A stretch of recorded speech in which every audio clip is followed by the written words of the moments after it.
let's dive right in. First on the menu is the brand new revival system. To reduce frustration during squad play and promote diverse strategies in normal matches, you will now be able to revive your fallen teammates. Just retrieve the blue chip from their death boxes and register it at one of the transmission towers scattered across the map, or through a wireless transmitter item obtained through farming. They can then rejoin the match via a respawn plane that flies once per phase. Note that this feature is available only in normal and custom matches on Erangel, Miramar, and Jester. Next, we're introducing a new DBNO feature, allowing you to carry knocked out teammates and place them inside vehicles. This addition provides players with an alternative way to evade danger without having to only abandon or revive your teammates. We are also finally ready to unveil our new clan system. Create or join a clan, play matches, and earn XP to level up your clan. As your clan levels up, you will be able to upgrade your clan tags. Not only that, but you can also earn a BP boost by playing with your clanmates. Definitely worth. And as always, make sure to check out the patch notes for all the details. Update 23.2 has plenty more in store this month, including a DBNO rebalance, general lobby UX UI improvements, a slight buff to the Ace32, and more. Starting with this update, prepare to become your team's hero, transport teammates to safety, and establish your own PUBG Battlegrounds clan for double the excitement. And we'll see you on the Battlegrounds.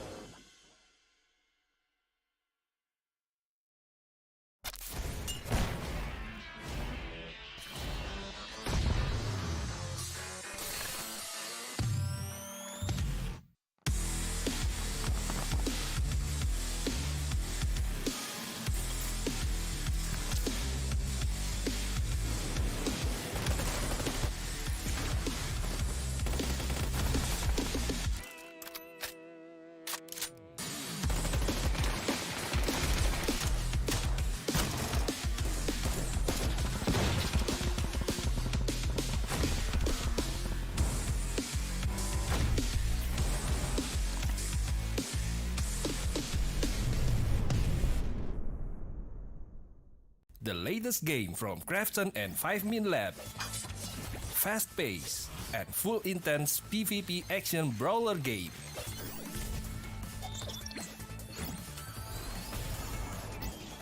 Use your best combo to send your opponent to the lobby.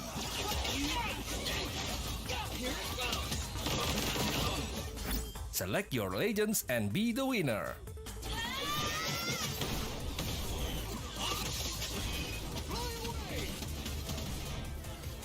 Pick the mode that suits your fighting style, from 1v1, 2v2 to Battle Royale. Available to download and play free on Play Store, App Store and Steam.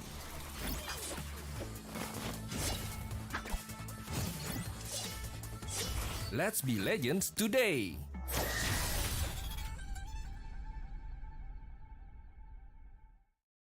Welcome to the Update 23.2, where you can now revive your teammates, transport knocked out allies onto vehicles, and engage in a new social feature, the clan system. Let's dive right in. First on the menu is the brand new revival system. To reduce frustration during squad play and promote diverse strategies in normal matches, you will now be able to revive your fallen teammates. Just retrieve the blue chip from their death boxes and register it at one of the transmission towers scattered across the map, or through a wireless transmitter item obtained through farming. They can then rejoin the match via a respawn plane that flies once per phase. Note that this feature is available only in normal and custom matches on Erangel, Miramar, and Jester. Next, we're introducing a new DBNO feature, allowing you to carry knocked out teammates and place them inside vehicles. This addition provides players with an alternative way to evade danger without having to only abandon or revive your teammates.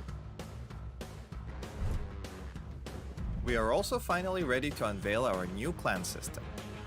Create or join a clan, play matches, and earn XP to level up your clan. As your clan levels up, you will be able to upgrade your clan tags. Not only that, but you can also earn a BP boost by playing with your clanmates. Definitely worth. And as always, make sure to check out the patch notes for all the details. Update 23.2 has plenty more in store this month, including a DBNO rebalance, general lobby UX UI improvements, a slight buff to the Ace32, and more. Starting with this update, prepare to become your team's hero, transport teammates to safety, and establish your own PUBG Battlegrounds clan for double the excitement. And we'll see you on the Battlegrounds.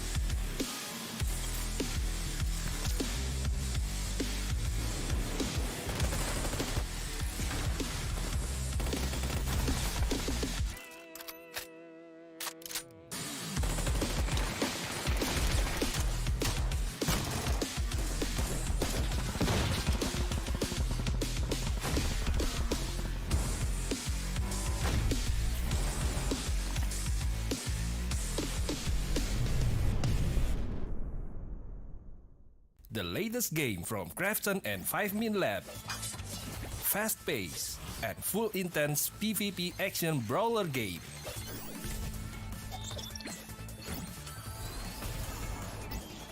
Use your best combo to send your opponent to the lobby.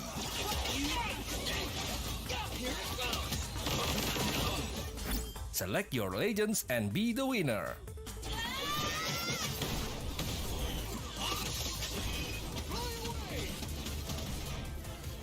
Pick the mode that suits your fighting style, from 1v1, 2v2 to Battle Royale. Available to download and play free on Play Store, App Store and Steam.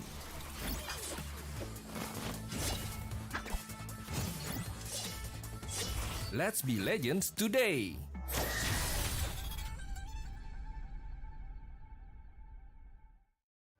Welcome to the Update 23.2, where you can now revive your teammates, transport knocked out allies onto vehicles, and engage in a new social feature, the clan system. Let's dive right in. First on the menu is the brand new revival system. To reduce frustration during squad play and promote diverse strategies in normal matches, you will now be able to revive your fallen teammates. Just retrieve the blue chip from their death boxes and register it at one of the transmission towers scattered across the map, or through a wireless transmitter item obtained through farming. They can then rejoin the match via a respawn plane that flies once per phase. Note that this feature is available only in normal and custom matches on Erangel, Miramar, and Destin. Next, we're introducing a new DBNO feature, allowing you to carry knocked out teammates and place them inside vehicles. This addition provides players with an alternative way to evade danger without having to only abandon or revive your teammates. We are also finally ready to unveil our new clan system. Create or join a clan, play matches, and earn XP to level up your clan. As your clan levels up, you will be able to upgrade your clan tags. Not only that, but you can also earn a BP boost by playing with your clanmates. Definitely worth.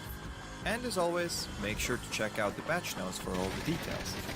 Update 23.2 has plenty more in store this month, including a DBNO rebalance, general lobby UX UI improvements, a slight buff to the Ace32, and more.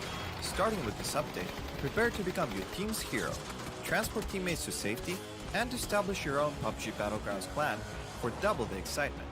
And we'll see you on the Battlegrounds.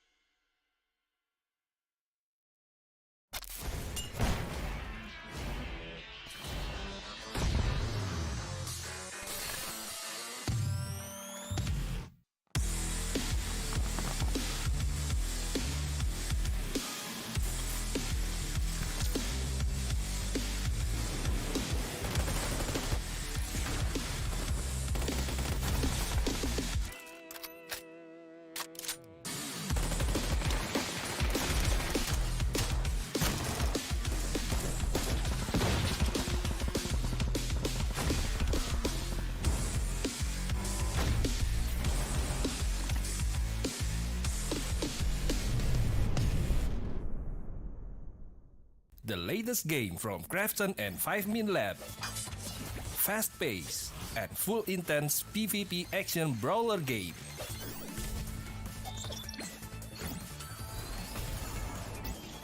Use your best combo to send your opponent to the lobby.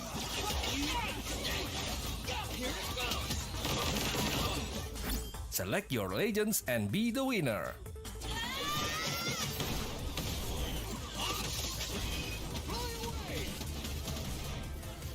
Pick the mode that suits your fighting style, from 1v1, 2v2 to Battle Royale. Available to download and play free on Play Store, App Store and Steam.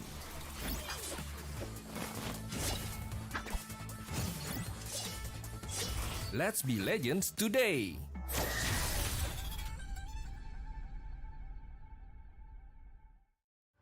Welcome to the Update 23.2, where you can now revive your teammates, transport knocked out allies onto vehicles, and engage in a new social feature, the clan system. Let's dive right in. First on the menu is the brand new revival system. To reduce frustration during squad play and promote diverse strategies in normal matches, you will now be able to revive your fallen teammates. Just retrieve the blue chip from their death boxes and register it at one of the transmission towers scattered across the map, or through a wireless transmitter item obtained through farming. They can then rejoin the match via a respawn plane that flies once per phase. Note that this feature is available only in normal and custom matches on Erangel, Miramar, and Desta. Next, we're introducing a new DBNO feature, allowing you to carry knocked out teammates and place them inside vehicles. This addition provides players with an alternative way to evade danger without having to only abandon or revive your teammates. We are also finally ready to unveil our new clan system. Create or join a clan, play matches, and earn XP to level up your clan. As your clan levels up, you will be able to upgrade your clan tags. Not only that, but you can also earn a BP boost by playing with your clanmates. Definitely worth. And as always, make sure to check out the patch notes for all the details. Update 23.2 has plenty more in store this month, including a DBNO rebalance, general lobby UX UI improvements, a slight buff to the Ace32, and more.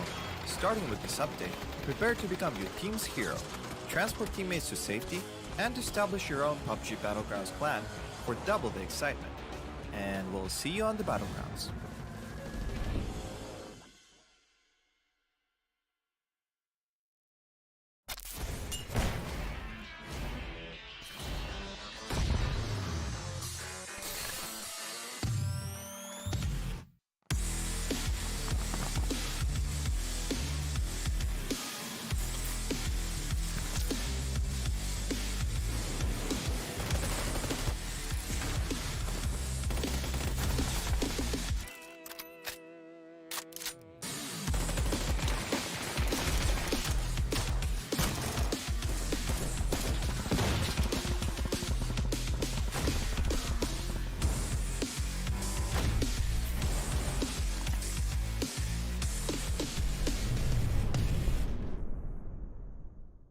The latest game from Krafton and 5 Min Lab. Fast pace and full intense PvP action brawler game.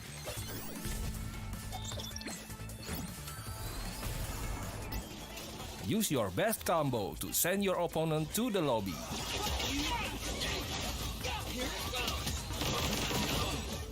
Select your legends and be the winner.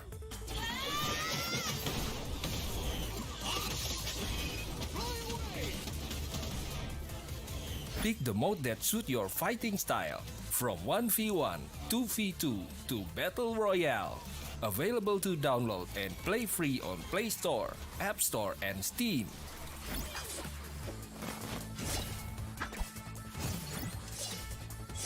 Let's be legends today!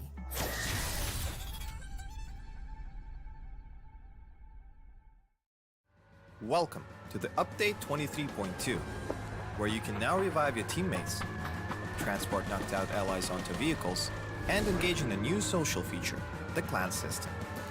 Let's dive right in.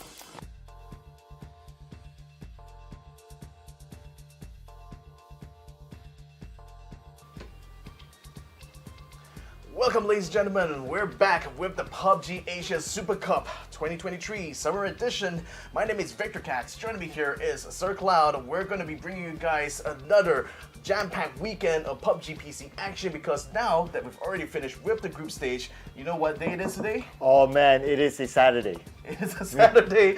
It is a Saturday. It's also the first day of the last chance for 16 teams to make it into the grand finals here for the PUBG Asia Super Cup.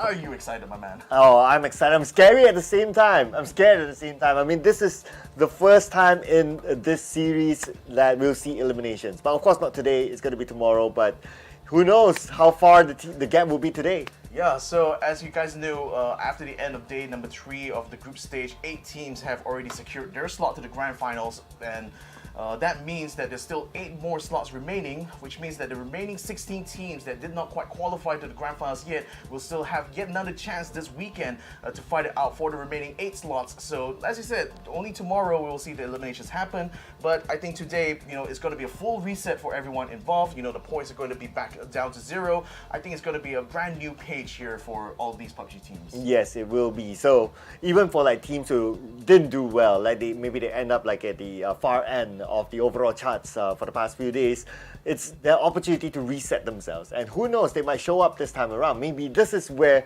they've been waiting for. They'll be like, okay, we don't want to go up against the top 8 big guns. We want to go through the rest and hopefully make it to the grand finals. I know. So on the May 20th, which is when the first day of the last chance qualifier has begun, and after that, so the next week itself is going to be grand finals stage. So essentially, these whatever remaining 16 teams that didn't quite get to the grand finals had to fight out 2 extra days now in order to get to that point. And I think especially when you look at the performances from yesterday as well, I think some of these teams know that they have a lot of room for improvement under this new rule set and format.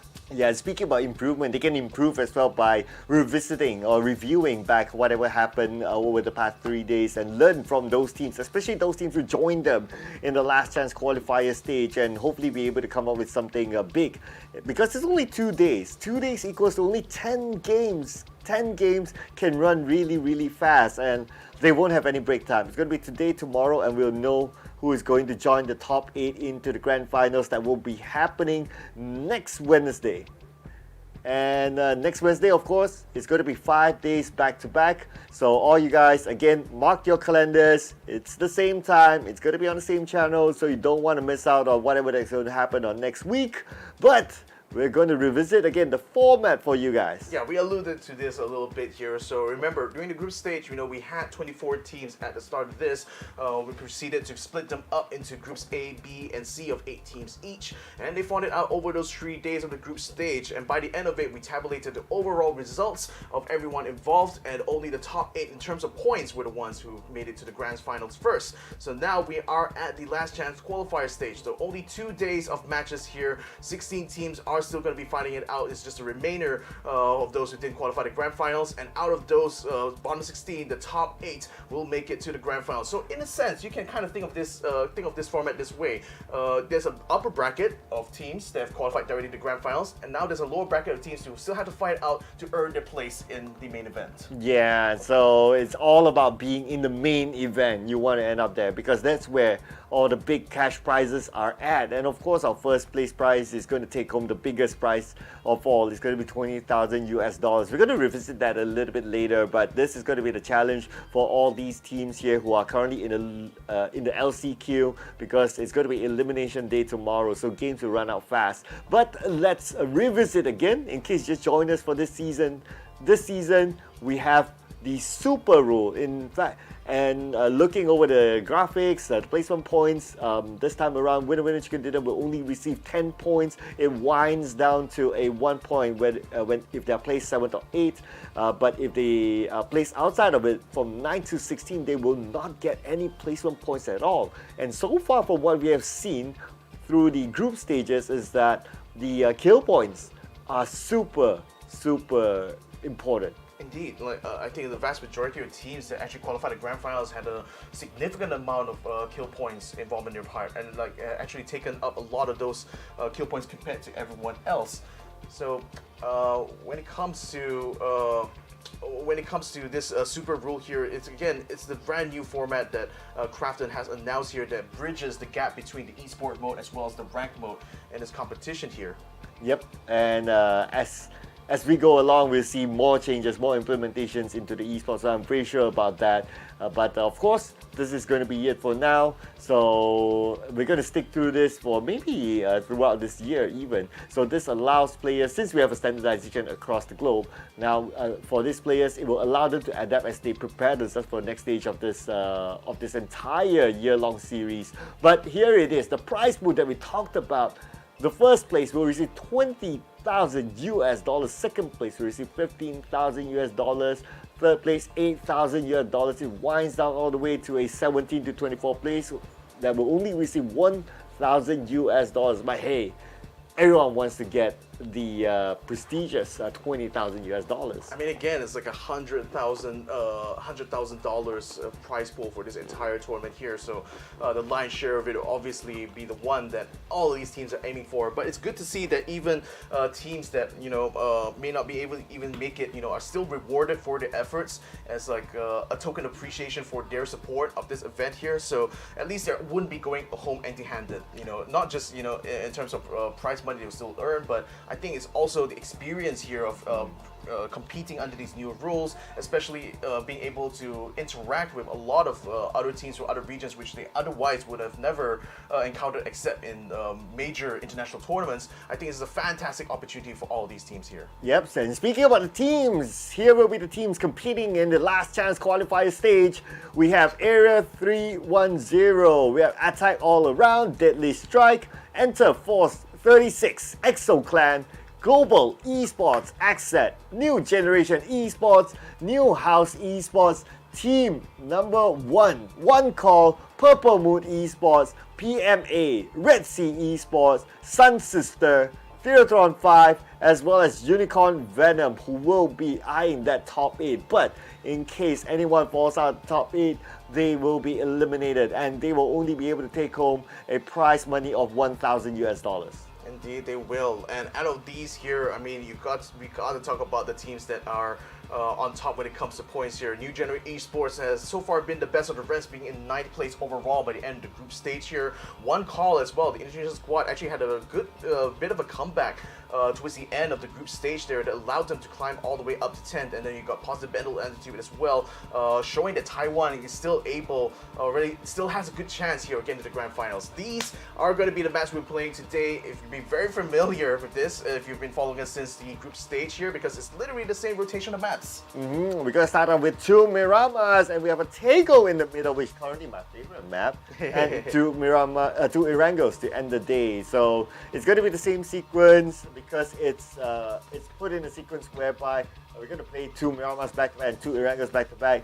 Teams will have the opportunity to kind of rediscover themselves in the same map when it comes to the match 2 of the respective maps. However, it's only going to be 2 maps back-to-back, and then they'll need to reset themselves, especially in the middle. We have a Tego map that is still a little bit of a Pandora's box for all our teams, because you never know what's going to happen.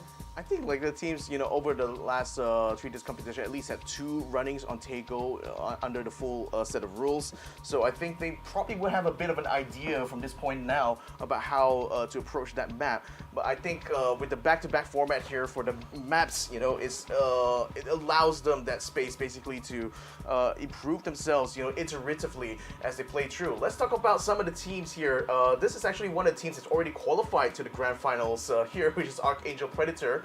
They finished in rank number 8 here, had a total kill count of 41, over 9,000 damage, 9,202, a total cyber time of 3 hours and 35 minutes. I suppose it's like, definitely not as impressive stats as you compare to teams like Q Confirm or the Expendables, but nevertheless, I think still handy enough to allow them to get that final slot to the grand finals. Well, a qualification is a qualification, right? At the end of the day, it doesn't matter whether you're number 1 or you're number 8, you still qualify to the same stage, which is the grand final. So we'll be seeing Archangel Predator a lot more next week.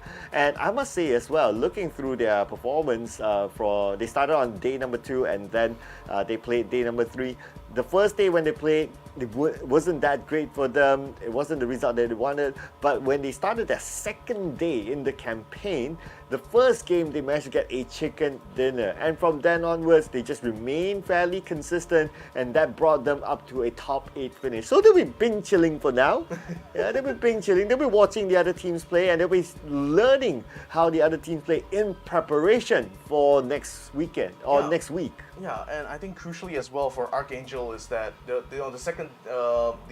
third day where they managed to finish in third overall showed a marked improvement from their first showing in day number 2. And I think a lot of other teams as well have also had this trajectory where they are starting to improve, especially towards the end of the group stage itself. So I'm hoping that this should be able to give them quite a confidence boost, coming into this last chance qualifier, because they know that at least they know where they they are at, and at this stage of the competition, and they know exactly how much room they have left still to improve from that point on. So I think nevertheless, when we look at these teams that just barely missed out again in the grand finals, I suppose those are now in this new pecking order the teams to beat. True enough with that logic. So we got a couple of them. I think fairly high scoring as well. It's just that they were a little bit unfortunate to not get into the top 8, like New Generation Esports, One Call, PMA, Unicorn Venom, Purple Moon Esports. I would say these are some of the top names that the teams will need to be careful of. But since it's the last chance qualifiers, right? So I believe at some point we'll see teams just enjoying the game, because at some point there'll be nothing much for them to lose. But anyway, speaking of another team that has gone through onto the grand final or the main stage, which is made in Thailand, Myth, number 7, just above Archangel Predator. Yeah, it's interesting. They actually did a lot more total damage compared to Archangel Predator, but I think if I were to look at the overall sort of like split of points here between the two of them, yeah, Archangel had a little bit less. Actually, they had the same amount of kills here, 41 kills for both of these squads here. So I suppose like Main in Thailand themselves, especially what I noticed during the third day is that they were a lot more proactive. They, in fact, I believe, in the group versus B versus C match, they were the top for that day specifically when you look at all the points only for that specific day. So they certainly made a huge effort towards the last closing stages of this group stage in order to try to get themselves into the grand finals. And given that they were able to get themselves like 4 places up, by the end of the day, that's nothing short of a brilliant effort, I would say. Yep, and also if we look at the performance on the day number 2, which was their debut day, they actually only scored like, say 16 points, which was really low, especially for a team with this kind of stature. That's also one of the staple names inside of the world of PUBG. But we gotta give it to them as well. Like the day 2 that they played, which is equivalent to the day 3 of the group stages, they blew everyone's minds. Like they performed and they pushed themselves up, and they managed to secure a slot onto next week. Again, this kind of performances will remind teams up there who has already qualified to fear them that maybe day 1 was like a warm-up day, them learning on how maybe the new system is, probably getting used to like the new competitive patch, but the moment they found their comfort, they just go all the way. And I think even Main in Thailand going into that final day itself knew that they were just within grasp of getting that slot to the grand finals. So it would be. I think it's also a good lesson to all of the teams that you're never quite out until you're out. Even if it's gonna final day, even if you still feel like you're out of the top 8, an amazing. Massive amount of effort can still be made in order to get yourself up in the top there. Main in Thailand has made that work for themselves. That's why they already have secured their ticket to the grand finals. Here and everyone else haven't quite yet. Yeah, so Made in Thailand. I mean, at the end of the day, if we look at like some of the powerhouses within PUBG, Thailand is definitely one of them. Although like the Expendables coming from Vietnam is it? But anyway, it's going to be Vietnam, Thailand, some of the powerhouses. Archangel Predator coming from Philippines is also one of them as well. So glad to see them all up there. Now this will be the challenge for the other regions. Can they make themselves into the grand finals as well? Because we still got a good amount of Thai teams in the last chance qualifiers. And any Vietnamese teams? Yeah, we have a couple of Vietnamese teams as well, I believe. So this just thinking of the stature of these teams who come from certain regions, I hope that it doesn't put too much mental stress onto the other teams. I mean, if they're gonna be like knocked down a peg because of that mental stress, why even compete at this level of PUBG, isn't it? I mean, isn't that what they signed up for in the first place? True enough. But nevertheless, we still wish them all the best here because, especially for you guys who have joined us for the first time in PUBG PC. I mean, first of all, welcome. This is a whole wide world, a wonderful world for you guys to jump in. I think there's no better time as well, as of right now to be coming into the game here. So for a bit of context here, this is under a new set of rules here. So in the past, when you look at competitive PUBG, they had a lot of like different types of rules sets for even different maps here. Particularly blue zones spawns were different, things like that. But this year, Krafton decided to standardize all of that into a single rule set that combines the ranked play experience together with the esport mode to make it things a lot more relatable, I suppose, for all of you at home. And I think one of the key things about this format here is that everyone has to play in first-person perspective. You're doing it in all squads. The spawns on the map are a lot more consistent now, so vehicle spawns will always be at the indicated locations. And when it comes to like the blue zone, it's been standardized across all of the 8x8 maps here. Every single map here will be running exactly the same kind of pacing, the same type of phases. The blue circle spawns as well will have a lot more consistency, especially with regards to circles that may sometimes end up in unideal places like in the water, for example, or right against the edge of the map. Now under these new set of rules, things are probably going to be a little bit better for the teams involved, because now the circles will prioritize land a lot more this time around. Yeah, and not only that as well, there's some new items introduced into the game. I think the most significant one is the emergency pickup item. We did see a good number of teams actually using that to their advantage, but of course, well, to their advantage, maybe not, depending on where they drop. It's a double-edged sword. Yeah. It is very much a double-edged sword. Now that I can't think about it, I think we did see like more teams actually dropping into, maybe accidentally dropping into other teams as compared to dropping into somewhere safe. As of the group stage. Sometimes it's a bit of a gamble, like especially when you're up in the air. You wouldn't be able to see. The players can't actually see each other on the map itself. They only have to rely on what their eyes and their ears can tell them, right? And when you're up in the air there, while granted you can see like the landscape itself, you can't exactly pinpoint, is a team hiding in this one complex here? Are they out in this field here? You might see some vehicles moving around, but you don't really get a sense of like where they came from or where they're going. So I think like it's always a bit of a risk, nevertheless, to use the e-pickup to get in the middle of a hotly contested zone. But I think that's the kind of risk you will take anyway, because the chances are that teams that are like far away from the circle, either way you're going to be risking it a lot more trying to proceed to the circle on foot or on vehicle. The chances of you colliding with another team is even higher that way. So at least the e-pickup, somewhat, I would imagine it'll still be quite tense for the players because they never know what to expect when they go for the drop. But I think you still feel like you'd rather take that option there instead of having to hoof it on your own. Yeah, absolutely. I think it's shown by that's why we got a good number of teams actually using the item instead. And calculative-wise, maybe it's better for them, so that's good. But another thing about if you use the e-pickup item is that when you land, despite you landing somewhere safe, you might not have a vehicle with you. So from then on, yes, you get to wherever you want to go safely, no one's there, but if you don't have a vehicle, for you to get from there to wherever else that the circle will be, then it's going to be hard. So like you say, like it's a double-edged sword. It's a double-edged sword. I mean, we've talked a lot about the emergency pickup, but there are also other new items that are added into this new super rule here. Particularly a lot of items in the unranked mode, like the blue zone grenade, the foldable shield. I think we've seen quite a few foldable shields being used by the players even across the group stage as well. Okay. And like, but the thing is that I think a notable sort of like exclusion in this list here is the revive system that's been implemented in this current patch. And I think it's worth for me explaining to those who are new to PUBG is that the esports mode actually works 2 patches behind what is currently in the ranked patch here. So the revive system is not implemented for this tournament here. So I know some of you commenters actually were like complaining about that revive system, you know, potentially being a little bit unbalanced, but it's not going to be a factor here at all. So rest assured about that.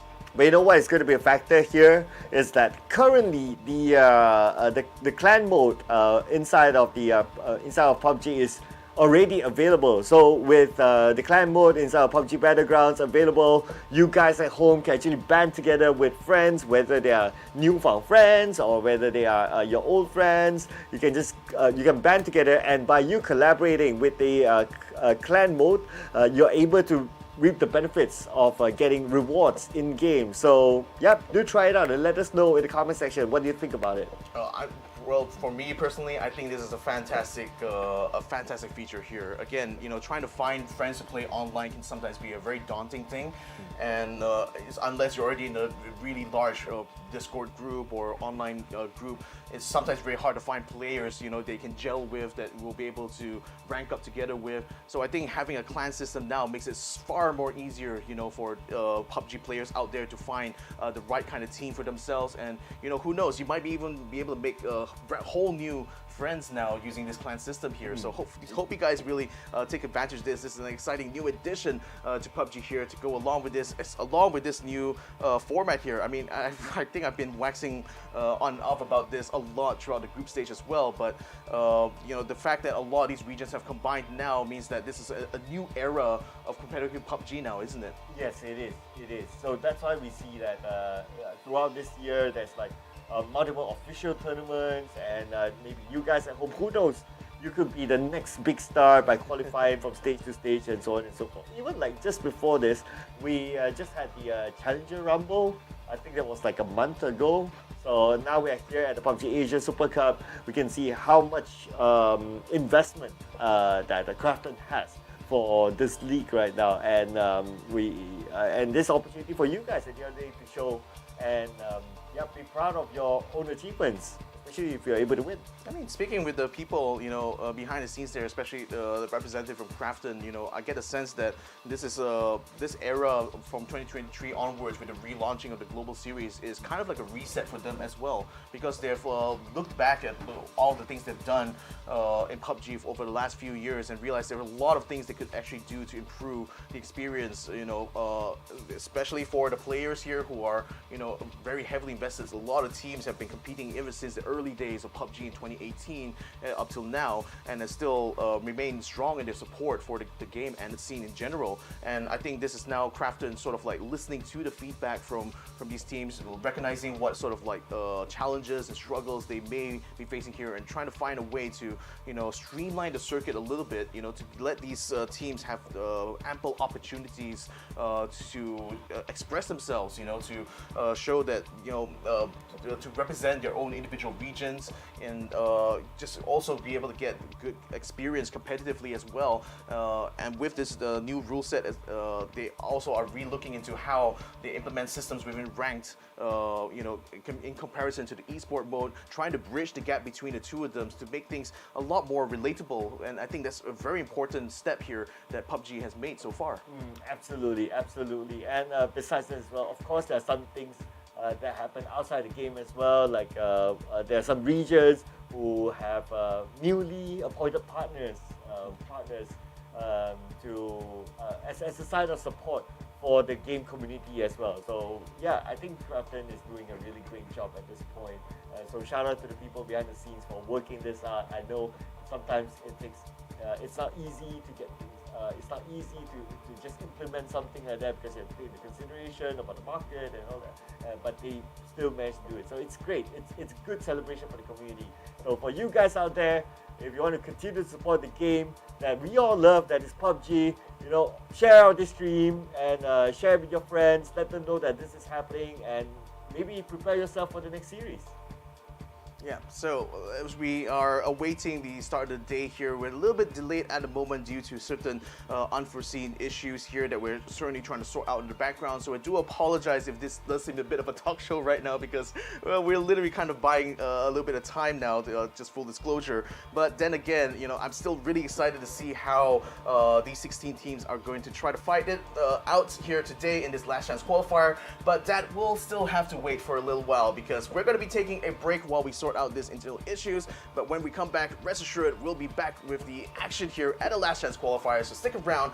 We'll be back after the break. To the update 23.2, where you can now revive your teammates, transport knocked out allies onto vehicles, and engage in a new social feature, the clan system. Let's dive right in. First on the menu is the brand new revival system. To reduce frustration during squad play and promote diverse strategies in normal matches, you will now be able to revive your fallen teammates.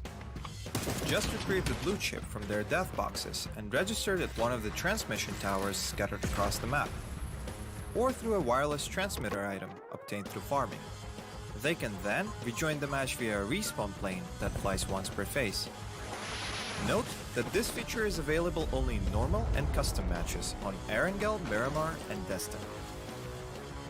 Next, we're introducing a new DBNO feature, allowing you to carry knocked out teammates and place them inside vehicles. This addition provides players with an alternative way to evade danger without having to only abandon or revive your teammates. We are also finally ready to unveil our new clan system. Create or join a clan, play matches, and earn XP to level up your clan. As your clan levels up, you will be able to upgrade your clan tags. Not only that, but you can also earn a BP boost by playing with your clanmates. Definitely worth. And as always, make sure to check out the patch notes for all the details. Update 23.2 has plenty more in store this month, including a DBNO rebalance, general lobby UX UI improvements, a slight buff to the Ace32, and more. Starting with this update, prepare to become your team's hero, transport teammates to safety, and establish your own PUBG Battlegrounds clan for double the excitement. And we'll see you on the Battlegrounds.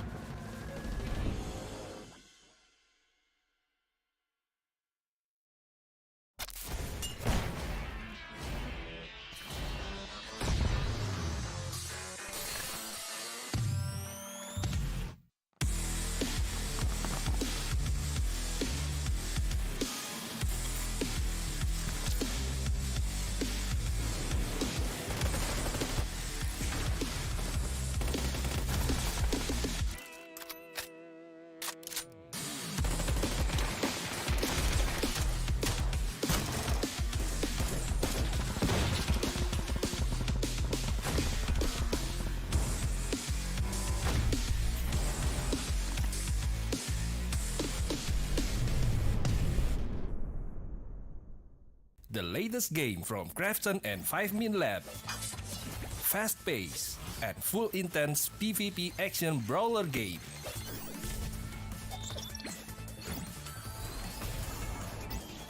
Use your best combo to send your opponent to the lobby.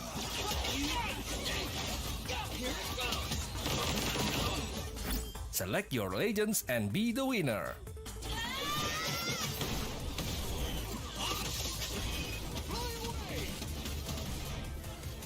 Pick the mode that suits your fighting style, from 1v1, 2v2 to Battle Royale. Available to download and play free on Play Store, App Store and Steam.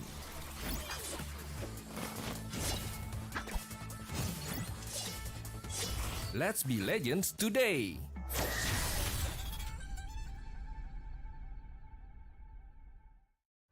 Welcome to the update 23.2, where you can now revive your teammates, transport knocked out allies onto vehicles, and engage in a new social feature, the clan system. Let's dive right in. First on the menu is the brand new revival system.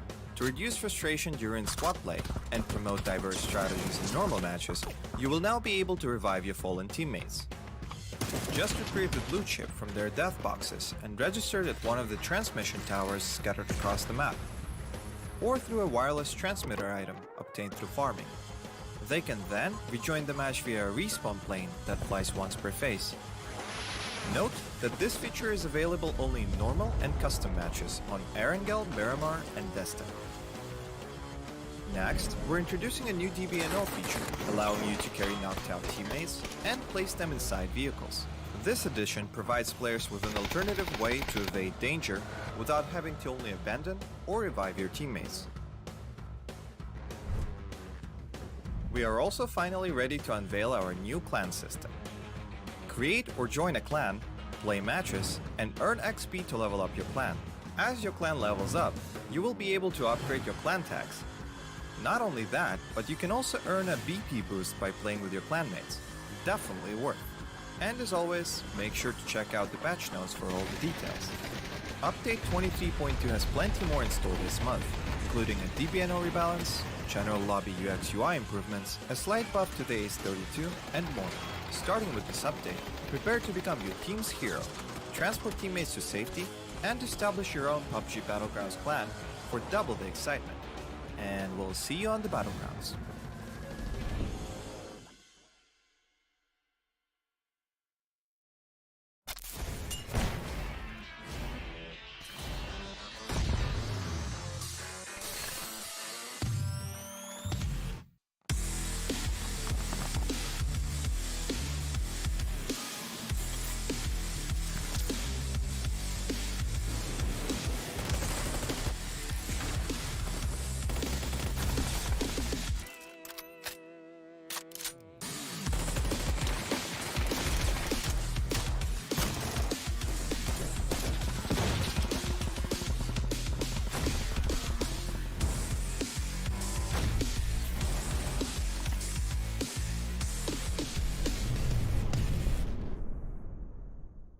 The latest game from Krafton and 5 Min Lab. Fast pace and full intense PvP action brawler game.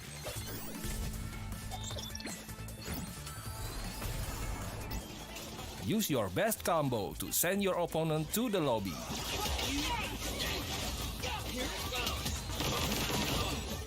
Select your legends and be the winner.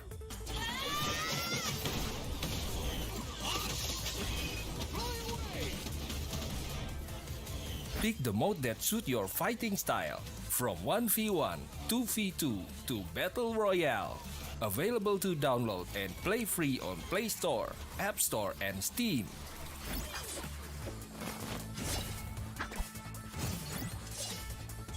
Let's be legends today!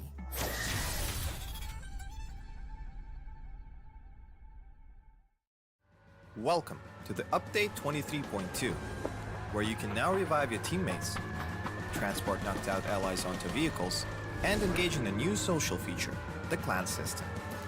Let's dive right in. First on the menu is the brand new revival system. To reduce frustration during squad play and promote diverse strategies in normal matches, you will now be able to revive your fallen teammates. Just retrieve the blue chip from their death boxes and register it at one of the transmission towers scattered across the map, or through a wireless transmitter item obtained through farming.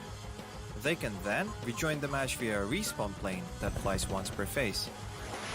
Note that this feature is available only in normal and custom matches on Erangel, Miramar, and Jester.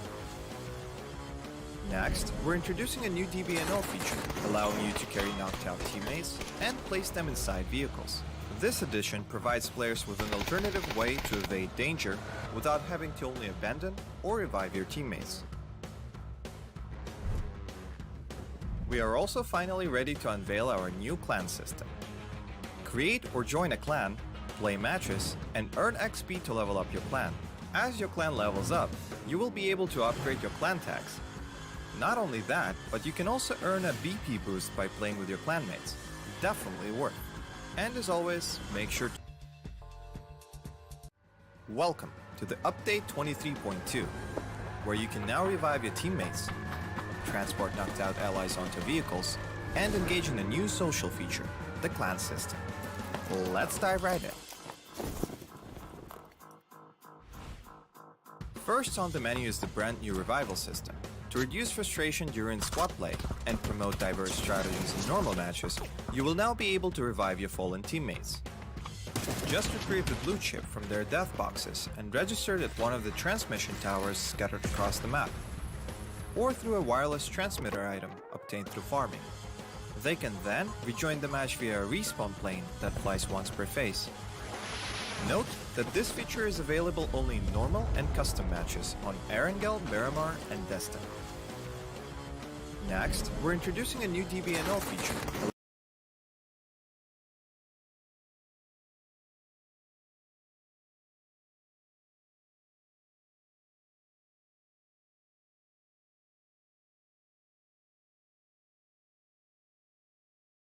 To unveil our new clan system. Create or join a clan, play matches, and earn XP to level up your clan. As your clan levels up, you will be able to upgrade your clan tags. Not only that, but you can also earn a BP boost by playing with your clanmates. Definitely worth. And as always, make sure to check out the patch notes for all the details. Update 23.2 has plenty more in store this month, including a DBNO rebalance, general lobby UX UI improvements, a slight buff to the Ace 32, and more. Starting with this update, prepare to become your team's hero, transport teammates to safety, and establish your own PUBG Battlegrounds clan for double the excitement. And we'll see you on the Battlegrounds.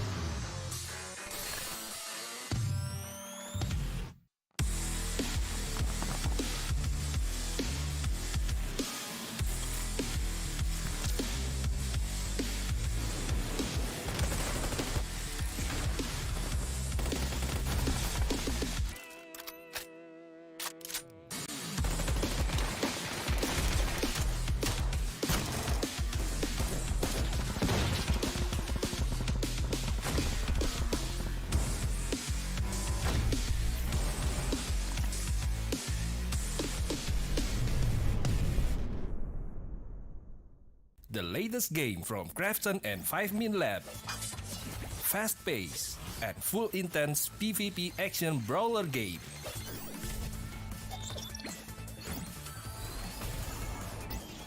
Use your best combo to send your opponent to the lobby.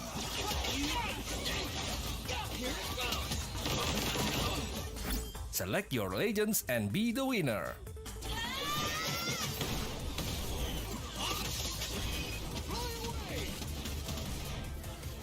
Pick the mode that suits your fighting style, from 1v1, 2v2 to Battle Royale. Available to download and play free on Play Store, App Store, and Steam.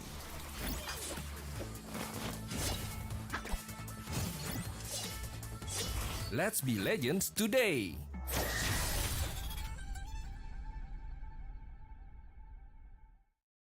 Welcome to the Update 23.2, where you can now revive your teammates, transport knocked out allies onto vehicles, and engage in a new social feature, the clan system. Let's dive right in. First on the menu is the brand new revival system. To reduce frustration during squad play and promote diverse strategies in normal matches, you will now be able to revive your fallen teammates. Just retrieve the blue chip from their death boxes and register it at one of the transmission towers scattered across the map, or through a wireless transmitter item obtained through farming. They can then rejoin the match via a respawn plane that flies once per phase. Note that this feature is available only in normal and custom matches on Erangel, Miramar, and Destin. Next, we're introducing a new DBNO feature, allowing you to carry knocked out teammates and place them inside vehicles. This addition provides players with an alternative way to evade danger without having to only abandon or revive your teammates. We are also finally ready to unveil our new clan system. Create or join a clan, play matches, and earn XP to level up your clan. As your clan levels up, you will be able to upgrade your clan tags. Not only that, but you can also earn a BP boost by playing with your clanmates. Definitely worth. And as always, make sure to check out the patch notes for all the details. Update 23.2 has plenty more in store this month, including a DBNO rebalance, general lobby UX UI improvements, a slight buff to the Ace 32, and more. Starting with this update, prepare to become your team's hero, transport teammates to safety, and establish your own PUBG Battlegrounds clan for double the excitement. And we'll see you on the Battlegrounds.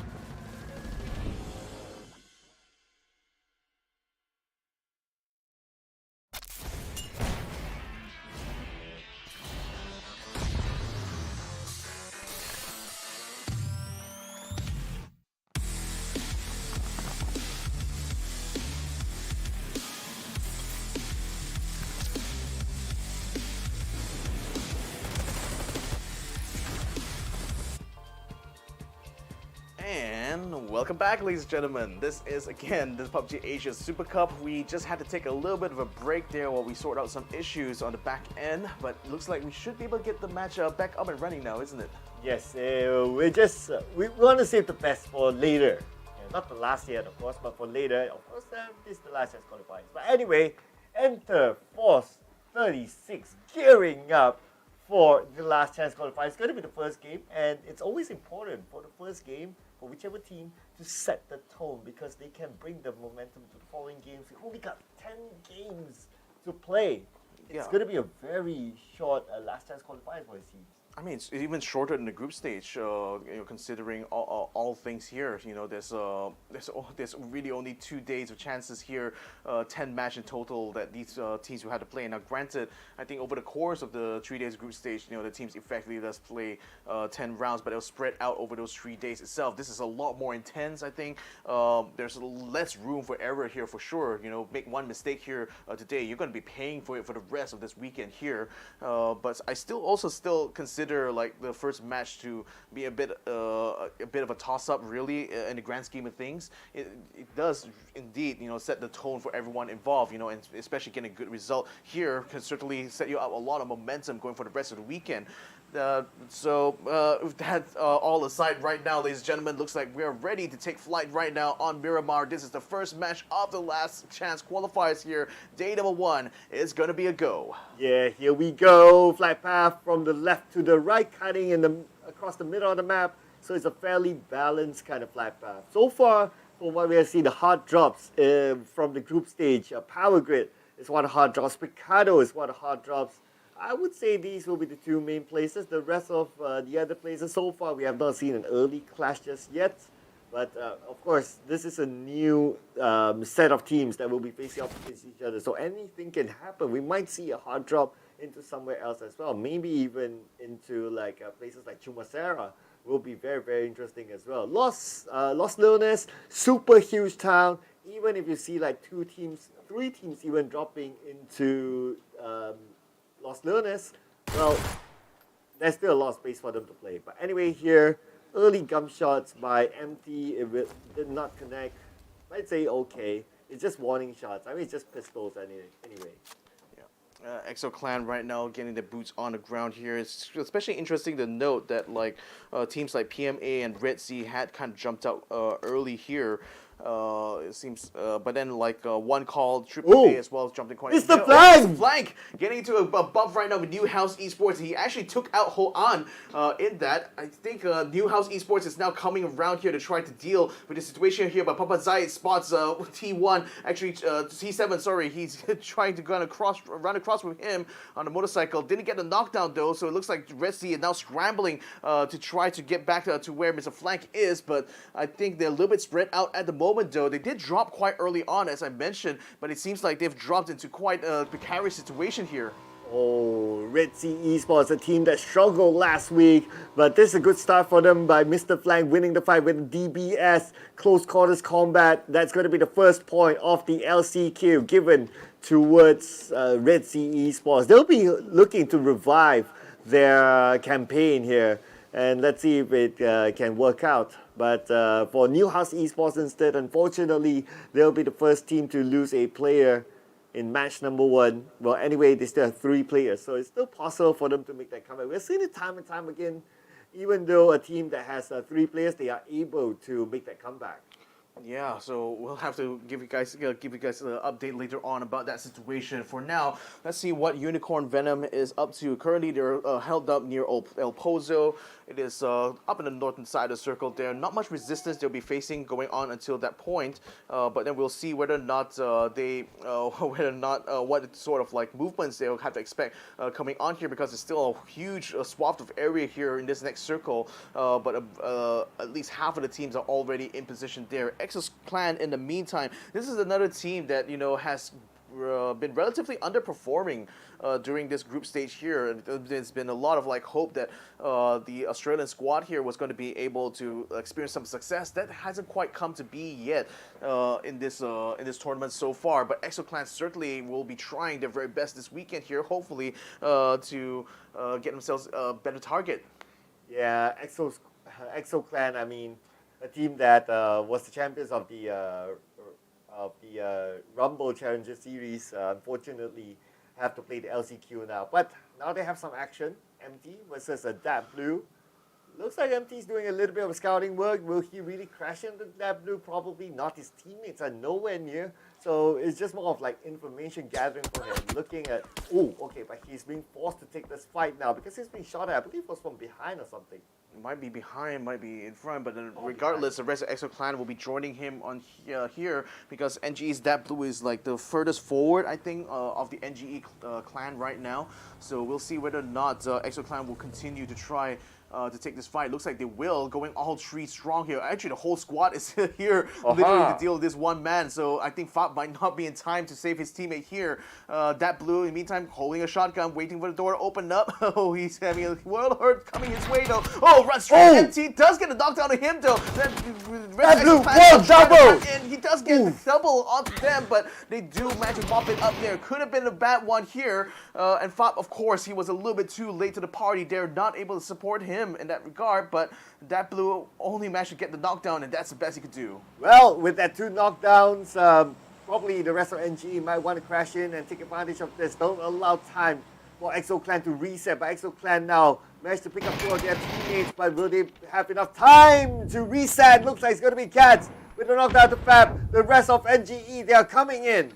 Yep, they're coming in hot. So now EXO Clan, first they were the hunters, now they are the hunted. Van Ung and Hakai are holding up inside the building there, had to run out of wave due to the frag grenades being thrown out from EXO Clan, so they're forced outside the complex. But EXO Clan doesn't really have an advantage. You see, FIVE in the meantime had been knocked down already and is still hurting in that first floor. He's not going to be a factor at all, so they're still waiting on the other 2 members, Hakai and Van Ung, to try to do a wrap around here. But I'm not sure what exactly they could try. What exactly could do to force EXO Clan out of this position, because it seemed like they're pretty well dug in. In fact, Goldberg and Chimpy are now moving around the outside here. Oh, but Goldberg and Chimpy now under fire from Hakai. It looks like they got both knocked out here in one fell go. MT's the only one left here. A frag grenade being sent his way now. Hakai still not able to get a knockdown on a Malaysian player quite yet, but M is already taken down Van Ung here, so Hakai is the last one from NGE. Yeah, Hakai, last man standing. Can he pull off a clutch? He get another knockdown onto MT.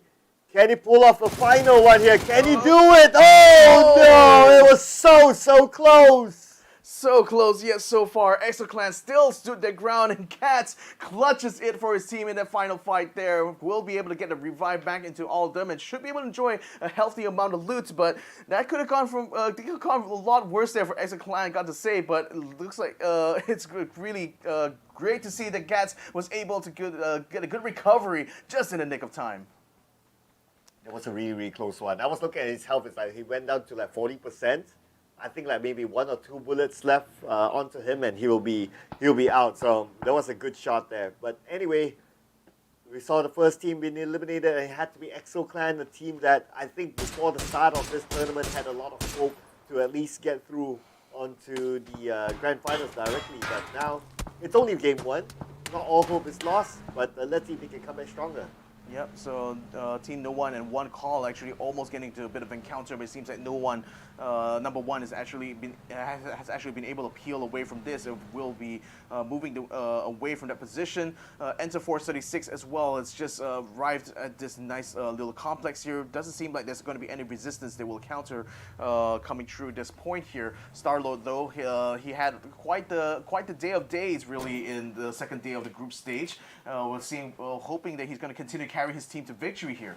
Ooh, Starlord, yeah. Speaking about carry team to victory, in the day 2 of the group stages, he managed to carry his team by clutching 2 teams back to back within the blue zone. So that was something of a big feat. I still think that that's one of the biggest highlights of the tournament so far. But anyway, it will be interesting to see if we can repeat this sort of feat again, especially now that a lot more is on the line, and that's going to be elimination if they can't bring themselves up to the top 8.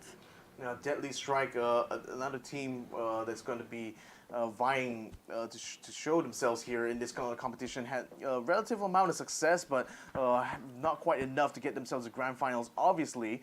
But nevertheless, it's great to see that they were actually getting into some really decent fights, especially towards the final day here in this group stage. So now coming to the last chance qualifiers, I'm hoping to see that they will continue that trajectory of improvement for themselves.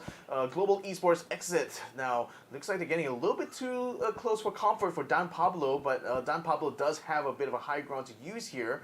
But I think Gex has already pretty much spotted his position and now trying to move to take this complex and make sure that Redsea will not have a decent time holding this hill. Well, I'm looking at the movement of Redsea. Now, Mr. Flying is getting closer and closer towards Leo, and Dan Pablo's on the other side. So pretty much Leo is stuck in a sandwich situation. Now his teammate has joined him in the same compound, so they just need to... Flag. Oh, what? Wait, what? Mr. Flag? What happened? He got taken down by Leo has to take him down with a shot and then finishes him off with the frag grenade. So now it looks like he will be able to take his position there, while Yuri has only just come here and he was expecting to be able to link up with his teammate. And now, with him already having taken the kill onto that, I think Dan Pablo's position is a lot more precarious now. Yeah, Dan Pablo, without his teammate Mr. Flank, he won't be able to continue on the fight. But it was a little bit unfortunate that Mr. Flank, I think he had the idea of like, okay, you want to crash into the compound, but that just happened, and immediately Dan Pablo had to retreat, and they needed to reset. But at least the good news for Redsea is that they are within the circle right now, and not only they're in the circle, they have the high ground. So at least for now, they're okay. Yeah, it's still going to be very crowded indeed. We got E36 coming in from the north side. Gex have just gone into that counter of Redsea. That was as they were entering into the circle from the south side there. So Redsea currently needs to try to take full advantage of their current position on the high ground in order to try to hold them off. But they're also facing some pressure from SST, who has also come into their zone in the same time. So Dean is going to be in the front line there, while Dan Pablo still has to watch the backs of Redsea here from the movements that was coming up from Gex at that point. So I think right now, I mean, Redsea already have come into this area early here. They've already dug into their positions. So it's really a matter now of just making sure they can keep these other teams at an arm's length, and if they should try to do a rotation, to be able to respond immediately there to make sure that they don't compromise their position on the circle. Yeah, you don't want to give away your position too much to the other teams, especially when the circle is still big enough and teams are rotating, they're deciding on where to go. So you want to stay quiet at some point, and you do need to take necessary fights. And speaking about necessary fights, it looks like Sapao think that this is a necessary one. But Lundun's not interested at all, immediately retreats back onto the lower ground where his teammates are at. So not going to take this fight yet. He knows that he'll be at a disadvantage because Unicorn Venom, they have the high ground against them. Yeah, I mean, he smelled that flank coming there, so he knew that he would be compromised should he try to hold his ground there, so instead he decides to regroup with his team. When in the meantime, EXO Clan is also observing the battle happening in the silos there, so they're hoping to try to get some hot shots in, but I don't think it's going to be easy to connect, especially at this range here. But nevertheless, PMA and Unicorn Venom will be very much tied up in their own fight right now. EXO Clan can pretty much just observe these at a distance. They have no reason, actually, to try to get involved here because, again, they still have quite a good vantage point from which to work for. Yeah, this vantage point is great. Just look at how they spread out, right? Like from the top to the bottom, pretty much almost a one straight line because they want to ensure control on this long stretch of hill. And this long stretch of hill is actually great because you get to see rotations from the road and it's for the prime positions to gather information. So that's why they want to take a priority onto this hill. Now Sly High, unfortunately, we spotted out the long range coming from Redsea that will knock him down. Yeah, that's Theeerathon FIVE actually becoming a spoiler in this fight now. So I think UV thought they had the advantage against PMA, and now they're going to be facing a backdoor attempt on the side there, and Lun Lun will use this in order to remove Sylphie from the map now. So Unicorn Venom is down to 3 men here in that assault, which is not the start to the fight they were hoping for. Certainly, Purple Moon as well is under siege here from 2 teams. They're actually sandwiched between one call as well as attack all around, but it still also spots Enter Force 36 up on the set up on the hill. Just by the distance there, so they realized that this is also a precarious position for them because attack all around actually has a much higher elevation compared to them here, so it could certainly make it hard for Purple Boot to try to rotate even if they want to. Well, the circle shifted and look who's in the middle. It's going to be Redsea Esports, still with the high ground, still in the middle, so they're A-OK. Another high ground area that is going to be, that is good, is where T5 is currently at. Just look at T5's position. They are overlooking UV, just waiting for UV to make that move in front of them, and they might take that shot. 310 now just moving in between one call and PLLM. Will be taking quite a bit of fire here. Kind is a little bit low, but that's because he's riding on a motorcycle, which is completely exposed, and unfortunately he gets knocked down. Goni as well is taking a lot of damage. It looks like Kai will get deleted. Goni as well is on the ground. Vuelo and Wesker will just have to run past without them, so they lose 2 members immediately from just trying to make their rotation. Didn't quite seemed like a smart decision on their part to be going out in this open area here, but you know they have to pay for it with the consequences. Tanawa, now it looks like Purple Moon Esports, they're in the mood to gather those kill points. 3 kill points so far, only waiting for Thunder to open up his account in the LCQ. But at the same time, we can see that Smell getting knocked out of Patapong. Looks like UV and T5 fighting against each other, and UV, the last we saw there on the lower ground, whereas T5 on the high ground. Oh, and I also saw that 310 loses Vuelo to EXO Clan there, so it seems like now they're just down to one last person here, and that was a disastrous rotation that the Japanese squad attempted to do there, just running to 3 teams at once. So that's certainly not the best thing to do, especially in a circle this crowded. Wesker now is the last person. Wesker now is the last person standing for Area 310 Rascal Jester. So now he's gonna have to play the long game from this point on, and with 15 teams still remaining, there's a lot of people out there that will certainly like to take his kill point, certainly. Oh yeah, and it's going to be a challenge for him to actually hold on to at least getting into the positioning points ranks. So it's still quite a long way to go, I must say. Plus we still have phase 3s, and with 15 teams alive, yeah, he got to pray hard. Yeah, Enter Force 86 has done well to take position here because it seems to represent a bit of a nice high spot here for Deva to snipe on. Should this next circle come a little bit more southward as well, I think this would be perfect for Enter Force 36, and they will still be able to stay mostly out of trouble here while they let the other teams fight. And speaking of fights though, Purple Mood now moving on to EXO Clan's position here, so it looks like it's up to the Australians now to hold their ground. Is that 3 teams or 2 teams? 2 teams. EXO Clan and Purple Moon Esports. Now Purple Moon Esports, they're definitely in the mood. They want to get those points, and for the side of EXO Clan, unfortunately, they'll be playing the rest of this round with 3 team members, meaning that they don't match the manpower of Purple Moon Esports, but at least they have a compound together with the high ground secured. But right now, Purple Moon Esports, no issue for them to move out to the high ground because look at the cover that they have. EXO Clan don't have a clear shot.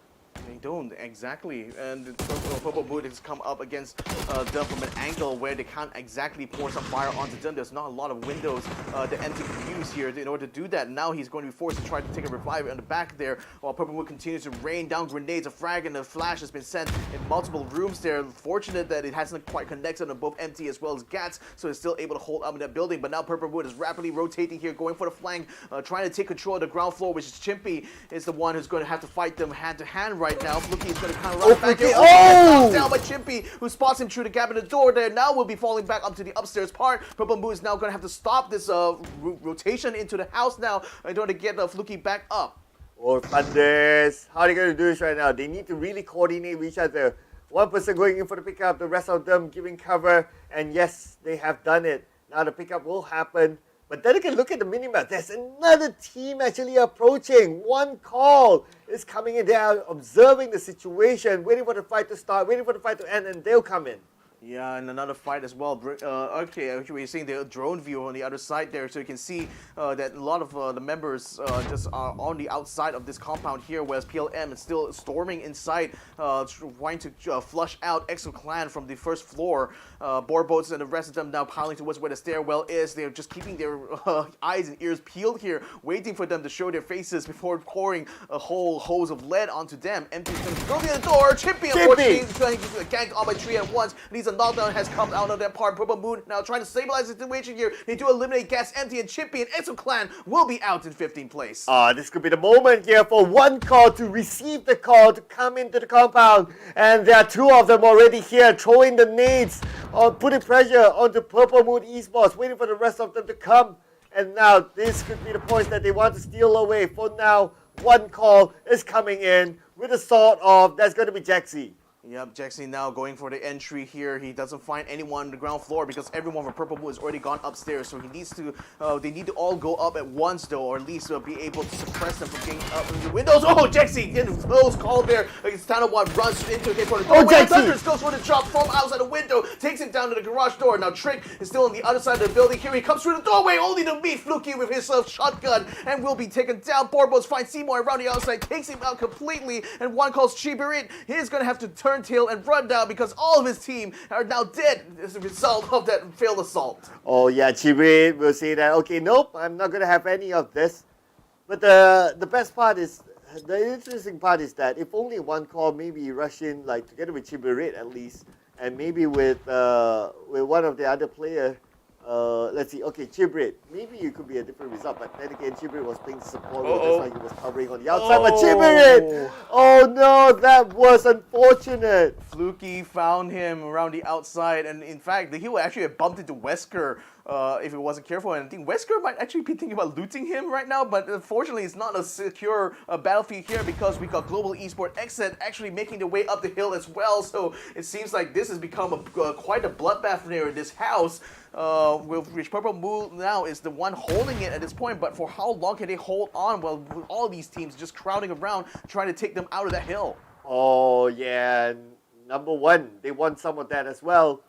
Triple A, can they defend this compound? Right now, there are still 2 players active, but Dan Pablo coming in from behind, getting knocked out to Virtue.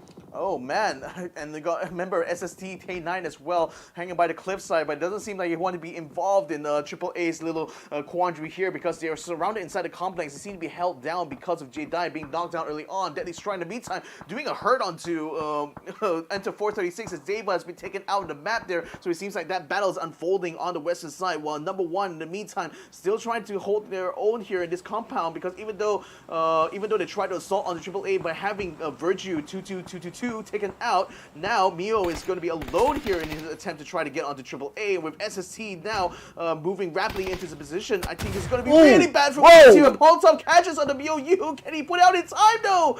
Oh, just barely 6 points of health left for him, but this is going really bad for worse now because Triple A decided to pounce straight onto him. All the vehicles coming in its way, and there's no way he can hold his ground with so many guns trained on him. Yeah, valiant attempt there, but then again, Triple A, they were ready to take him down, so that is at the end for him.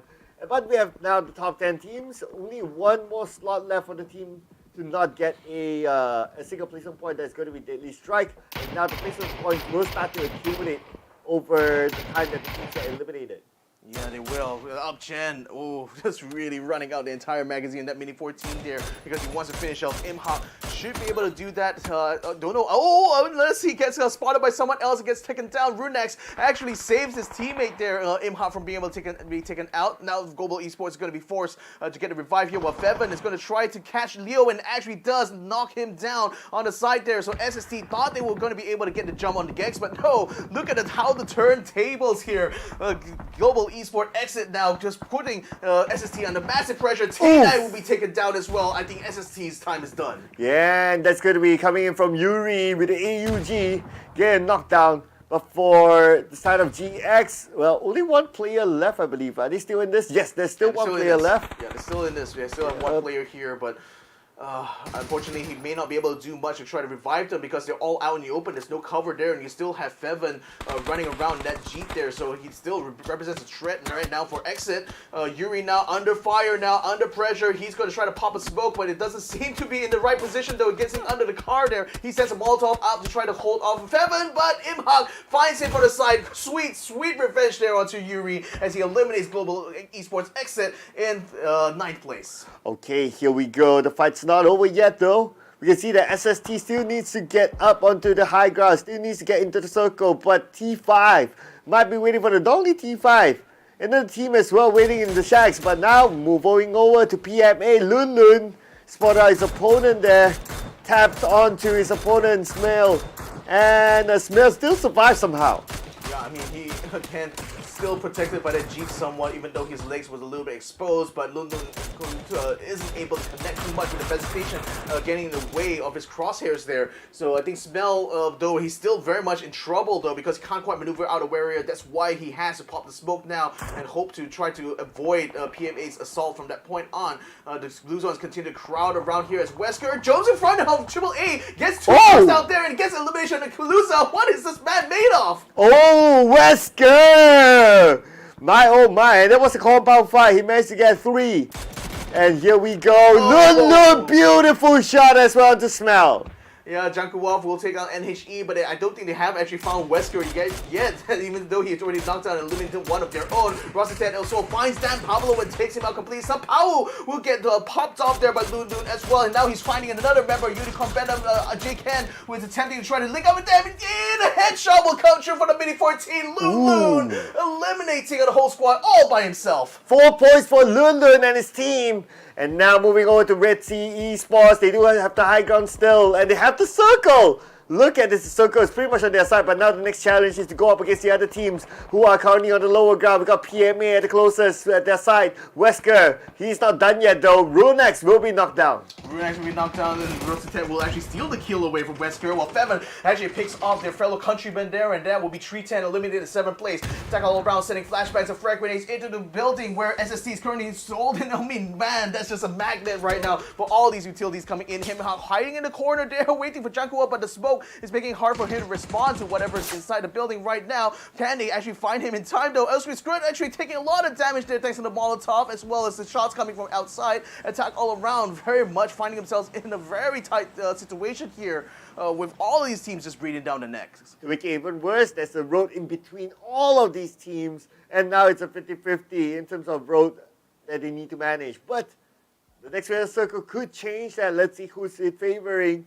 And now the next phase, here we go. Looks like it's going to go onto the right side, meaning that teams like Redsea, which is the only team on the left side of the road, we need to figure out how to get across. Redsea and as well as PMA, I do see I am Pete as well. Yeah, there you go. Yeah, so Papa Zaid is actually on the highest point there, but the thing is, there's not a lot of vegetation on that hill itself. So even if he does try to make a rotation, I think PMA should be able to spot him quite handily. And look at that, the care package. This is probably going to land right on top of Teddy and Lun Lun there, and I think that's going to be sorely needed there as Lun Lun has so unfortunately been knocked down by Papa Zaid earlier on. So that's why Pete is just keeping an eye out while his teammate goes for the revive. Yeah, sometimes the airdrop can be a double-edged sword. The moment you go there, other teams will be looking at it and you can get shot. But they have enough information to tell themselves that, hey, it's all clear, it's all good, go loot, get out, and be happy.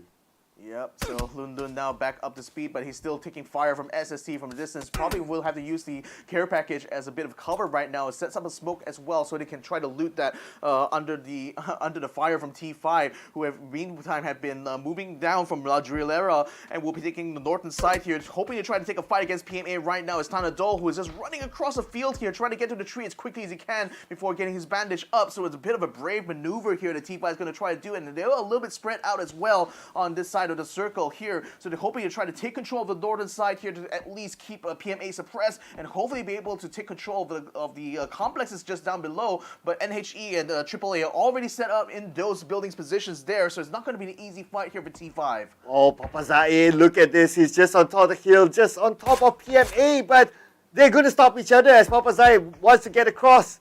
But at the same time, we have T5 keeping an eye on all of them, and T5 happily taking the shot. Tanado, can he land those shots? So many shots pulled out, but none of them landed. Yeah, Papasai, it's still probably being a little bit easier now that T5 is actually forcing PMA into a bad position here. But then now, actually, they spot him on the wheels. Oh! Takes him out and lets Redsea be eliminated in 5th place. So 4 teams now still remain. PMA almost got himself in the car with a headshot onto Ian Pete, even though he tried to pick out the rest of his teammates. Unfortunately, with that one headshot here for Tanadol, that eliminates the chances in this final circle. Alright, so T5 managed to survive, but T5 playing with 3 players. But look at the amount of kills on T5. Already got 9 kills, but the next challenge is going to be NHE. They're coming into the compound with Rosette at the forefront, and now Tanado is going to follow up from behind. AAA, they're going to look from the other compound. Looks like AAA, right now, all they need to do is just stay put. When that fight ends, they just come in and be the mop-up crew. Yeah, they'll be the best bet they could. But the thing is, NHE is camping inside this building using these off angles actually to try to head off T5 here. So they're hoping that at least that they wouldn't try to go by the side door. If they actually do a 2-prong attack by the side door as well as the front, this could be bad. But Long K decides to reposition, picks up a gas can of all things. Well, the Molotov right now is open, actually completely closed up the exit. He sends a frag grenade down to try to discourage a bit of movement there. And the gas can is going to continue to keep the fires going, I think, there, because he probably could be able to pop that to prevent anyone from Theeerathon FIVE be able to get through the doorway there. So that's actually a brilliant thing he was going to be doing here. Yeah, he's going to use that gas can whenever they walk in, but looks like they're not going to go in for the bait. So everyone's just going to stay chill. Maybe they read what might happen. They anticipated it, so they're not going to make those big moves just yet. AAA, on the other hand, just observing whatever that's happened on the other building. They'll be happy to clean them up when the fight ends. Well, I mean, there's the campers versus the attackers right now, isn't it? I mean, T5 sends a frag grenade. That actually deals quite a bit onto Long K, but I don't know whether that's going to be enough for them to make an entry. In fact, Tanado is actually still holding around the outside, so T5 hasn't quite made the signal to just rush in quite yet, because it's still, they only have spotted Long K. They haven't seen the other member of T5 who's hiding, the other member of NHE, I should say, who is hiding up on top of the rafters, and it is a bit of a insurance policy, I think, for anyone who decides to run through, which Rosset is actually keeping an eye out on the long hallway, but again, without any sight about what's happening in the back there, they're a little bit skittish about trying to take this approach. Okay, let's see what kind of approach will they go for, because time won't be on their side. At this point, both teams actually just waiting it out. I mean, playing the patient game, who's going to make the first move. And it does feel like at some point, T5 will need to make the first move because they're on the outside. But okay, anyway, the circle is going to close entirely, and looking at the position of the players right now, T5 Hatsawa is closest to the blue, meaning that he'll be the first one to move, and that might trigger his other teammates to do the same. You know, the thing is that AAA looks like they're also gearing up to make a rotation too, so this could be this could potentially spoil whatever T5's plans are when it comes to this movement here. But Hasawat has just been caught by O2 Squared on the outside, so AAA is actually moving a lot faster than I expected here. They might try to catch any of the T5 stragglers who are still around the outside, not undercover, and that's actually going to put a wrench in their works while they tend to still keep the siege going on the NHE. So far, they just have to hold on and wait and see whether or not AAA will be able to wipe out the rest of T5 around the outside there. And I think this is putting pressure on T5 to make this move. Oh, Rosita knocked down onto Jedi. This could be the moment here. But then again, AAA, they still can reset. They still have time. They still have enough cover. And no other team is making big moves. Yeah, I mean, T1706 is still camping in that same spot the entire time here, while Long K has moved down to the side here of the window and actually finds Jack Huoff, who attempts to try to get J-Dye back up to speed. So now AAA is already down 2 men here. Now Rossetet is going to use this distraction here to try to get up to the bell tower. Will not find anyone there. But in fact, we'll actually use that to try to get a shot at Ultra Skirt. Almost get a spray down to him there. T5 now taking control over the rooftops on this point here. So they're just going to disregard new House Esports. Instead, they're going to try to use this opportunity to finish off the rest of AAA. Ooh, and AAA is eliminated now, leaving with the last 2 teams, T5 as well as NHE, who will get this chicken dinner. It's 2v2 then, so they kind of equal each other. And now, since it's going to be a compound fight, it's going to be a little bit of a hold up between these 2 teams. But the blue will not allow them to hold up any longer. We can see that Rosetta will be forced to move.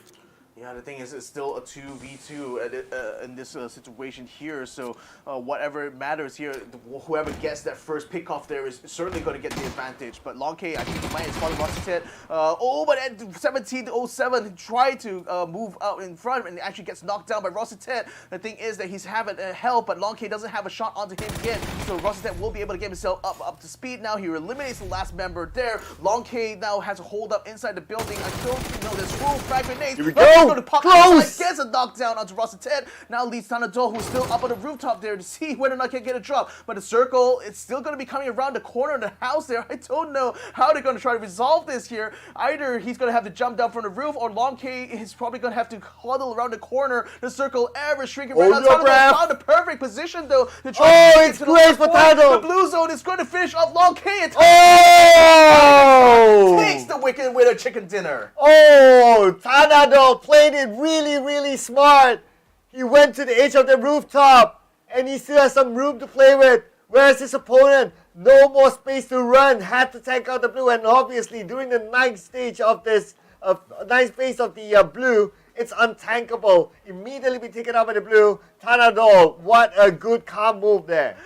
Yeah, again, they knew that just by letting the blue zone do all the work, they will be able to get that. But still, NHE had dug themselves very much, actually kind of pointed themselves in the corner with T17 deciding to move outside there, right into Rossetet Jr. And I think that pretty much made it difficult for Long K to actually get out of his position there, because they already had him hold up that shack. He needed T17 to get a pick off, but he failed to do that, which means that and then Thunderdog was up on the roof anyway. He was a bit of an insurance policy, really, to Rossetet as he attempted to try to assault Long K, but that worked out in the end with the way the circle kind of closed around on the corner there. I thought that Long K may have a little bit of space there, but it seemed like Thunderdog, just being by the edge of the roof, still had more than enough. Yeah, Thunderdog, very, very smart play there, very calm, and that was a great decision.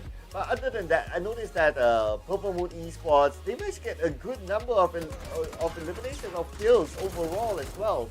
I think it's definitely more than 5 for sure.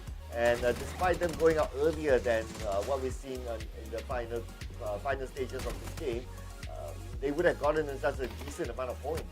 It certainly did, and this is where AAA actually found Miou, who had attempted to try to assault the compound, or rather just attempted to scout their compound, got caught out on the outside here. This is where Gex and SST, along with PMA, were involved in a three-way fight there on the side of the cliff. And Lun Lun, this is an amazing sequence here where he just basically eliminated the entirety of Unicorn Venom, who attempted to take control over the hill, just found themselves just sniped one by one with this Mini 14.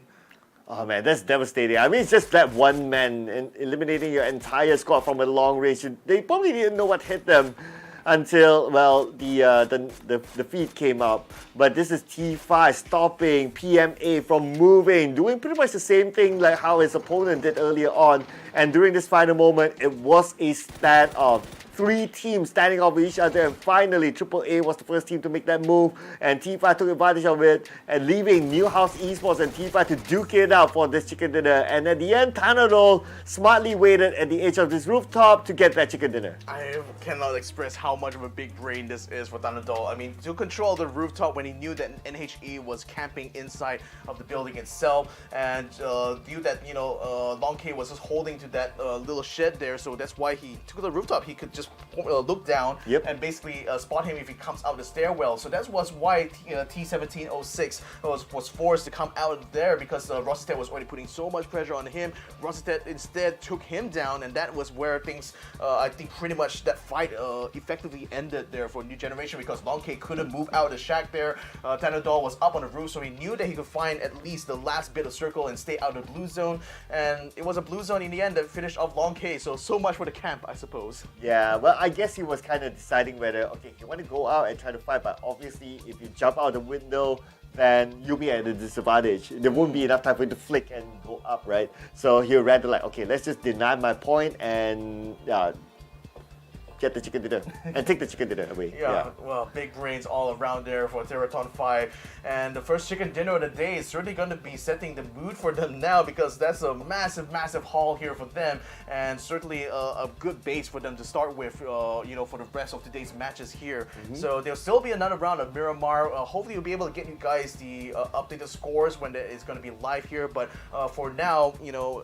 I think these teams, you know, they've already had a lot of experience fighting each other, to be fair, during the group stage here. They've already experienced the heartbreak of Miramar one too many times here, especially for these teams who didn't quite make it to the top 8 at the end of the group stage. So now that Theeerathon FIVE, you know, without all those other teams kind of breathing down the neck, has actually found themselves in a good position here to spread their wings a little bit and start to fly up to the top of the leaderboard. Well, but it is still one game. It's still one game, okay? True. It's still one game. Okay, let's hold our horses. But then again, hopefully they'll be able to remain consistent, because from what we see, they are a good quality team. They know how to work as a team, like one person down, one person up. They know how to position themselves. So if we are able to see them onto the grand finals, hopefully they'll be able to use this sort of coordination to really challenge the other team.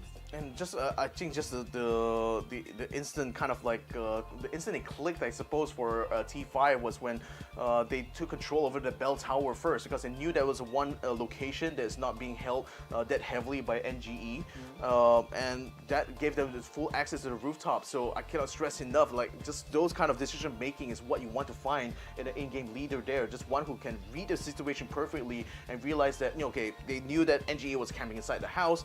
They knew that going through the main door was going to be death, because T1706 was held up on the top there. So what do? Do they still hold out the outside? AAA was already on the move. You know, they were already attempting to try to flank Theeerathon. They in fact took down Danawat, who was taking on the high ground on the opposite side of where that chapel is. So new generation, you know, were already having a lot of advantage because of that camp, but Theeerathon FIVE took the advantage away from them by just taking control of the rooftop. So not only can they spot AAA's movements, and also took down a few of the members. Altus Grit was actually shot from the bell tower by Tanadol, in fact, but then they also were having a lot more room to maneuver compared to Long K inside the house. So that's why Tanadol was able to find the edge of the roof, which was just enough for him to stay out of blue zone. So again, such a big brain play here from Theeerathon FIVE. Absolutely big brain play there. So kudos to them for getting the first chicken dinner in the last chance qualifiers. And I think besides that final moment, in this round in general, there were a lot of good individual moments as well. I think we saw at least 2 different clutches, as far as I remember. So there were good highlights here as well. I remember clutch or almost clutch. Yeah, either one of them. One that comes to mind right now is like, we didn't quite get to see that on stream, but Wesker actually took on like 3 people, got 2 knockdowns and eliminated 1 before he had to run away. And considering the fact that the Rascal Jesters were kind of out of it, especially after having taken that failed assault against, I believe it was, I wanted to say it was AAA, but I can't quite recall. But basically, you know, they lost their big fight. Wesker was the only one remaining, but still managed to earn at least 1 kill point there. So, you know, all things considered, you know, it's a salvageable kind of like round for them. Yeah, but anyway, what's going to matter is, of course, the points collected by the teams. Let's review round number 1. So T5 obviously with a chicken dinner with 10 kill points, giving them 20 points. AAA, they kind of stayed put during the final stages, but then again, they were forced to move because of the circle. So 11 points for them. Redsea, 10 points, a double digit. Hopefully they'll be able to bring that momentum. But look at Purple Mood Esports. Who needs placement points? Who needs placement points indeed when you already have 10 in hand, and that already is enough for 5th place. So imagine like this is like the kind of meta that is right now. You know, you as a team in this under these new rules, you have to be proactive. You have to go out there. You have to be able to farm those kills. Otherwise, if you're only relying on the chicken dinners or the placement points, you're not going to be able to get far. Look at comparison to other teams like who is that? Like PMA only has like 4 kills and 4 placement points there. Other teams have only 1 or 2 kills but 0 placement points. They weren't able to keep their squad together, especially like Dead Destroy as well as E36 got eliminated, got a whole squad decimated quite early on. So now it's but then, you know, when you talk about the whole package there, Theeerathon already has that on lock because they not only got a chicken dinner, they had already killed 10 people in the process of them getting to that final circle. In a sense, you could still say that, you know, it's still important to aim for the chicken dinner anyway, but if you're not able to, if you're not going to be able to farm those placement points, then you have to prioritize those kill points. Yeah, I guess the example is that if in case like Archangel Predator's game, and one of I believe it was one of the Miramas yesterday, is that when the circle keeps shifting away from them, like you don't have the circle, meaning that you want to go for placement points, it's a little bit difficult. So you might as well like, okay, whoever's in front of us, we take the calculated unnecessary fights just to try to gain those placement points, rather than trying to chase the circle for placement points, and it becomes really difficult and you end up maybe without a single placement point. You might as well learn from what Purple Moon Esports did. Like whoever's in front, just take the fight, win those fights, because believe in your gun skills and get the points.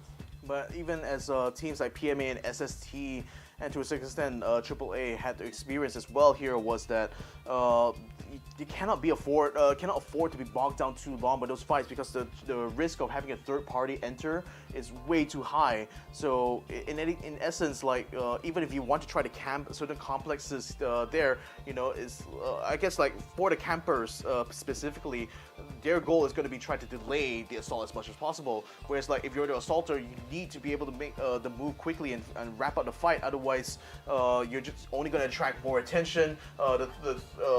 Especially if the fight gets overextended, you know, and you're running low on health or ammunition, etc. A third party that's fully equipped, fully ready to fight, there is easily going to be able to overcome you. So I guess this is kind of like the 50-50 sort of like decision making that, you know, really good IGLs are able to provide there, where they know like whether or not should they take the fight or should they pull away, because, you know, if you're going to be taking the fight, if you cannot finish it fast enough, might as well, you know, you try to go for another approach instead. Yeah, totally agree. So it's very situational. I mean, we can craft all the theories behind, like, okay, do you get placement points, do you get kill points, and yada yada and so on. At the end of the day, it's very situational, because PUBG is a 360 game. It's not only about, okay, in front there's someone, we're confident, let's take the fight. It's also knowing about the surroundings. What if, as you try to rush to the front, somewhere in the middle, someone from afar just shoots your teammates down, and then it just goes all the way down. So it's very situational, and that's where, like what you say, really good IGLs know how to make the call. Yeah, and you can imagine like the pressure really on that position there, because one mistake on your call, that means like your whole team gets taken out. Yeah. So you know, but that's the value of having, you know, those kind of players on your team in the end of the day, because those are the guys who help ensure that you're going to be able to grasp that victory, especially the opportunities that come about in these kind of second-to-second sort of like situations. Yeah, you know, my theory about how an IGL would work within PUBG is that I theorize it as the IGL is playing an RTS game. Like he has control over, like, okay, the other three, they are like his minions that move according to whatever he says, something like that. But of course, a difference with an RTS game is that whatever that you command, they will do. This is like they have to understand what you're telling them. They have to be confident of what you're telling them before they can execute it. Again, like when you're, especially in a competitive FPS game, you know, communication is extremely important. Being able to feed information to your IGL and for your in-game leader to be able to process that information as well, and to be able to provide orders, letting know, okay, you move this way, or like you set position here, you know, timing the queuing, you know, of all these actions. Yeah, to your point, it is very much like an RTS. You know, it's a huge strategic element to everything that the IGL has has to do, and in the end, he's the guy who's basically having the full picture of the fight. Not necessarily the people who are going out in front actually getting the kills. So. Nevertheless, though, we are going to be looking at PMA's face cam right here, and these guys, hailing from all the way to Taiwan, a region just like Japan, where there are significant amount of skilled players in PUBG, but they just really haven't seen that translate into success international scene here so far. So I'm glad to see that at least they have an opportunity here to show that they are fully capable of fighting against some of the top teams in other regions here, and that's really glad to see that they're also having a lot of fun with it. Yeah, I mean, at the end of the day, you don't want to put too much pressure on yourself, right? It is still just game number one. Okay, just going to get the benefit for everybody. It's still game number one, so there's still a lot of opportunity for these teams to collect points over time. And a few things here, right? So it's not about really pushing for the chicken dinner. Sometimes chicken dinner is a bonus, but if you're able to rank in the points however it is okay, and you got 9 more rounds to go. And the second point is that, well, you got 9 more rounds to go. So whatever happened in round number 1, it can still be like, okay, maybe it's a one-off thing, maybe it's a warm-up thing, or maybe it's a wake-up call thing. And once round number 1 is over, okay, round number 2, we gotta get going, because you don't want to leave it until tomorrow and put unnecessary pressure on yourself. And I think a mark of a really good team, especially at this level of competition, is one that's able to adapt rapidly on the fly. And it's very rare to see this, in the scene in general. But teams, especially ones who have been playing together for a long time, who have streamlined their communications, who to a certain point, they certainly do kind of think alike. Sometimes they, especially for an IGL, is always kind of like. It's always a good thing to have minions who are smart enough to make decisions on their own. Yep. Although you don't want them to be doing that most of the time. But then again, if your minions think the same way that you do and are able to react accordingly to the situation, that's exactly the kind of team that I feel is always well geared in order to win out fights. Because a team that is rapidly able to take the input, to be able to observe the situation and make the right kind of decisions on what to do, where to move, etc. Certainly going to be a team that will have a lot more advantage compared to another team that just scraps by. Yeah, absolutely agree. I mean, yes, the IGL can make the call to like, okay, you go here, you go there, you do whatever that you're supposed to when you reach that spot. But as you reach that spot, situations could change, and the IGL might not be prepared for it because it does not have the field of view that the player would have at that particular spot. So, like what you say, right? It is up to that player to kind of decide, like, okay, does he still want to continue on with the plan, or does he want to fall back, or whatever that he wants to do? So, it is yes, in essential, the baseline is that IGL makes a lot of calls, and it is very crucial. But when it reaches a certain stage, then or situation, then it will be really up to the player to be independent on deciding what they can do for themselves and what will be beneficial for the team overall. Because if there are some players who their playstyle is like, okay, they want to go for individual style of kills, but sometimes it's detrimental to the team, because if they overdo it, then the team will lose one player, leaving them to have to play the rest of the round with 3 players. So it has to be there has to be a conscience of like, okay, we're doing this as a team rather than I wanting to do it and get those kills just for myself. Exactly, and that's exactly the type of mindset you see across all types of sports. Not just PUBG, but even in any kind of team sport. It's the mindset is always be that every decision you make is always for the benefit of the team itself, not the benefit of the individual. So sometimes you can have a team that has many star players on board, but if they're just out there for themselves and they have no cohesion, no chemistry with each other, it's very difficult for them to even win tournaments, much less win fights. So yeah, it's the mindset that the players carry going into these games that are very important. And as your experience as a coach as well, how important that psychological element is in the sport like PUBG, where everything is just really all about these kind of snap decisions. You have to be fully confident in what you're doing at any given moment. So having a strong mental faculty is so important there. Yeah, and I would like to add on as well, PUBG is a very punishing game. Exactly. Yeah, there's no way, at least in the current patch, that you can revive like if you're totally eliminated. So the moment you go out, that's it. You wait for the next X amount of time until the next round, maybe up to half an hour even. So you don't want to be in that kind of situation where I get to sit back and watch other people play, but then again, it's not a good feeling because everyone gets to play and you're just sitting there sulking to yourself on whatever happened earlier.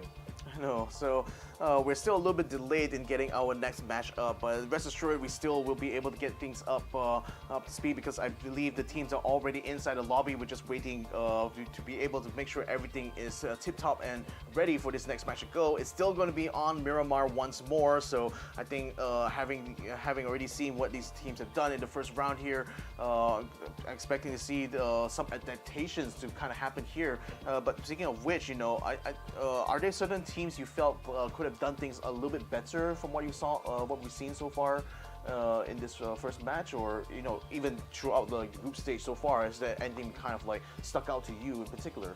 Well, I think the standouts are easy to point out. It's basically like the teams who actually qualify onto the next round, honestly. But I think some of the teams that could do better. I think I was expecting, I think a lot of people were also expecting that teams like Redsea to do better as well. But so far, round one was okay for them. Alright, it wasn't that bad. But the question will be, are they able to maintain consistency? Because that's what we saw in the group stages. It's like, yeah, you can have one good round, one decent round, and then the next round is kind of wonky for them. So I think now it's about trying to get that level of consistency. Because if you can't think about it, the chances to move on to the next round is higher as compared to the group stage. Because group stage, you got 24 teams. Here, you got 16 teams. But the amount of slots onto the next round is the same. It's still going to be 8 slots. So your chances of moving on is going to be 50% as compared to 33% during the group stage. So as long as you're consistent enough, yes, round one they did well. Hopefully they'll be able to continue on because they are an OG team and they do have the potential.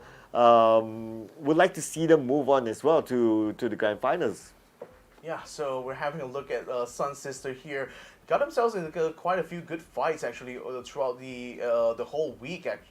Even if you look at the group stage as well, they had even gotten a chicken dinner for themselves during the group stage, which is super cathartic for them, given that they're one of 3 Japanese teams who are competing in this regional tournament, and the Japanese region generally being one that's consistently kind of like. Sideline, I think, when you look at stronger regions like Thailand or Vietnam. So hopefully we'll be able to see them a lot more as we jump into our second match now in this last chance qualifier. This flight path looking very similar to what we had in the last round actually. So going from the west to the eastern side, splitting the map completely in half. We still have Redsea jumping out very early on here. It seems like if I see where one call is, I think they should be jumping out somewhere near the middle there, probably headed towards Picado as well. We do see a whole bunch of teams headed towards the Picado, Los Leones kind of direction as well. So looks like it's going to be even spread for a lot of these teams here coming into this next round. Yeah, and the fact that we saw no early fights in the previous round with a similar flight path, I think that it's probably going to be the same case this time around, that everyone's going to be A-OK during the start. Yeah, we saw one team being eliminated early, but that was not because of like you immediately drop and then you fight. It was like some sort of rotation and scouting, and they decided to take that fight at the end of the day. So I think we can expect the same thing to happen unless something changes. For example, EXO Clan and NGE just right next to each other, but looking at how they're moving right now, they're splitting up. So I guess they're going to call it truce for now. Oh, definitely going to be much more preferred rather than trying to fight it fist to fist, isn't it? But it seems like they both kind of picked more or less the same complexes they wanted to take control of, then only realized midway down that, oh, NG is also having the same plan as we do. Okay, I guess it's going to be time for plan B then. New Generation has just picked up some good weapons here. Van has already got a Mini 14 in hand, so probably will be able to, probably wants to try to find a nice little scope for himself too. UV seems to be having this whole city for themselves here with the stadium at the same time, so that's going to be plenty of loot for them to try to hoard around, but probably a little bit too little people actually to collect everything. Yep, El Pozo, such a big town, and only one team, but you know, that's their advantage, right? They can loot as much as they want, depending on how far the circle is, and yeah, basically all the loot is there. And sometimes El Pozo can be challenged by another team, so it really, really depends on the team strategy, but Maybe it's because like we are still at match number 2, so we have a lot of matches left to play.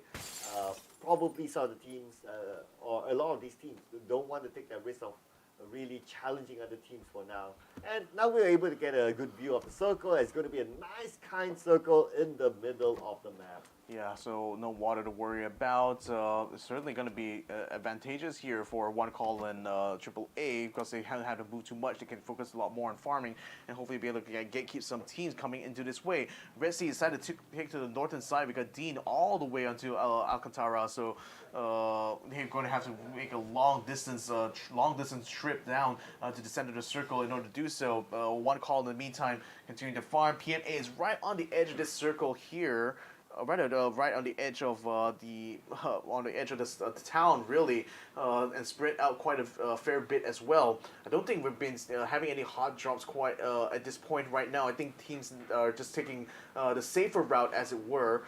In fact, like EXO and EXO Clan and New Generation were probably the 2 closest teams to each other. Only now that Van has already gotten an AUG as well as a Mini 14 and decides that it's going to be time to scan around and see whether or not I can spot the members of EXO Clan and hopefully catch them with their pants down. Ooh, okay. I'll be worried there if I'm caught with my pants down as well. Literally. But anyway, so Chimpy now 1v2, and they seem to know that someone's in this compound. They got the information. They probably saw him on the rooftop. They might have actually spotted him, or they're just being really cautious right now. The thing that's certain is that Chimpy is holed up on the top of the roof, so may still have an opportunity to drop down and pull away should he need to, but at least from here, he can still more or less see if New Generation is going to be popping around. I think Van might be seeing his Chimpy's head pop on top of the rooftop there, but Hakai and Fab are also, Fab is actually on the move on the back there to maybe try to head off Chimpy should he try to regroup his squad, so they really are putting a lot of pressure on the zone here, making sure that Chimpy's movements are covered, and Chimpy knows that he's being covered from the back as well, so he's realizing that he's going to be surrounded now. Are the rest of EXO Clan going to try to bail him out, or is he going to be left with his devices? He's still going to try to take a shot anyway, but Van is still holding steady, waiting for Chimpy to expose himself, but Fab gets a headshot onto him anyway, so Chimpy is already down. Well, backup from That Blue was on the way, but anyway, the fight's already over. Too bad Chimpy was caught out. I think he was doing some scouting work. He was like trying to take a vantage point, gathering information for his team. But unfortunately, NGE came in and he wasn't prepared for that. Yes, we can argue that he had an exit point behind, but from our view, we know it's clear. But for him, you wouldn't know. Yeah, number 1, Lambau was already taken on to 310 here. It looks like the team number 1 is moving onto the compound that 310 is hold in. And Luvello has already been taken on the outside there. Wesker has been knocked down as well. Miao Yu is on top of the field while Zico goes into the building. Wesker should be finished off now, while Lambau is going to be joining the rest of them. And Virtue will find Goldie as he attempts to get inside the building. Gets a kill as well to Kind, and that will eliminate the whole of 310 out in 60th place. The first team to be eliminated in map number 2. Not only elimination, looks like they wanted to burn the body as well. Oh, I mean, calm down, people. Calm down, people. It's not about the kill; it's about sending the message. Isn't it? Oh yeah, and plus it happened to be in a graveyard. Oh yeah. No! I mean that's in a morbid one kind of way, convenient, I suppose. Don't need to transport it out. Yeah, don't need to move out. You can just do it all here, all in one. But anyway, we see movement here coming in from E36, and look at the teams around them. They're taking a big risk here, cutting across a lot of these teams already securing their own compound. Yep, Chagrin is going to try to take some shots. I don't think that's going to connect, especially with E36 moving across like that. But who knows? I mean, maybe he still might get a lucky shot. Oh, the smell just smells an opportunity. Only forgets to take him down as soon as he got to the building there. But that's not quite the start that UV was looking for. They already lose a smell right away. EXO Clan rapidly responding to this. Sapao has to hold up in the complex next to just nearby, while J. Ken will be joining up with him as well. Looks like they're going to be looking to try to get some revenge here onto EXO EXO Clan. Unfortunately, he didn't smell that coming. Oh, nice. We're gonna have a lot of puns with that name. Oh, we're gonna be having puns all for days now. I mean, we got a whole weekend worth yeah. to try to build on these puns here. But Silky will be joining up with UV as well. EXO Clan will be holed up in the building, and no doubt expecting a response to be coming in from UV at any time now. So they're already digging in and camping, waiting for Unicorn Venom to try to take on the position. But it seems like they will set themselves up in the compound right next to them to try to decide whether or not they want to try to take the fight. Okay, Purple Mood Esports, they're definitely in the mood today. They managed to get like 10 kills without needing a single placement point to place themselves onto page number 1 in game number 1, and essentially the overall chance because it's only game number 1. But Purple Moon Esports, this time around, they seem to be a little bit more chill this time. Probably no big opportunity yet because all the other teams, like what we saw, they're kind of clumped in one area, in one corner of the or one area of the map. So that maybe that's why Purple Moon Esports didn't really have a target to work with. Teddy actually sees New House up on the hill here. It's going to try to spray as much as it can from the Mini 14 to only ping them out. Oh, and actually spots Gats as well on the out of the window. Might actually have landed a couple of hits there onto him. So that's certainly going to be interesting if PMA decides to try to take the fight to EXO here. But so far, it looks like they want to try to keep them at a distance for now, just mostly just spotting their positions and deciding what path to take for this next phase here, because phase 1 is still closing in here. 1.5 minutes before the blue zone reaches its end. So you can see Redsea Esports, who have been holed up on the northern side, are now making the move down south.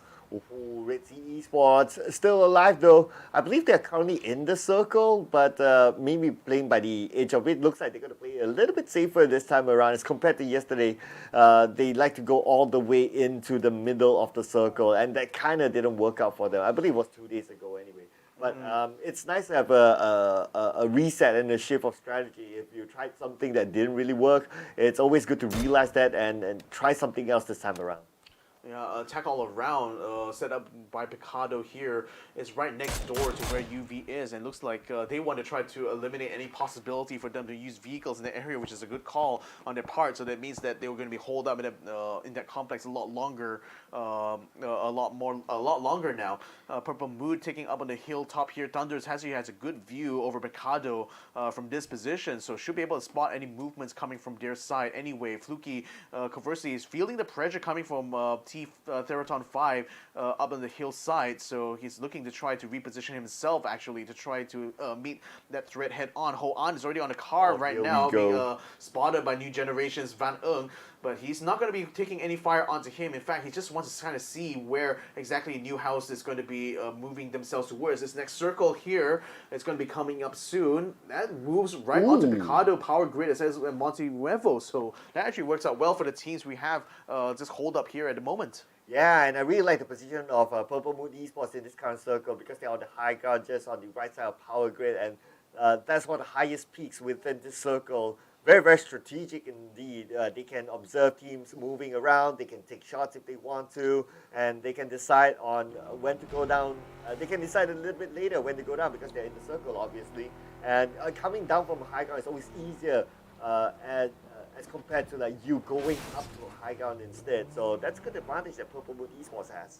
And I think there's a lot of options actually for teams that are going to be coming in from the east side. Either they can try to take wrap around the north, which actually will have a lot less resistance compared to try to going into the circle head on, because they'll be likely encountering AAA or One Call who are already or PMA who are already set up inside the vicinity of the circle there. Jankuwov though is keeping an eye out for what I think is going to be team number 1, who is encroaching their compound. J-Dai is already out in front there. Most likely will be encountering them while still in the vehicle here. Looks like he'll be falling back to regroup with his Redsea team. Fab from New Generation is going to be on the way to join up with the rest of the squads inside the circle here. Hakai has already moved ahead here to take this little set of houses there. That should allow them a good base to kind of like decide which direction they want to try to approach this next circle in. Hakai, meantime, just scanning those hills, just taking no chances at all, knowing that certainly some squads find it quite advantageous to be up on this hillside, so definitely need to be able to spot out and see whether or not any snipers might just be lurking up above. Okay, maybe not the sniper above, but below them there's another team. But anyway, it will not be a big factor for now. because all these teams in the circle, and we're still at phase 2. Don't expect big crashes unless you're on the outside of the circle and you really want to come in, or you're desperate for the kill points, which is, I think, is still early for a lot of these teams. That's why we can see teams trying to evade each other as much as possible. Try not to take unnecessary fights. So we might be seeing a little bit more action as we head on to phase number 4. Yeah, Chibrit from One Call still gathering here. Gats, I think, has spotted Teddy, tries to take some shots, but hasn't been successful in making them connect until then, when he just popped him down less than half. So I think Teddy realizes they're already under fire here, and in fact, I think they're a little bit tied up for facing another team on the other side there, but EXO Clan is also receiving fire on their part as well, so they're looking to try to at least secure maybe some shots there on the PMA, maybe even a knockdown on their part, so they can at least try to rotate out. And speaking of rotations, One Call has taken position inside this ditch right now, overlooking the town here in the middle. That, I think, that's going to be that might just be Picado right in the middle there. So a couple of squads already in position. Looks like someone is going to be dropping in there on the E pickup here. That might be actually, I think that's a crate. Sorry. That's a crate that's actually headed its way down. So far, none of these teams really making any movements until just now when Upchen finds Dan Pablo. Redsea might just be in a bit of trouble. Oh, Redsea. Okay, I think they are somewhere within the circle, but they are kind of busy fighting. Or are they on the outside of the circle? I think they're outside. I think they're rotating towards from the left to the north. Because Gex is now just only entering into the safe zone here, but they're being fired upon by a couple of teams. Redsea decided because of Dan Pablo being taken out, will be taking the long way around through the blue zone in order to join up the rest in the safe zone. Savior from Global Exit, almost spots E36 and tries to get the shot, but they will not be able to knock them down before they will peel away. So Global GX is finally successfully got themselves into the circle now, having forced out E36, preventing them from stopping their tracks here. Now they can consider themselves set up now, but then the circle has already moved on here, so E36 will be joining the rest of them there. Yao Yu has already found Jexy, eliminating him completely now, and Trick and the rest of One Call is going to be coming in to see whether or not they can slip by and just get up onto the hillside here. So Yao Yu is going to continue to try to spray down on the Trick. Actually gets a bit of a ping there, but it isn't going to be successful in knocking them down. Fop in the meantime from NGE has found SST Runax, eliminates him completely, so it seems like this Japanese squad has found themselves in quite a bit of pressure. Oh, but Purple Moon Esports, earlier the circle shift towards power grid, so Purple Moon Esports, they still have one of the best positions possible up on this high ground where Thunders is at, and because of his position, he managed to get a knockdown from a far range earlier on. But now we move over to T5, looking over at PMA T5. Rosidon, he himself has this high ground.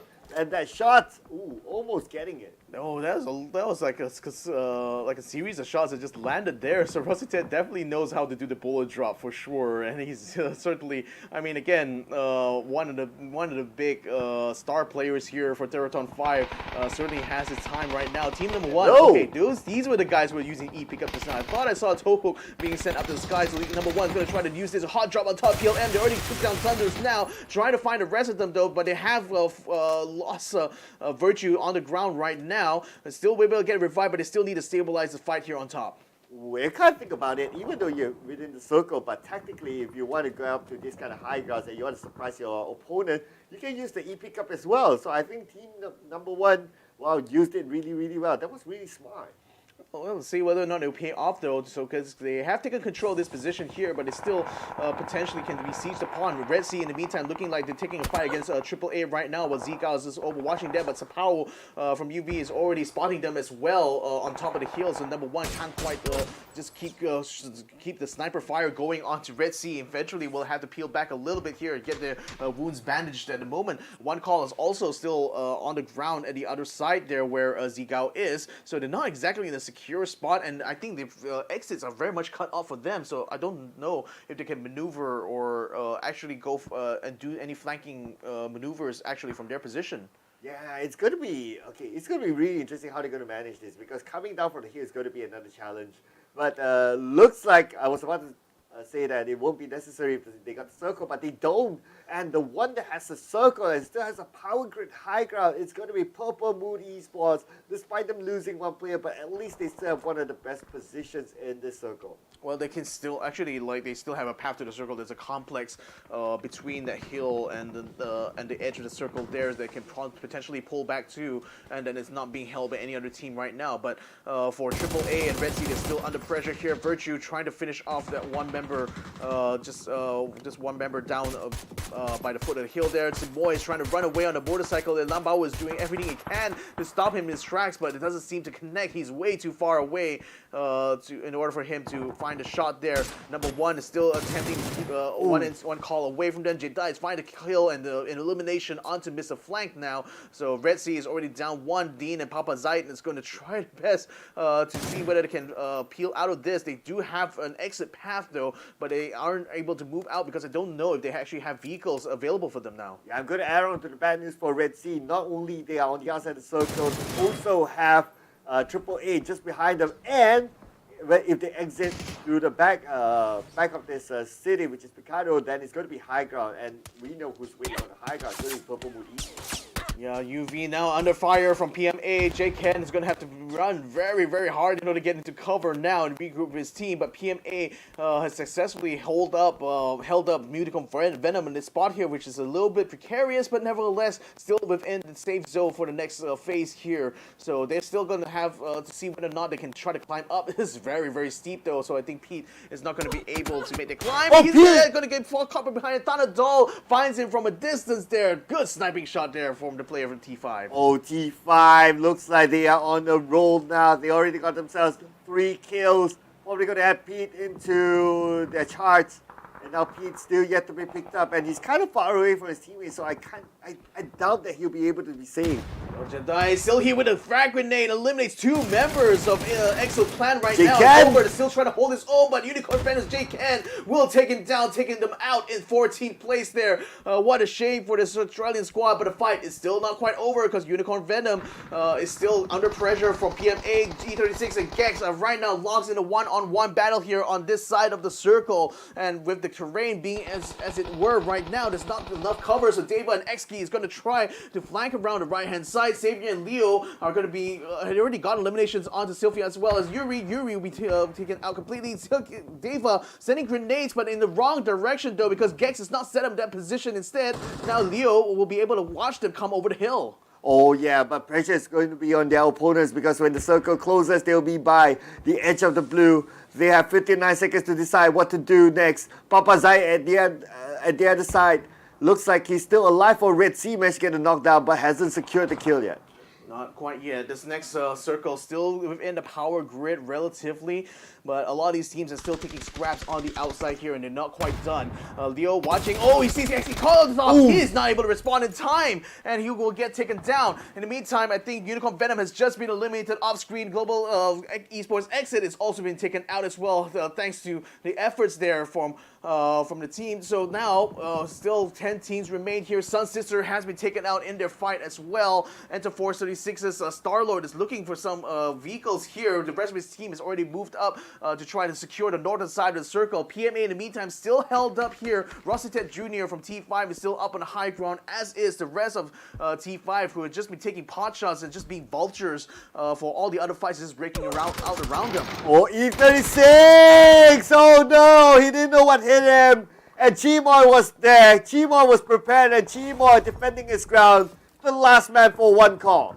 Yep, he is going to have to camp here really hard now. T5 in the meantime also finding NHE though, and Hasawat has already taken Hoant out of the map here. 9 teams are still remaining here. E36 is going to be making a maneuver around the outside of this next circle to see if they can get down south. T5 seems to be regrouping right now to try to join up with the rest of them, their squad inside the compound here. They're still within this next circle though, but just overlooking where the power grid is.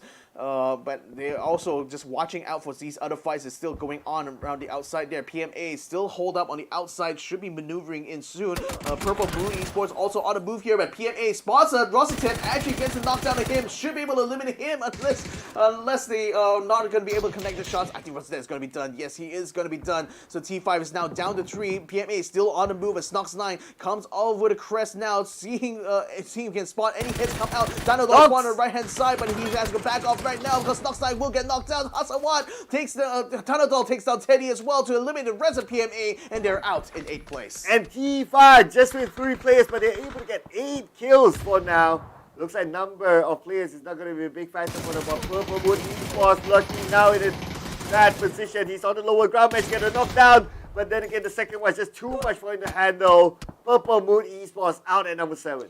So now 5 teams still remain. Theeerathon FIVE still having 3 strong. They spot the deadly strike coming across from them now. He'll get a shot onto Lucky J, but not enough to get the knockdown here. Pantapong is going to have to watch out too from the other side because another 2 members of Deadly Strike will be coming up the hill too. So Pantapong is going to be repositioning himself to find the other members who might be threatening their position here close to the power grid. This next circle finally takes us out of the power grid itself, which means the attack all around will have to maneuver into the open ground here, while the rest of Theeerathon FIVE, they've already been smartly have taken up the high ground here in this next circle, so it looks like they're in the best position, height-wise. Ooh, yes, as long as you're the high ground, you're pretty much good. But of course, you must be able to defend it. Like what you say, continue to be the king of the kill. And at this moment, we can see that Patapong is all alone in the compound, but he's within the circle, so that's okay. We already have phase 6, and we have 5 teams left, meaning that possibly we might see like a slower round for phase 6, but for phase 7, teams will start to fight again. Yeah, you can see Deadly Strike now just keeping an eye on that compound just south of them, and that's where Panapong is currently set up in. Danadol is going to be regrouping with the rest of the squad at the compound now. It seems like they know exactly what the situation is here with regards to the 5 teams that still remain here. One call is also still in the mix, so is E36, who have still 2 members up and ready here, and they're just lurking by the sideline, not really looking to be involved in too much fight still, except that Deva is now inside his Jeep and probably is going to try to get himself close to the compound. Actually drawing a lot of fire from everyone here, from T5 as well as Deadly Strike, and maybe where is he exactly trying to go here? Is he trying to get to the compound? Oh, well, we'll never find out anyway because Lucky J has already knocked him down. Well, Lucky J is the lucky one. Unfortunately, unlucky for Deva. And he wanted to go to the middle of the circle. I guess he wanted to stay there. So hopefully, he'll definitely get the next place on circle and he'll hang on, let other teams fight with each other. But it just didn't work out for him at the end of the day. Yeah, so we have one compound, which is the part of the power grid still being held by attack all around. Now the blue zone is going to start to crunch onto them now, forcing them out in the open. Simoy from one call as well is within vicinity of AAA, and they finally find him, take him out completely. So that means the 4 teams that still remain are Deadly Strike, Theeerathon FIVE, attack all around, and as well as Enter 436. Pong almost finds a ping there. Unfortunately, Deadly Strike is also spotted out his position, so it's forcing him to go prone right now, and he's still in a relatively exposed position here, even though he's on top of the roof here. That actually is an open invitation for anyone around him to try to pick him off. All right, speaking of picking off, I think all these 3 teams. Okay, I'm looking at where is Star-Lord? Okay, Star-Lord is just behind AAA on the right side. So looking at the current situation, there's a possibility that Star-Lord might be needed to make his move, and he knows exactly where AAA is at. So he has the nade there, but he chooses not to toss it just yet. But instead, he prepares a mini 14 for those long-range shots instead. Yeah, neither team wants to come out in the open.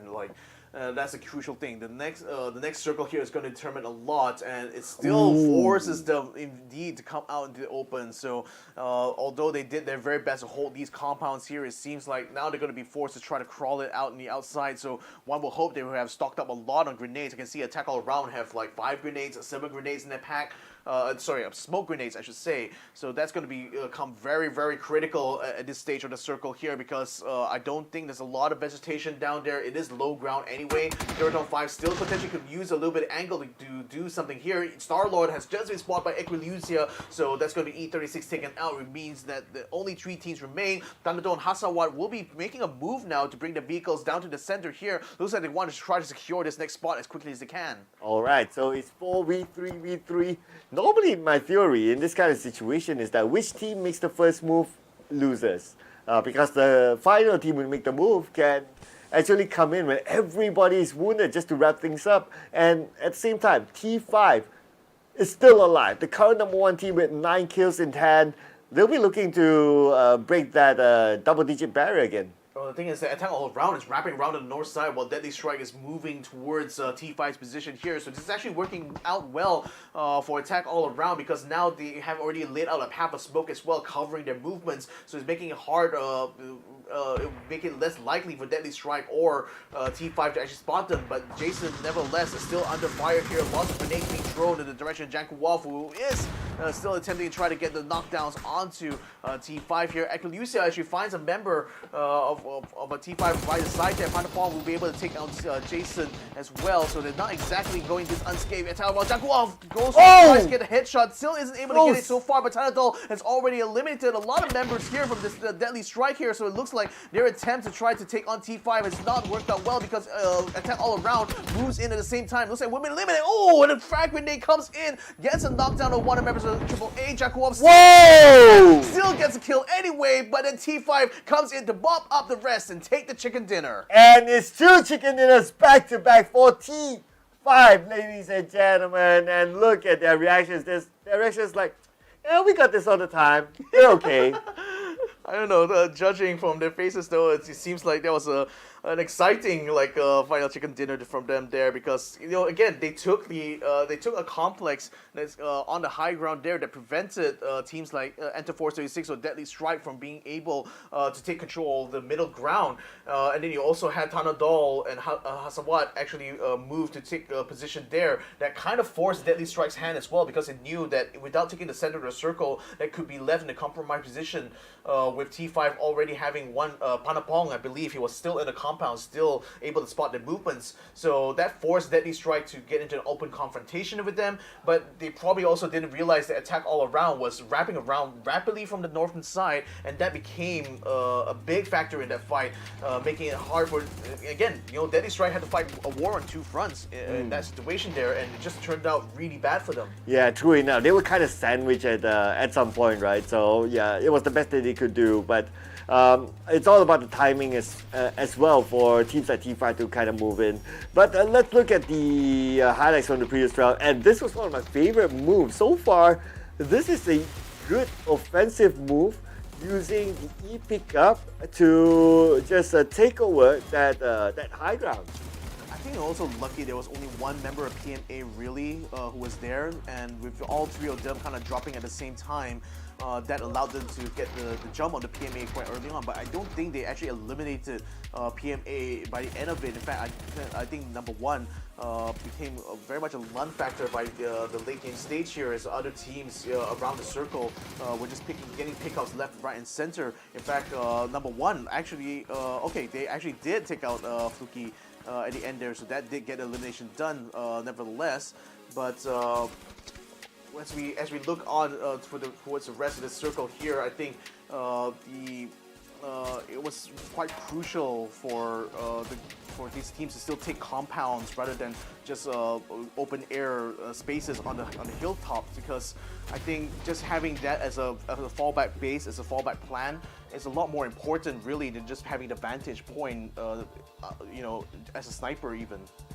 Yes, so it's also subjective to your skill set, right? Like Yeah. some players, they might be comfortable with the long range, some players are a little bit more comfortable with the short range, so it really depends on the scenario as well. But anyway, that was a really good round. I felt that in that round we had a lot of variable type of plays, especially with the E pickup play. I think that was kind of new. Normally E pickup is used as a travel tool per se, and then by dropping, it's like, okay, you just hope for the best that no one's in the area. But I'm not sure, was that intentional or deliberate, that they knew that someone's there and then they want to take over that high ground. But either way, it was a good move there to use that E-Picker to go to a prime position that is normally very hard to get if you go on foot. Yeah, I think I guess like a team like number one probably was also really had not much to lose. Again, you know, they were kind of like struggled a lot during the group stage. Couldn't even get themselves into final fights a lot. So I suppose, and given that the E pickup as well is a brand new item, I expect they're also trying to get a feel for how can they use this, you know, not just as a defensive tool, but also offensively potentially.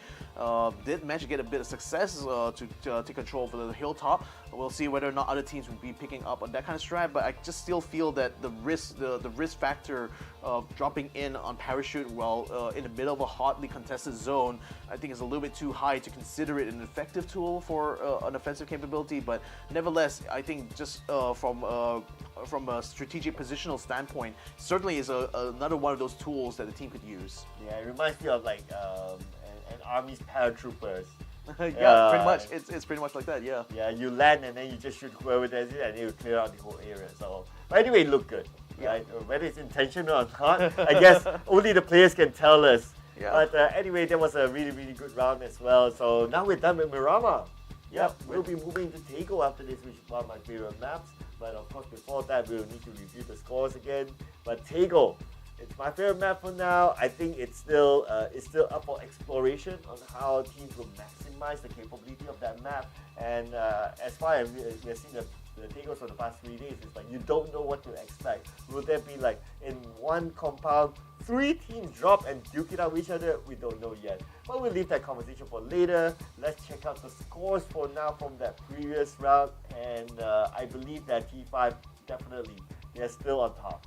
I definitely think so. I mean, at least overall score-wise, but certainly with this kill point of 12 here, that's also a very handy result here for T5 to ensure they maintain their top spot right now. We wouldn't necessarily be able to see the overall scoreboard by the end of this. We probably might see it by the end of the day, but I think T5 has done very well to make a case for themselves why they probably would be the team to beat right now on this first day of the Last Chance qualifier, because you know, taking the chicken dinners back to back, that's not an easy feat, especially against teams this competitive.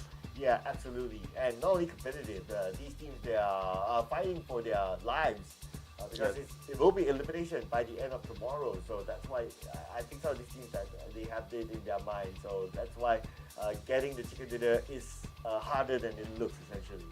Yeah, I'm still surprised to see that like NGE didn't quite perform well in this round here. They've only managed to secure 2 kills, and that's only enough for 12 plays, just ahead of like Redsea, still behind, or rather just on par with Global Esports Xsset. Their PMA, I'm also surprised that they only got 1 kill point. I thought they at least got 2 or 3 in that fight, but it doesn't seem like they did get some knockdowns, but it didn't look like they were able to translate that into points for themselves, although they did manage to get 1 placement for their own. EXO Clan, at least this is going to be a good round for them, you know, kill-wise, because they at least were able to get 4, but nevertheless, it's not enough for them if they want to try to keep up with T5 for one, for teams AAA and Deadly Strike as well, you know, having 14 and 10 points respectively, are certainly representing a bit of a competition right now between Thailand and these other regions. Yeah, I'm just looking over at number 1. I think that they only got like what 2 placement points, but 11 kill points. It's just 1 point below T5, but they shot themselves up to the top 3 finish inside of this round. So again, it just shows that the importance of kill points. If you're able to get placement points, great. But kill points, pretty much they overrode a lot of these other teams.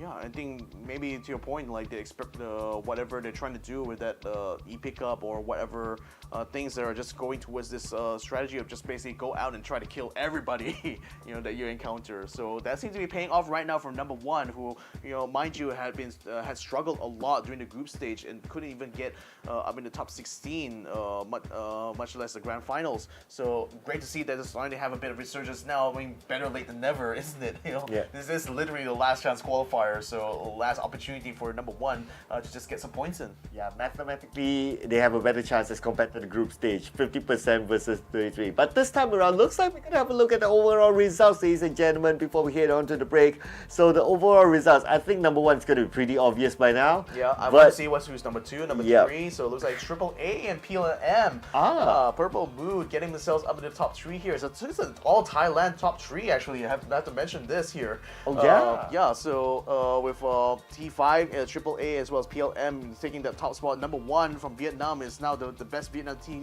in terms of points right now. The 11 kill points, enough to keep themselves up in the fourth place there.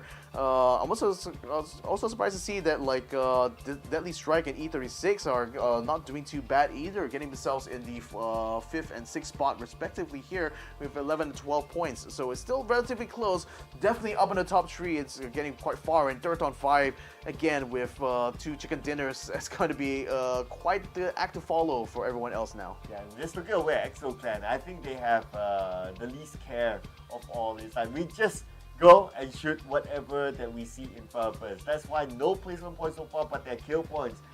9 kill points, 9 points just out of that. And you can't think about it mathematically, they're only like 1 point behind NEC, which is just by the borderline of the grand final stage bracket. So, and 2 points behind Redsea, 2 points behind E36. So far looking good for EXO Clan. It's just a matter of, again, you need to be super consistent because you're playing for the long run. Yeah. Again, I mean, yeah, we did say that having a lot more weightage now, obviously the kill point, but I think like EXO Clan also has to think a little bit harder about how they're taking some fights because, you know, if I recall correctly, they were stuck on the first floor where other teams basically ran on top and just overrun them. Nevertheless, that's enough for us talking about Miramar right now. We're going to be taking a short break, but when we come back, match number 3 Taego is going to be a go, so make sure you stick around for that. That will happen right after this break, so don't go away. Welcome to the Update 23.2, where you can now revive your teammates, transport knocked out allies onto vehicles, and engage in a new social feature, the clan system. Let's dive right in. First on the menu is the brand new revival system. To reduce frustration during squad play and promote diverse strategies in normal matches, you will now be able to revive your fallen teammates. Just retrieve the blue chip from their death boxes and register it at one of the transmission towers scattered across the map, or through a wireless transmitter item obtained through farming. They can then rejoin the match via a respawn plane that flies once per phase. Note that this feature is available only in normal and custom matches on Erangel, Miramar, and Destin. Next, we're introducing a new DBNO feature, allowing you to carry knocked out teammates and place them inside vehicles. This addition provides players with an alternative way to evade danger without having to only abandon or revive your teammates. We are also finally ready to unveil our new clan system. Create or join a clan, play matches, and earn XP to level up your clan. As your clan levels up, you will be able to upgrade your clan tags. Not only that, but you can also earn a BP boost by playing with your clanmates. Definitely worth it. And as always, make sure to check out the patch notes for all the details. Update 23.2 has plenty more in store this month, including a DBNO rebalance, general lobby UX UI improvements, a slight buff to the Ace 32, and more. Starting with this update, prepare to become your team's hero, transport teammates to safety, and establish your own PUBG Battlegrounds clan for double the excitement. And we'll see you on the Battlegrounds.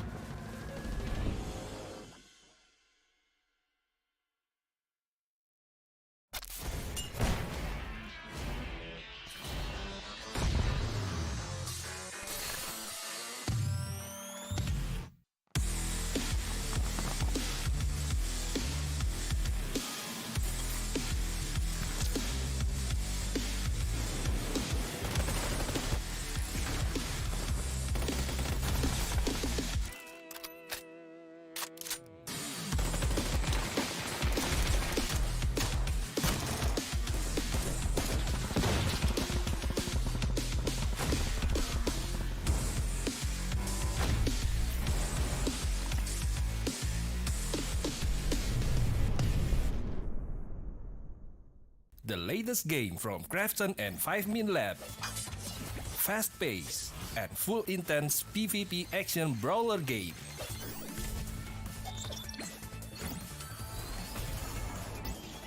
Use your best combo to send your opponent to the lobby.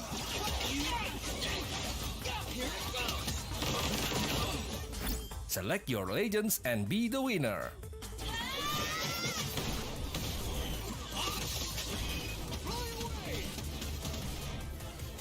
Pick the mode that suits your fighting style, from 1v1, 2v2 to Battle Royale. Available to download and play free on Play Store, App Store and Steam.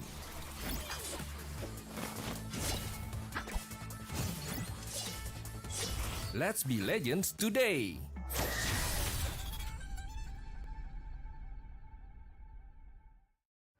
Welcome to the Update 23.2, where you can now revive your teammates, transport knocked out allies onto vehicles, and engage in a new social feature, the clan system. Let's dive right in. First on the menu is the brand new revival system. To reduce frustration during squad play and promote diverse strategies in normal matches, you will now be able to revive your fallen teammates.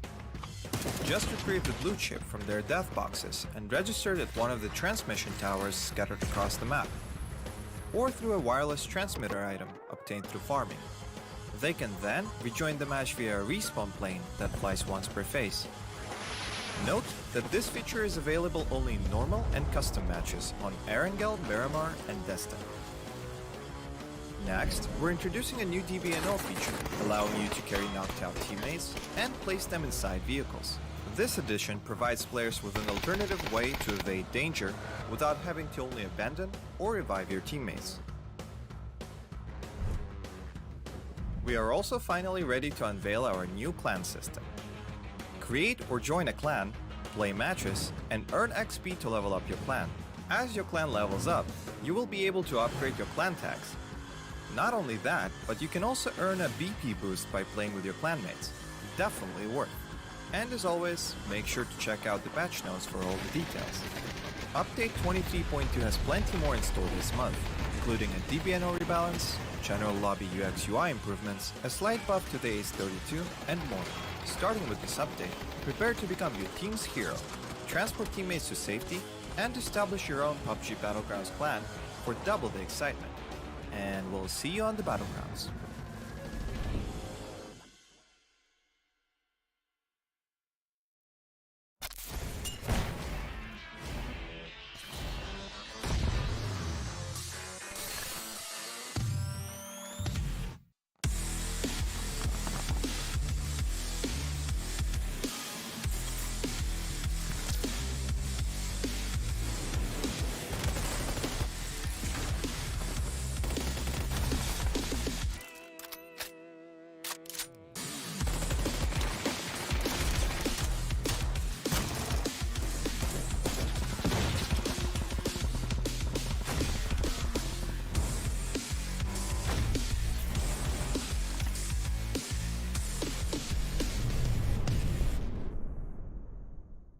The latest game from Krafton and 5 Min Lab.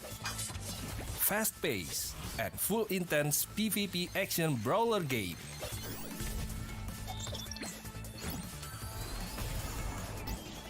Use your best combo to send your opponent to the lobby.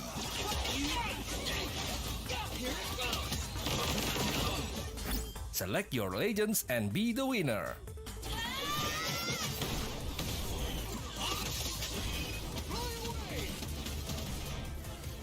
Pick the mode that suits your fighting style, from 1v1, 2v2 to Battle Royale. Available to download and play free on Play Store, App Store and Steam.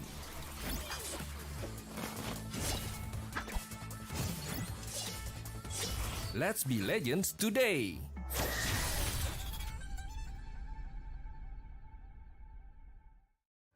Welcome to the Update 23.2, where you can now revive your teammates, transport knocked out allies onto vehicles, and engage in a new social feature, the clan system.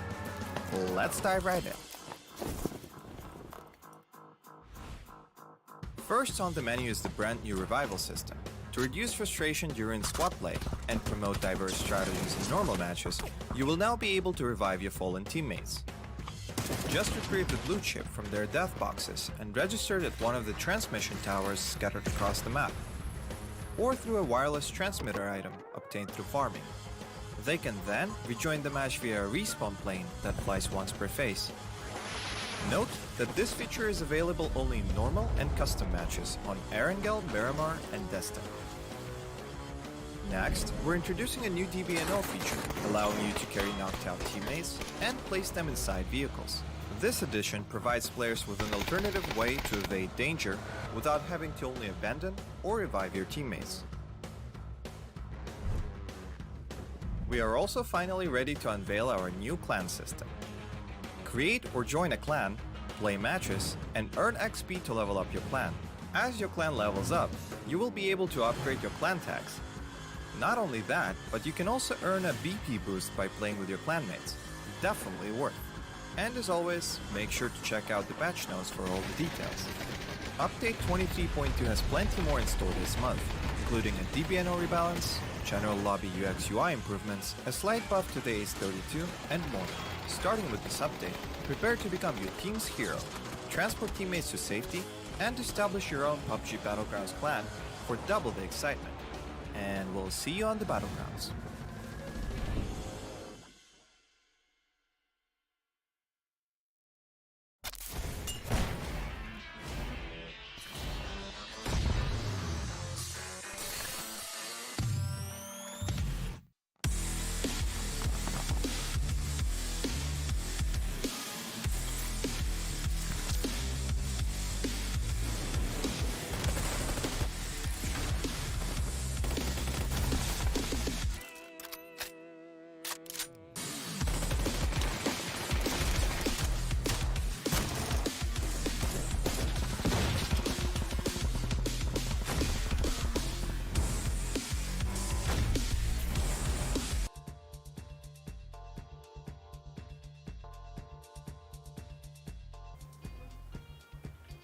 And welcome back, ladies and gentlemen. This is the PUBG Asia Super Cup 2023 Summer Edition. My name is Ricky Cax. Joining me here is Sir Cloud.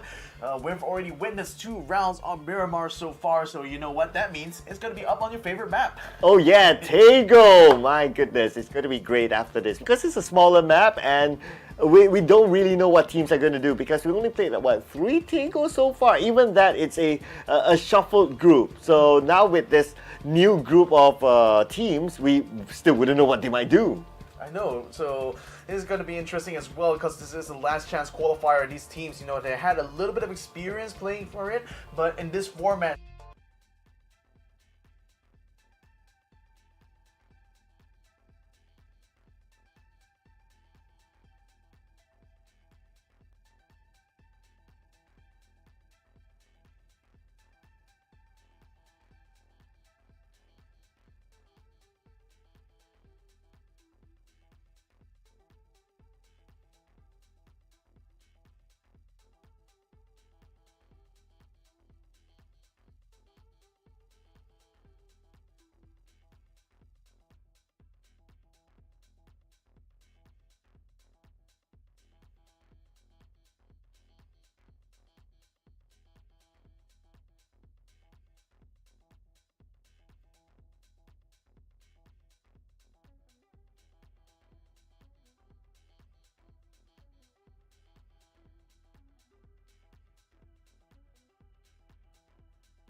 To see how these players really fare somewhere around the ears of Wolsog, Heimosa, that kind of place. I think that'll be pretty fun. If not, Harpo would be pretty nice as well. yeah, I'm also hoping the circle doesn't end up, you know, being cut in half by the edge of the map. It's what happened yesterday itself. But nevertheless, it's a new day, it's a new opportunity. It's going to be fresh faces all about for some of these teams here. But nevertheless, the chances for them, it's all going to bank upon the decisions they make once they jump out of that plane. So that path is going to be coming from the southeast all the way to the northwest. Not exactly splitting the map in half, but still decent enough because it offers opportunities for the team to decide, do I want to take onto the mainland or do I want to try to take my chances on the island? Ooh, but look at this. I'm looking over at the minimap, and we got like, 3 teams hovering around the same area, so that will be interesting. Where will be their landing spot? T5, of course, they are the team to beat for now, but anyway, it's all about getting the top 8. It doesn't matter whether you're number 1 or not, but T5, they are really, really hard. They got a good amount of kills per round, they got 2 chicken dinners. I mean, there's nothing much more that you can ask for from this team. I know. I mean, I guess the only thing I ask for, I suppose, is to maintain the lead. I think it's the main thing they're going to be looking forward to today, and you can do that either by kind of like denying some teams like position, but you can also do so, by just hoarding kills for themselves. Ooh. But hot drops coming in here, Purple Mood as well as Positive Mental Attitude dropping in the same zone at the same time. T5 has almost gotten into the counter with Starlo for E36, but that doesn't seem to have come to pass. Really want to see what's going to be happening with this Purple Mood versus PMA fight though. Looks like they're only just really struggling to try to find some weapons. Not a what? First one to get knocked down here doesn't bode too well for PLM right now. Oh, I mean, Purple Moon Esports, they are a team with a lot of firepower in them. They're up there because of their firepower. If they were to go out at this point, it's going to be tough. But let's see. We know that they can come back here. They have the firepower. And they're going to start off with Thunders, trading it back on to Teddy, and Teddy taking out the game. Yep, it looks like PLM is going to get slowly but surely wiped from this area here. The palace has a lot of like open ground along with like buildings, so you're never exactly secure, even when you might think you are, because there's a lot of spaces from which all these kind of guys can kind of pop around. I do love sort of like the Korean theme that's going on here. It's a lot different than the type of the resort, for example. That's the first thing there's a thing about in Sandhawk. This is a lot more markedly different type of battleground here, and that circle going up to onto the island. So I guess those teams decide to jump off late are certainly in a huge advantage now. T5 literally right in the middle of the circle now. So I don't know. I'm thinking that they perhaps will be able to defend the lead for quite a while. Yeah, I mean, it looks like they bought the circle or something. Not sure what happened. What did they do to get that? But anyway, it's their luck for now. But let's see if they can defend it. But at least we're also getting a very different circle this time. It's on that small island. So I'm looking forward to see how this island will be played out. I wonder how much you have to bribe Sergey in order to be able to make the blue zone come your way, isn't it? I mean, yeah. I guess lots of drumsticks. Lots of drumsticks indeed. Yeah. Anyways, Thunder's hiding around on the rocks here while Snox29 seems to have the same idea to try to take the side, but I think Thunder's, he's a little bit lacking in range, though. He will spot Snox29. Oh, nice! Yes, the drop onto him, though, taking him out completely. So that didn't quite work out well for Snox. PMA now down one man here. He's going to be eliminated from the mat, in fact, by Thunders now. So the fight still continues on. PLM having taken control over the northern part of the palace here. An attempt by PMA to flank them just really ended with like one conceded kill. Well, Purple Moon Esports, they are still showing what sort of firepower they have within them. Despite them losing one player, Tanawa, but they're still able to fend off PMA. And now PMA, they're not interested to take this fight away. Totally understandable because they don't have the manpower. Pete hoping to get away to safety, grabs a vehicle, but look, he's getting close by. Pete! One last hit on him and he'll be down. Oh, he's just running and running and running away. Can't even put him in as much distance as he can from the palace. Looks like he should be home free right now. And actually, he's going to be running to the path straight away of some care packages that we've just found. So now, PMA should be able to peel away. Seems like PLM will have control of the palace after all. And it's going to be good news for the Purple Moon squad. Oh, and he's going to get 3 care packages if he chooses to stick by, if he chooses to go there. But looks like the answer is nope. Oh, but Hakai, hang on. Wait on a second, Hakai. Hakai? Heat is coming. Oh! Your face! Hakai Hawkeye finishing up the kill as well. So it looks like PMA has just gotten out of the frying pan and into the fire now, because now only one member of them still remain, and that's going to be a very, very lonely few phases for him now. Imagine how devastated he must have felt after that. Not only got away, but no. But anyway, now we got versus 310. GX. Here we go, 1v1. Xavier almost thinking about going for the flash, but then Wesker is right on the door. He breaks the door down in order to get the kill straight away. That's a big brain move if I've ever seen one. Guelo is attempting to run in there, but Xavier gets a good spray down, putting him in a lot of pressure as well. Yuri will be able to finish off Guelo. Leo has been taken out by Goni in the meantime on the outside, but the two members of 310 has managed to get themselves flanked around the right-hand side. So Upchen has a frag grenade ready to meet any of the attackers deciding to come into the compound, but then Kine is going to be taking a slower approach right now, just making sure that the outside of the perimeter is secured here, which doesn't seem to be so, because the doorway on the right-hand side is making it hard for them to get the jump onto them. In fact, the door is going to open up by Xavier, and Kine's going to pop right in and gets a knockdown onto the member of GX now, and 310 still holds around the outside. Oh, and Kane is still alive. Kane still needs to win this fight, and it's going to be Kane taking them all out. Nice one there from 310, literally baiting them to try to come out to fight. I mean, again, the problem was that Yuri had been taken out on the outside, but look who's coming here. A new challenger has appeared on the field, and it's going to Unicorn Venom. They have all four members still up, so 310 might just be in a spot of trouble here. Oh no, Velo got to reset quickly because somehow and Co wants to get some of that. Skull straight onto Vuelo, so he's immediately taken out. Kian and Goni and the last two members remaining, but Unicorn Venom rapidly moving into the convenience store. Will take down Goni. Now Sapao is going to come in front, gets a spray. Bam! And Kaden will take out 310 Rascal Jesters. Oh man, 310, just when they wanted to celebrate that win, immediately Unicorn Venom had to come, and that's going to be 4 points for Unicorn Venom. And not only that, they are at the edge of the circle, at the edge of the island, together with the compound. It's going to be a good place for them to defend.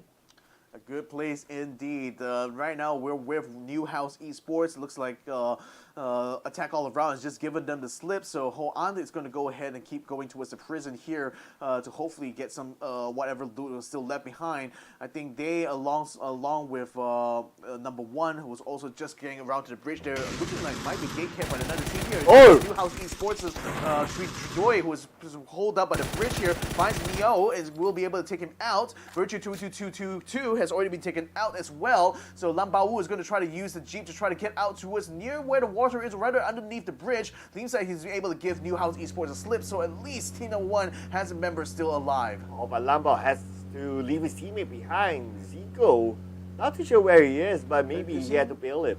Is he on board there? I can't quite see. Oh yeah, he's on board. I'm not sure whether I couldn't quite see inside the car, so I couldn't tell if he's on board. But I would assume that he will want to ride along with Lambao through there. PLM not quite done with this assault here. Looks like they find Ronaldo, who had to jump out to the outside here, almost get the drop on the end, but the Thunder is going to come through the doorway. Whoa! But Ronaldo will catch a stray from the outside there from Bang by NGE, and he will actually be taken out completely here by bots, so that actually didn't work out well for T5. They just lost one of the most important members on their squad. Oof. Yes, a very important one. He's always the last man to survive for the team, but anyway, well, they got a lot of points by now. If whatever happens to T5 in this round, I don't think it's a big impact to their overall. Exactly. So PLM definitely will be able to savor this by having full reign to loot this apartment now. So that's certainly going to allow them to get some good health packs and definitely smoke grenades or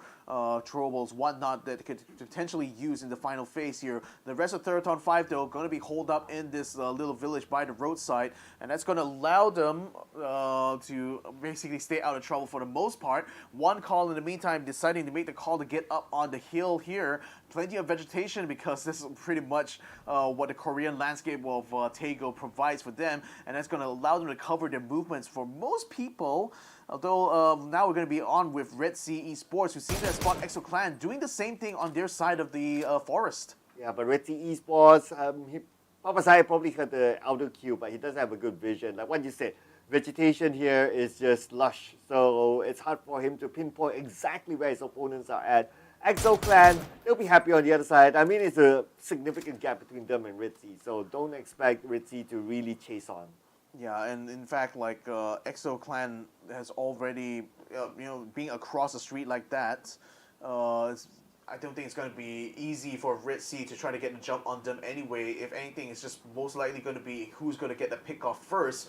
Should they try to get an encounter? Dean, in any case, is going to try to back up Papa Zayt should EXO Clan decide to make a move on Redsea themselves, but I don't think they're going to be too interested in that. It seems like Goobert is looking to try to take control over the higher point here, and that's going to probably help them a lot more. But nevertheless, Redsea does still open fire though, so EXO Clan at least knows a squad is lurking nearby, so that might actually change their plan a little bit. And T5 seems to be heading to another team earlier onto the high ground on the right side. And here we have visual of the T5. They're going up against E36. E36 has visual, but T5, without the man advantage, they're not interested in the fight.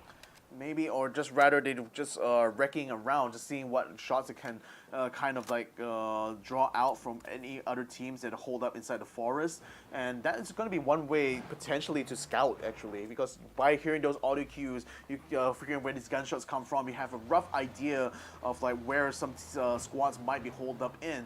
So they're just going to be looking for another complex, I think, to try to hold. And given that's been the pattern for the last two chicken dinners, I think they want to see whether or not they can repeat the same thing here on Taeko.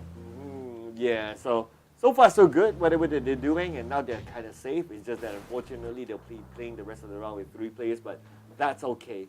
At the end of the day, they still got a good amount of points for the 2 rounds that they have played, so it's fine. But we can see that within this circle, this is the first time we're getting this circle in a competitive match. A lot of teams seems to really want to rush in for this forest.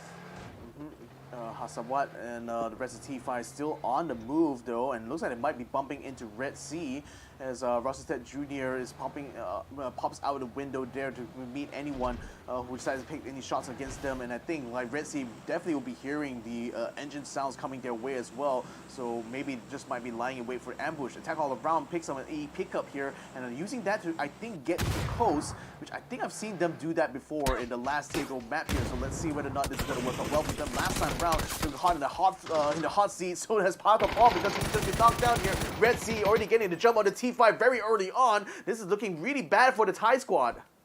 Okay. They could be eliminated by Redsea, but they're still Rossiter. He can still kind of get away, but oh man, look at the minimap. The rest of Redsea is coming in.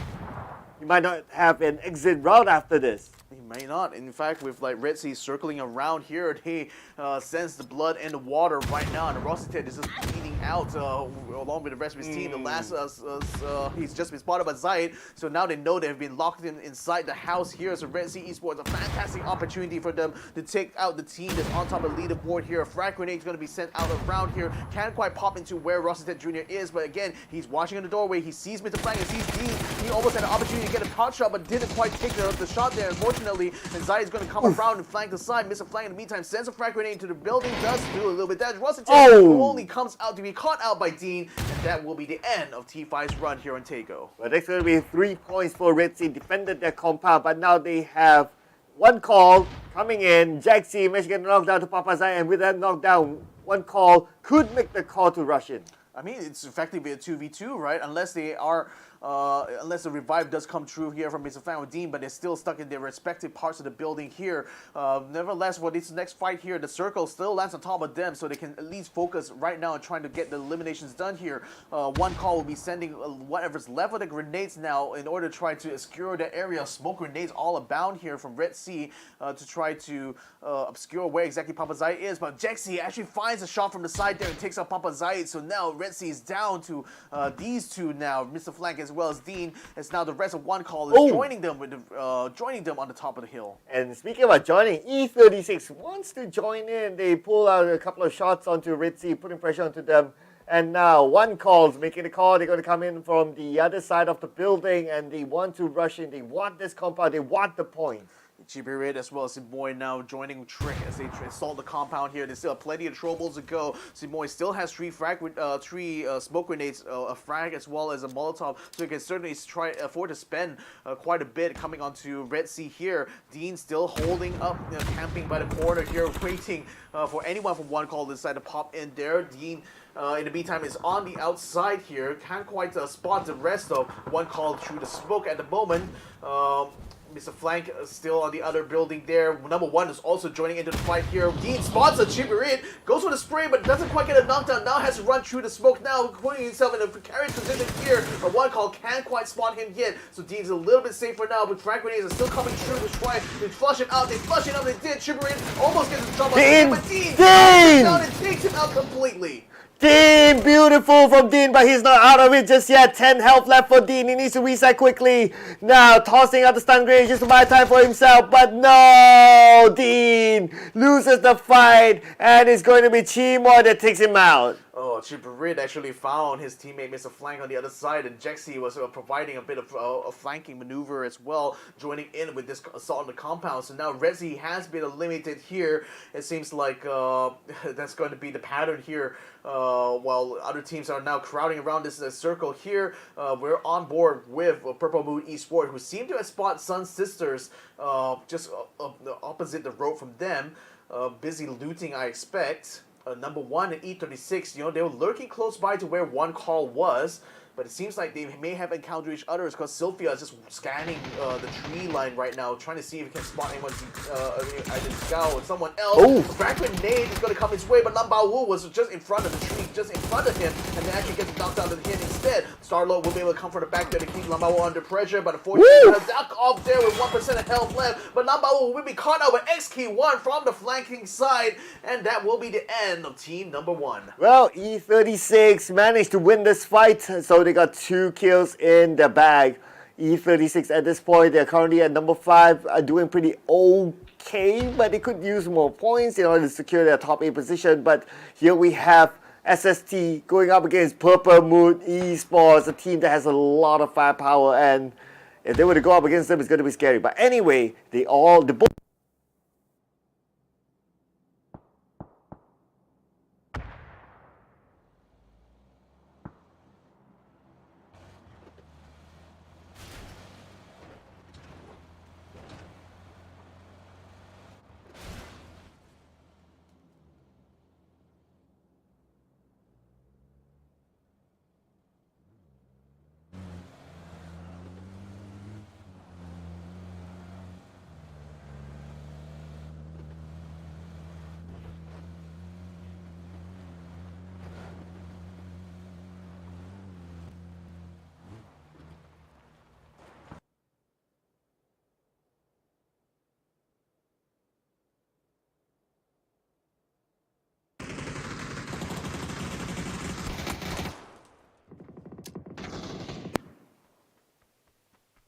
On to new House Esports here. It looks like they had gotten the counter with AAA, and unfortunately, Trudoy has to run away and abandon the rest of his team here. It looks like Attack All Around will have control over this northern side right now. No other team's going to be providing resistance from them from here on out, but it's still taking no chances at all. We use the frag grenades to just blow up these cars here to make sure there's no one else hiding behind. One trick will find Trudoy actually, because he just ran straight into the middle of this compound that one call had just taken away from team number 1 early on. So it looks like that actually turned out bad from bad to worse there from new House Esports. Ooh, new Generation Esports on the other hand is still on the outside circle. SST is moving on to them, and behind them there's another team coming as well, so they need to be prepared to fight, and fight they will. Hawkeye will be at the forefront. Hawkeye tries to spot out where his opponents are at, but they have the high ground against him. Deadly Strikes 3 members, and will find Hawkeye, should be able to finish him off with no pressure whatsoever because of Redsea NGE compound, but then Venom actually takes out Mild Rush when he attempts to try to move down. Fob is attempting to try to hold his own as well, but it's under heavy fire coming from Deadly Strikes' area. Dapku is going to be moving out with the car, and Borpos and PLM also here we go! And Fob does get a knockdown, and Thunders for the Blue Zone crowds around him now, and that's not going to be enough. He's going to be taken out by Fluky, who comes in from behind. Oh, Purple Moon Esports, they got a couple of kills there, but they're not out of this just yet. They need to get into the circle. Right now, there's more teams inside of it. How is Fluky going to get out of this? He's still on the outside of the circle, moves slightly away, but that slightly has a road in between him and the circle. It's going to be hard. One Call is also trying to get in the mix too. Trick is going up in front. He knows that Crazy Boy might be just in that area here, so he sends a frag grenade down that way. Sends another grenade to see whether or not it can flush them out a bit. And again, Deadly Strikes down to that last member there. He's trying to get the revives going for his team now, but with VLM providing some pressure from down below here, and One Call now also getting to the mix here. This is looking like a very dangerous, precarious position here for Deadly Strike. Frag grenades almost catching that last member there. Hopefully we will get on board there, but Trick is going to be running away there. PLM's frag grenades do finally connect on the Crazy Boy, taking him out completely, and Deadly Strike is out in 8th place. Oh, but PLM, look at this. They're not done yet. They're still ranking in the kills. PLM somehow still survive, but now their next challenge is to get into the circle. SST is waiting right in front of them, and they need to get across the road. And after they get across the road, they have One Call waiting for them.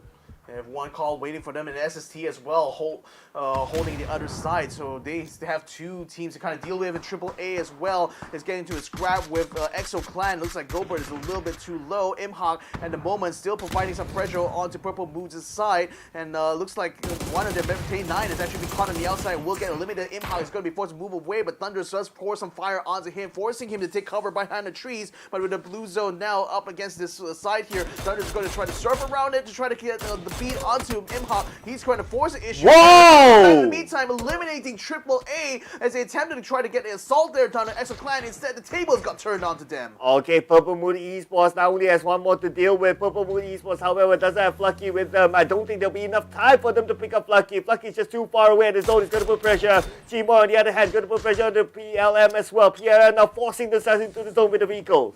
Yep, Simoy right now joining up with Trick as well as Jexy to try to head off EXO Clan, who had just won the victory against AAA there. In the meantime, E36 looking like they're getting taken out by the blue zone there. They were approaching from the southwestern side, and it looks like that didn't quite work out well for them.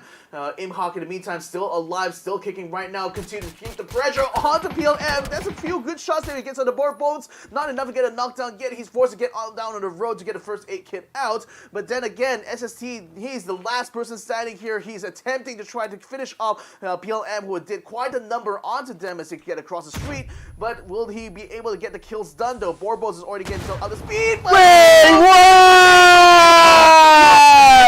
Off! Oh, I'm head from the outside the circle, toss a nade to rule them all.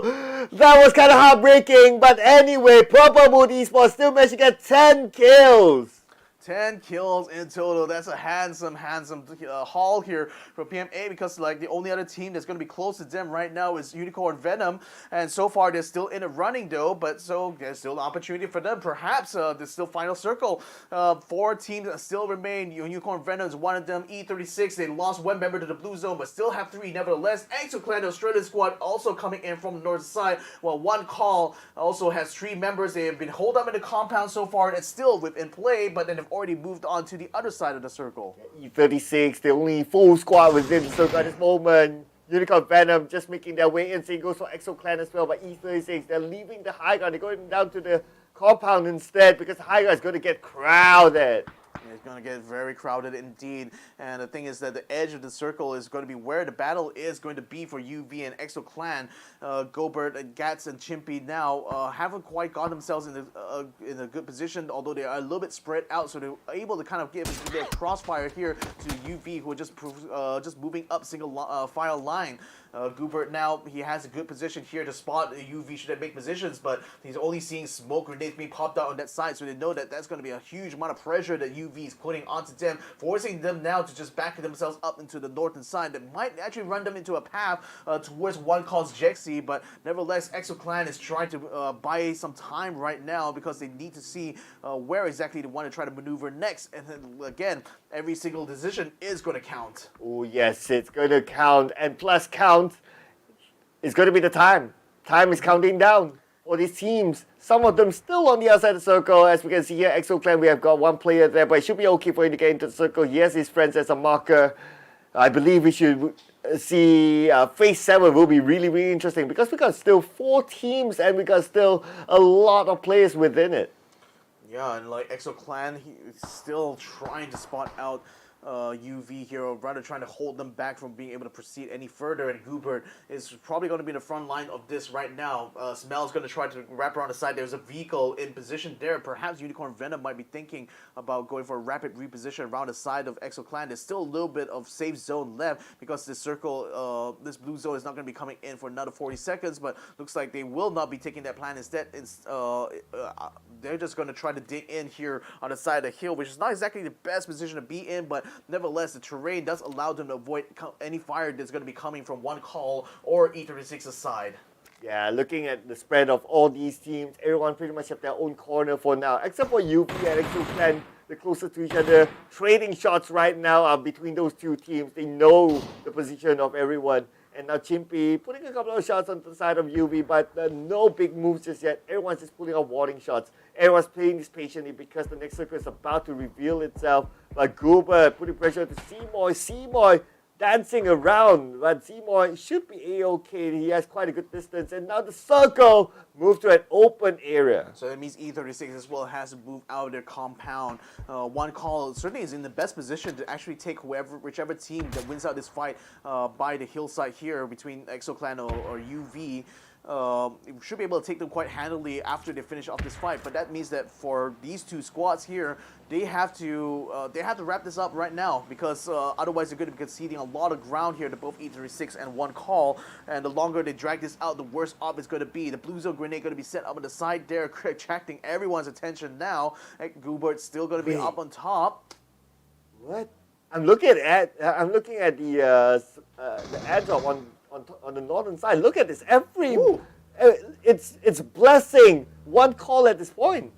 Yeah, it's actually giving them a lot of good, important loot there, so they can afford to sit back and let UV and EXO Clan just fight it out. A good creep is going to be coming right through by Ken. That didn't quite work out as Goober takes him down completely. So Unicorn Venom now still, he tries to set a frag grenade there, does get Goober down to half of his health, but he's also watching out the back because it looks like E36 also wants to get in on the action, becoming a third party on the back of UV here. So it looks like they have to try to take this maneuver onto EXO Clan, but it's looking like it's going to be tough with them to make the maneuver now, with the E36 already giving the pressure here. Sapao getting the knockdown to Goober here. Gas also getting knocked down. EXO Clan looks like they're rapidly falling apart now. Still, he finishes off Goober here. He's going to try to see whether he can spot the last member of EXO Clan, which is going to be Gas right up on the top of the hill, but he does get a health kit. He's going to try to run away and duck out of this fight. Okay, here we go. It's moving in. Gats can Gats get into the right moment. You'll be meeting up with UV very, very soon. Gets the high guy advantage. He spots one, but on the other side, he didn't see the one on the left, unfortunately. Yeah, and then at the Traverse 36 entering the fight now. They spot Sylphie, knocks him down. They just have to spot out Smell. Try to finish off Sapao, but it's going to be X-Key who find Smell on the back there. And Ender Force 36 will wrap up this fight here. Although they do have Sylphia knocked down, should be able to get him back up online. One call. I wonder what they managed to find in all those care packages there. And if so, is that going to help in the fight against E36 now? Well, it's a free resupply, like what you said. It also depends on what they're going to do next, but looking good so far for one call. But let's see if they can wrap things up. Right now, we can see that Seymour is trying to find his target across, but the trees, the hill, is just blocking his sight. Blocking his sights indeed, and Ender 436, still have a bit of that dune left. Although the blue zone now is up against their backs here, so the chances are the next maneuver is going to be out in the open, which will be perfect for one call here, as they have a lot of scopes and a lot of good weaponry. The Mark 12, that's definitely going to be from the care package that they picked up there. So Trick is really having firepower today. He spots Sylphia up on top, but the foldable shield has actually kept him alive for now. Star-Lord is still keeping an eye out for Simoy, as well as Jexy and what Trick. He may actually spot one Trick through the smoke, but see the pop there. He actually catches Jexy, does get a little bit of a spray down, but Trick is going to be able to take Starlo down instead. Sylphia still up on the top there. He's probably the last one standing here for E36, but one call now is going to be collapsing straight onto the Japanese squad here, but one last pickoff will secure them the chicken dinner, and finally, that's going to be, I think that was one call actually that got the chicken dinner. I don't know why we went to Ender Force's face cam there, but the Indonesian squad was the one who takes it at Tego. Yeah, so one call. I mean, we did talk about the blessing of the supply crate, right? So it was a blessing at the end of the day. They restocked themselves, they probably got some good weapons, and all they needed to do was just use their skills to wrap up the game, and yeah, everything was given to them. Again, like I would expect they used a lot of the main thing they wanted to get is the scopes, because again, where one call was positioned was out in the open there. Now granted, E36 had a bit of high ground, but again, the thick vegetation was a huge factor in the visibility here. I think, like even if like E36, even if one call decides to try to assault on the E36, they could still get quite close to them before E36 will be able to respond to that. But I think again, for the most part, one call just had to let Unicorn Venom as well as EXO Clan fight it out on their side. E36 really was just being an opportunist there by taking the backdoor position from UV itself. That's how they managed to get themselves that situation there. But nevertheless, I think one call did the kind of the right thing by just letting the other teams fight. Yes, just let them fight and they come in later. That's always like the rule of thumb if you want to close things off at the end of the day. So they made the right call there. But looking over the highlights, I think this is a action-packed round, and that's the reason why I really love this map now. It's a smaller map. It forces teams to take fight after fight after fight after fight. And the one I'm most impressed on in terms of taking fights, of course, it's still Purple Moon Esports. Despite them going out somewhere in the middle bracket, but their amount of kills, they must get at least 10 kills still. Yeah, and certainly gives a good case for them to be part of the top 3 for this match alone. So we'll have to see how that turns out for the scoreboard. I mean, the fight they took here against NGE, was slightly, against T5 was slightly interrupted a bit, but nevertheless they did a good elimination there to take out one of the top top players actually right now in this last chance qualifier. But though T5, they had to move out of the way, eventually bumping into Redsea, and that ended up being a lot worse for them here, because that's where pretty much the journey ended. Yeah, Redsea, they managed to defend the compound the first time, but for the second one they failed to defend it. But Dean, with a valiant effort, still managed to secure that one kill point before he went out, so that was the best thing he could do at that point. But anyway, Redsea, so far we can see that they're still in the top 8, and that's where it matters. And to 436 as well, glad to see them actually become quite a factor, especially towards the end of this phase here.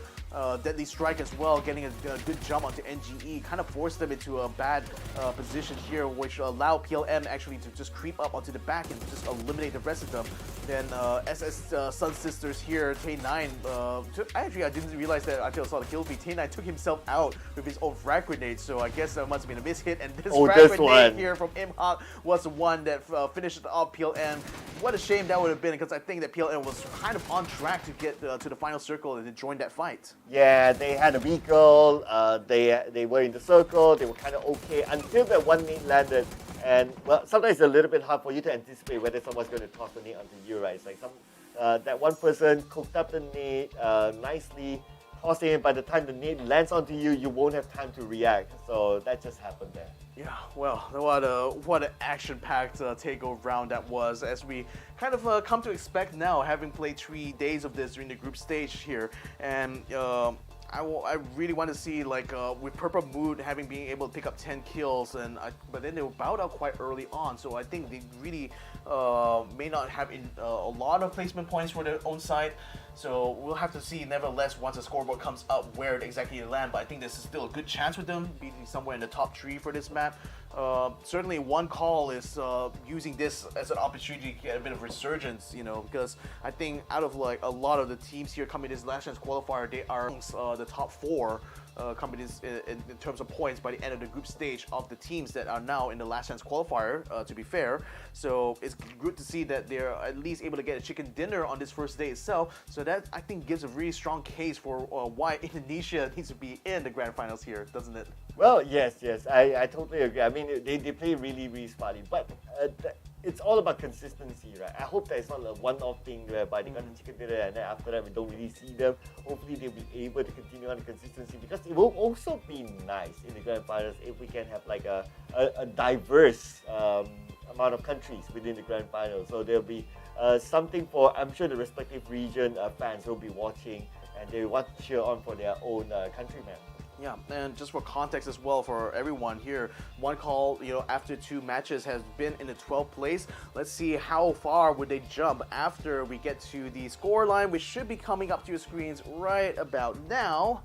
And it is going to be One Call, indeed, will be on top. Only 17 points, which is fair enough. Not the best we've seen so far, but enough to keep them ahead of a lot of teams. But look at that, PLM, 3rd place Doing it overall. again. Doing it again. 2 placement points, but the 10 kills was more than enough to secure them a spot at the big boys table. Yeah, doing it again, PLM. Keep an eye on these guys. They're starting to realize that, hey, you know what? We must take fights, we must win fights, and that makes them a scary team. You gotta think about it, because anyone can be eliminated by PLM at this point. But looking over on the other side, we got a couple of teams trying to follow that strategy, like NGE, like Redsea. 4 kill points each, no placement points, still putting them somewhere okay, not that bad. Same goes for 310, 3 kills, no placement points. So I think they're starting to see that, hey, you know what, we might as well try to get those kill points and don't think too much about the placement points. Yeah, at least think about it when it comes to the final circle, really. But then again, being able to get those few points is going to be crucial, because every single point matters in a long championship. We have still at this point 7 more matches to play, still a lot of points on the table. But you never know; it might even be down to the wire by the time you get to the last match of the day. Can you imagine missing out on the chance of grand finals because of 1 point? No. Yeah, so that's why getting every single one is going to be important. But I'm glad to see that One Call is going to be able to get themselves up for quite fight. So again, like I said before this match, they were in 12th place. Now they're able to get themselves, where are they right now? Let's see. I actually see I think the graphics are a little bit wrong, because I see number 1 being displayed twice here. Right. So yeah, apologies for that. For you guys at home, the overall leaderboard has a little bit of a bug right now. So unfortunately, we'll update you guys on the official score later on. Once we are able to get the actual results out. But I think One Call has a decent chance of getting themselves in the top 8 anyway, having get a chicken dinner. I just really want to see where Purple Mood as well ends up because of this performance here. And yeah, and E36 as well. They had a fantastic takeover round, low-key, and brilliant sort of third party to the UV versus EXO Clan fight towards the last circle. So I'm also hoping to see that they will be able to get themselves somewhere in that top 8 too. Yeah, hope so as well, because they've been putting out good performances, right? And yeah, I mean, I think the race is going to be tight, especially at the teams at the borderline at this point. I think the last time we saw Redsea as well, they were just at the borderline with 15 points, and then number 9 was someone with 14 points. So it could still really swap. And now we only have we're starting to count down the games right now, right? We only have 7 more games to go.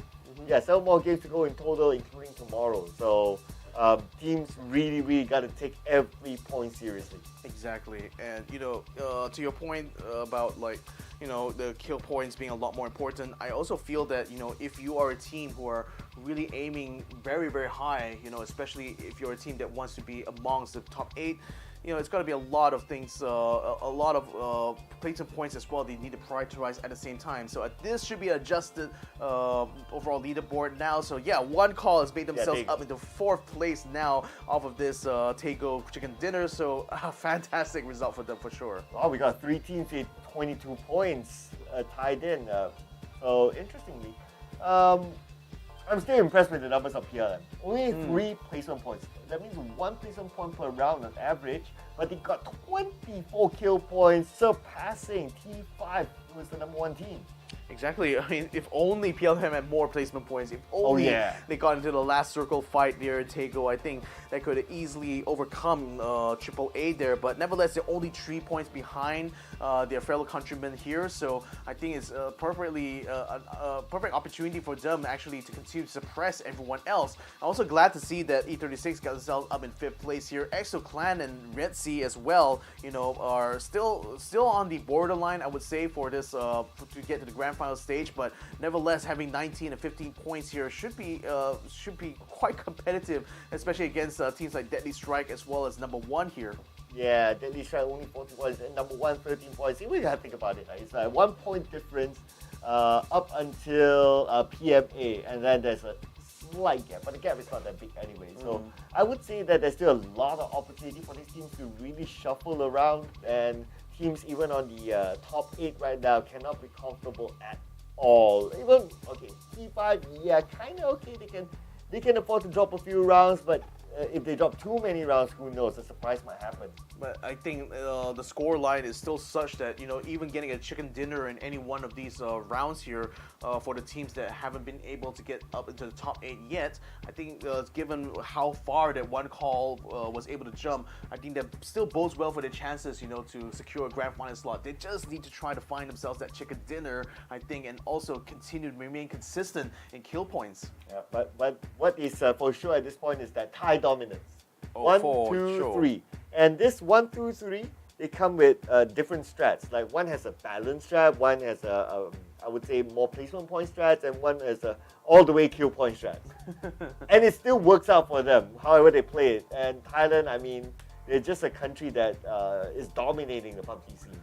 Dominating indeed, but then I'm really curious to see, especially once we get to the grand finals, how this how they will interact with the Vietnamese teams, because I think the Vietnamese squads also had a lot more recent success comparatively to the top teams from Thailand. So I think that's going to be like a heated rivalry between both of those regions coming into that. So nevertheless, though, I think we may be going to we're going to be taking a break basically before we get to Erangel later on.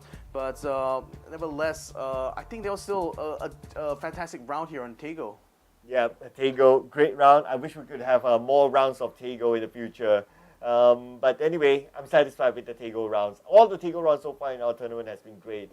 And now looking over at our player cap, EXO Clan, a team that I think it surprised a lot of people that they dropped to the LCQ, but they'll be looking to come back strongly. Yeah, they won the Challenge Rumble, and the thing is that being the only Australian squad, I can imagine a lot of pressure is on them, to as representatives as a whole of Oceania.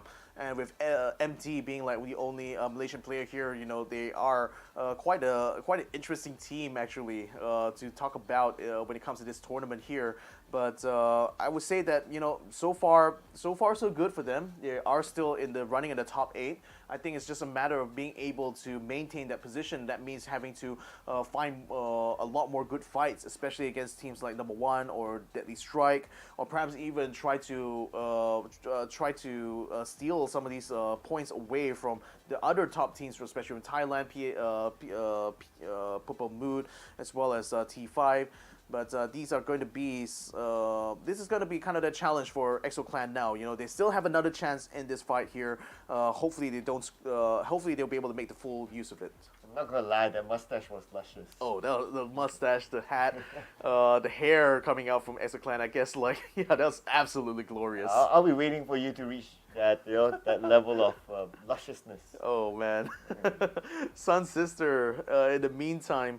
A bit of a messy round, actually, I would say, for Tego, because while they did win some key fights, it still ended up becoming a bit of a pyrrhic victory anyway, because they kind of overextended a little bit, but they have made a lot of effort, I think, over this entire the entire group stage, to improve themselves, and it seems to have started to pay off a bit. But I think other teams are starting to catch up to them as well, which is making the job a little bit hard too. Yeah, including Purple Mood Esports, the highest firepower team that we have so far. But anyway, that's all done and dusted. We are coming back to a classic map, and that's going to be Erangel. Ladies and gentlemen, let's start it off from Primorsk up all the way onto the right side of Severny. That will be the flight path. Let's go. Let's go. EXO Clan jumping off very early. I've always seen them do this, especially on Erangel maps. I wonder if it's simply because they want to be able to take the south point here, or is that legitimately a kind of strategy that they tend to run, especially on these classic maps here? Jump out early, try to get some early loot, and continue to farm as you hop from town to town.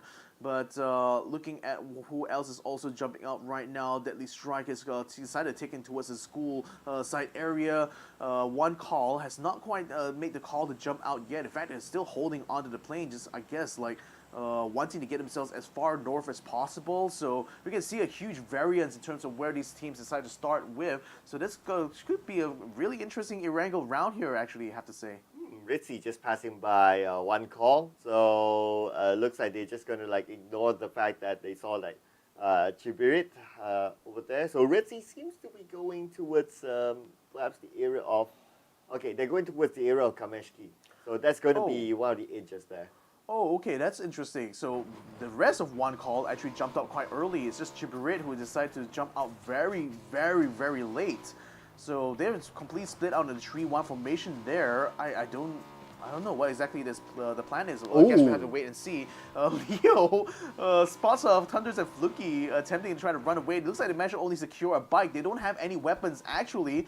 In fact, like the rest of PLM is still left around the outside here. They only just found a complex here to try to farm. And that's going to leave them a little bit high and dry. Ooh, okay, very interesting here. This circle going up to the north side, so that puts Jojo Paul definitely in play, the shooting range as well. But with one call being a little split up like this, I wonder how they're going to try to meet up in the middle here. Okay, this kind of circle is it's kind of tricky because you kind of need to make a choice whether you want to be on the upper island or you want to be on the main peninsula, which is the lower so-called island. And if you're there, sometimes it's difficult for you to go across, especially when the circle becomes really, really small. Imagine if it's like the 5th or 6th space of circle, but yet the circle still splits between up and down. That time, it will be like you want to get across, like everyone's so close to each other that you won't have room to do that. It becomes like a bit of a gamble, actually. Like whether you want to stay on the north side or do you want to stay on the south side, and there's an equal chance that the circle could land either way. So really, you might just be leaving yourself at the in the hands of the gods by the PUBG gods, I should say, by that point. But nevertheless, I expect that things are still kind of quiet at the moment. I don't think there's going to be there was any hot drops, at least as we saw just now from the map view. So it seems like teams are still going to be able to focus more on that farming run that they're doing right now. And I guess at this stage here, especially this last chance qualifier, we kind of talked about this off stream, but I think teams are just taking it a much more safer sort of route, especially during this early phase here, not trying to go for hyper aggressive sort of like early game plays. It looks like they're mostly trying to conserve a lot of the energy for the end. Yeah, I think it's also the realization that it is an elimination match for today and tomorrow. So they don't want to make those big moves in case it becomes a big mistake instead. But unless you're PLM, then you probably are a little bit more confident to take those fights. But other than that, we can see that for the 4 matches, except for Tego, because Tego naturally is a smaller map, but for the bigger maps, we can see how conservative these teams have been playing, at least for the start. But that also means that when we reach the 3rd, 4th, or maybe 5th phase, that's where all-out warfare will happen. SST is making an approach from the paddy field towards the complex where one call is holed up at, comprised of 3 buildings there. Bunch of trees and dunes actually is going to make it hard for them to spot, so I don't know if one call is actually aware that they're being spied upon now by SunSister. Runax has been like feeding information and allowing Tay9 and Feven to try to come up the side, and you got Imhak coming up from the side of the east here. He's actually going to be on approach to the house now, while Tay9 and Feven are going to be flanking the other side. And oh, look at that, they're trying to use the E pickup right now, so it looks like SST has to move and take the fight here as quickly as it can. Gunshots already fired here. One call realizes they're being spotted now, decided to try to scramble straight away to try to meet this threat head on. Okay, one call being surrounded. Where are they going to go from here? I mean, SST has every corner covered. They got the long range, they got the short range. They're just next to them. I mean, one call, man, they have no choice but to just win the fight. Yeah, they had to cancel the E pickup just now, so looks like they're going to be bogged out here for quite a bit. Feven has already taken control of one building, gets spotted inside, a bit of a ping as well, forcing him now to duck around to the bottom here. One call is going to be taking control of this one building here. Runax is still on the outside. A Molotov is going to be sent in there to try to hopefully flush Feven out. Tay9 in the meantime going to be wrapping around to pick up the Jeep as they looking to try to rapidly reposition themselves, or at least secure an insurance here should this fight go south for them. Okay, so SunSister They have a good view, though, of the opponent. They know that they're in the compound, but they can't really see. I guess that's where the compound really kind of helped one call. But how long are they going to stay here? They cannot stay here forever. There are a lot of risks here. Okay, other teams could come into this compound and be the third party. That's number one. Number two, they will lose prime positions to other teams rotating into the circle. And and on a personal level as well, I hate to be the player that basically has to just sit back and wait for the other team to make the move now, which is pretty much the position that one call is at this point, because they can't exactly they can't run away there. They're completely surrounded on all sides by SST. They can't exactly poke their head out too much, because that's going to risk them getting pelted by frag grenades or molotovs or even smoke grenades. And SST now, they have a bit of a hard time actually flushing them out, because I think they're just running out of grenades to throw anyway. So they're just kind of stuck waiting, or rather just seeing whether or not they can maneuver around and hopefully bait out some sort of response from one call themselves. But one call, knowing that the situation, the cards is stacked against them, are deciding to just dig in, stay quiet, stay silent, and then wait for SST to make the first move.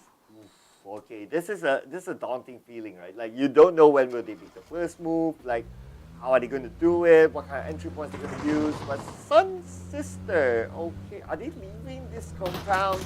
Did they just steal vehicles from one call? Are they stealing vehicles Yeah. from one call? I mean, they are certainly getting some vehicles now, and one call sees, Yeah. they literally just peeled away from this. They decided, it's not going to be worth it to hold up here. I think they also might have spotted EXO Clan, which is just behind where the camera is, because they are also on the move as well. In fact, EXO Clan is also moving in the same direction that the SST is going in as well, so they might actually meet somewhere in the middle. In fact, now the battle has gone from them between them and one call to now EXO Clan. They're going to be getting back in the cars right now to hopefully just cut them off a little bit coming to this next circle. So it's a little bit of a rush now, a race actually, to get themselves to the edge first, and it looks like SST is going to be able to get to the finish line. Wow, you know what? I think they sold the vehicles for one call. That means now one call does not have vehicles. Oh no, this is bad, this is bad. Yeah, and EXO Clan, I think they've also just attracted some attention from one call, because they're turning around now to spot some people from behind there. Gas is still keeping an eye on SST in the meantime, but it seems like one call is going to have to proceed on foot-ish, unless they manage to secure some other vehicles there. But EXO Clan has decided actually to just hold up here for a little bit, maybe try to regroup or rather reorganize themselves into their vehicles. Looks like the convoy will be on the way now. Xavier from Gex has found himself up on a mountain here. This car is definitely not designed for this level of off-roading, but Xavier is still going to try to do it anyway. Well, whatever it is, whatever floats his boat, or whatever drives his car, as long as he's happy, it's fine. But speaking about the Gakam Mountain, it's actually a decent place to be in, because it's like, again, you get to see like rotations of other teams around that area. Now, it might not be the best, because there's a chance that the circle might move away, because right now the Gakam Mountain is just somewhat by the side of the circle. So I have a preference for this kind of circle to be inside of Jogopu, because I think it allows better access to the other side in case the circle hard shifts to the other side of the island, and you can still be one of the first ones to swim across. Yeah. Right now, things are slowing down to a bit of a crawl right now. New House Esports find themselves a nice little house here by the riverbank. The prime real estate, I have to say, because it does overlook some bridges too.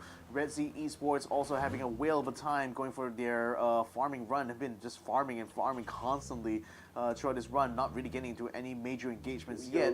Looks like one call. Ooh, this circle landing on top of the shooting range now. So that's a little bit more northward bias than I think Gex or even EXO would have liked, but nevertheless, that means that even though they took control over the Gakam Mountain, it's not going to be factoring too much now in this next circle. In fact, with the bridges also becoming a bit of a choke point, that could be a site for some action there instead. Yeah, so this is where it is going to be a difficult one for those teams on the main peninsula, because they need to go through the choke points, unless they have a different exit, which is using the emergency pickup. But if they choose to go by ground, they want to drive their vehicle, well, be prepared for teams actually defending the bridges. Yeah, PMA looks like they use an E pickup to drop themselves right on top of the shooting range. came under fire a little bit. Now they're going to try to pour some fire onto new House Esports, who have switched out from the house to the cars now to cut across and hopefully be able to get to this next circle quickly. In the meantime, the PMA is still going to try to use whatever time they have left to just loot the area they're in right now. Theeerathon FIVE also on the move, getting themselves in the middle of a city there, which is being held by another squad. PMA in the meantime having free reign to just continue looting here. The only thing they have to watch out for is perhaps a squad or two that might be coming across the hill. I do see another squad coming through. Redsea Esports at this entrance. NHE here. Long K has been taken down. Should be finished off here by Papa Zayed, and looks like NHE might be getting a little bit more trouble than they bargained for. Well, it's going to be Redsea getting the kill point, and of course they are currently at the edge of the top 8, so they definitely need the points in the flag there. They'll take it off anybody. So whatever they can get, they'll take it. But so far, it's just a rotation. Seems like they chose the upper side of the circle. So they're currently within the circle. I think the next few phases of the circle should be okay for them. Yeah, I mean, at least now that they found a complex to work out of, so they should be secure.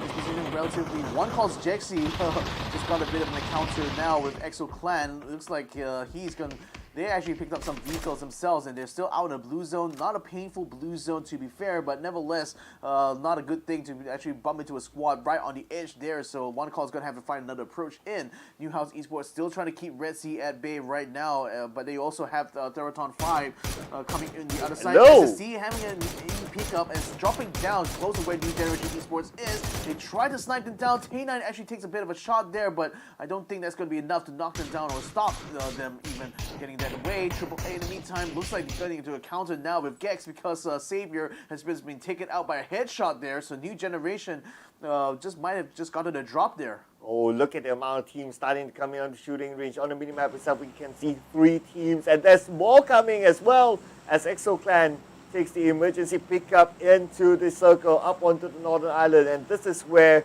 the emergency pickup is so useful, and you don't need to worry about the choke points. But like what you said before, it's going to be a double-edged sword. Let's see where are they going to land. Yeah, let's see where they're going to try to land here. Again, most likely it's going to be by the coast. They know at least, like, this is definitely not going to be any squads by the water.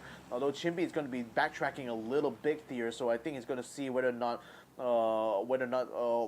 just scout out this complex here. But he got 3 teams here: SunSisters, as well as PMA in the vicinity. 310 in that house just up by the hill there, and that's going to be an open invitation for everyone else to try to pop them off while they get their parachutes popped out. Are they going to be able to get on the ground? Looks like MT has taken a bit of damage, but looks like no knockdowns there for EXO Clan, so they're a little bit safer now. Oh yeah, it's lucky pick for them, and also lucky for them because the circle happened to be on top of them as well, so they don't need to move for the next missile circle at least. Now we still have one call on the main peninsula, just on the areas of Rascal, still not on the northern island or on the shooting range island just yet, so they still need to make their way, and the choke points is just not helping them. Yeah, certainly not helping them too much though. SST has been able to calmly be able to take this place on the outside here and to retain 9 inside the shack, at least overlooking the hill. There's no chance for 310 to provide any surprises for them whatsoever. Looks like Deadly Strike were close by to where New House Esports is. New House is already pulled away from this location here just to leave Deadly Strike to their devices, so no threat of an attack coming here for this squad in particular. I do see that NGE gets caught onto Gats. I think EXO Clan tried to move in onto their position here and just got caught out a bit. Attack all around. Okay, be prepared to attack all around, literally, as he's been surrounded by NHE. Managed to get the first knockdown, 2 more at the bottom.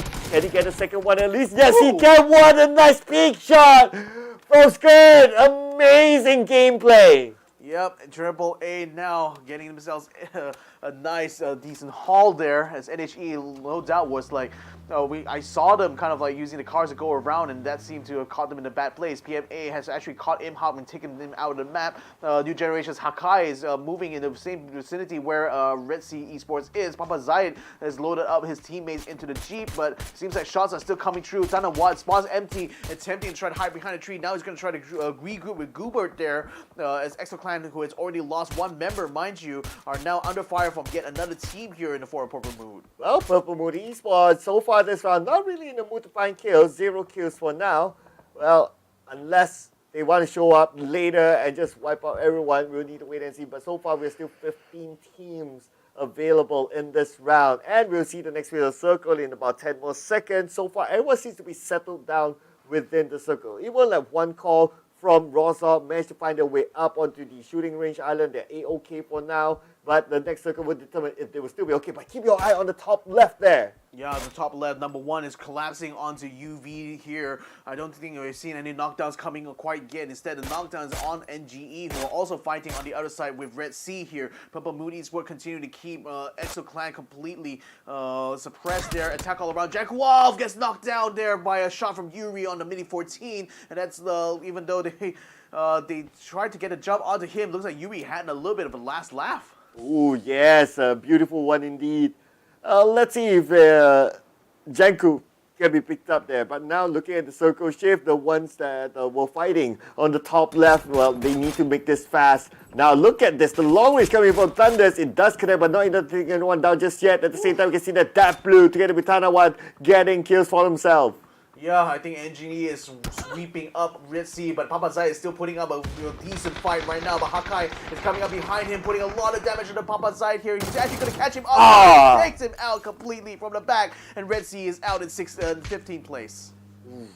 That was a tough one there. Yeah. He turned his back. But anyway, his life was like about what 10% health left. So there was nothing much he can do about that. Purple Mood Esports. Now, this could be their first kill if only he can connect those shots, those long-range shots. Not just yet. Speaking about long-range shot, we got Enter Force 36 trying to stop UV from coming in. MT is at least able to get Fluky down for now. T5 also getting the fight with PMA, no doubt around the shooting range area. But PLM Borbos has a good frag grenade kill against Chimpy there. So they're also getting the mix, and Borbos gets a shot to knock down MT as well. EXO Clan under a whirl of hurt right now as Goobert attempts to try to head off this assault from PLM. It doesn't seem to be working out too well for him to go as MT gets eliminated and taken out from the map here. Thunder's continuing to keep his Goobert gets a ping onto him, tries to get a second one, but it is not going to be able to get him through the trees until just now. Goobert! Another turn shot onto Goobert once more, but then finally he will get taken down by Borbos, who was just right by the hillside. Oh, just in time. The blue zone arrives on the Thunders, and Thunders immediately gets away.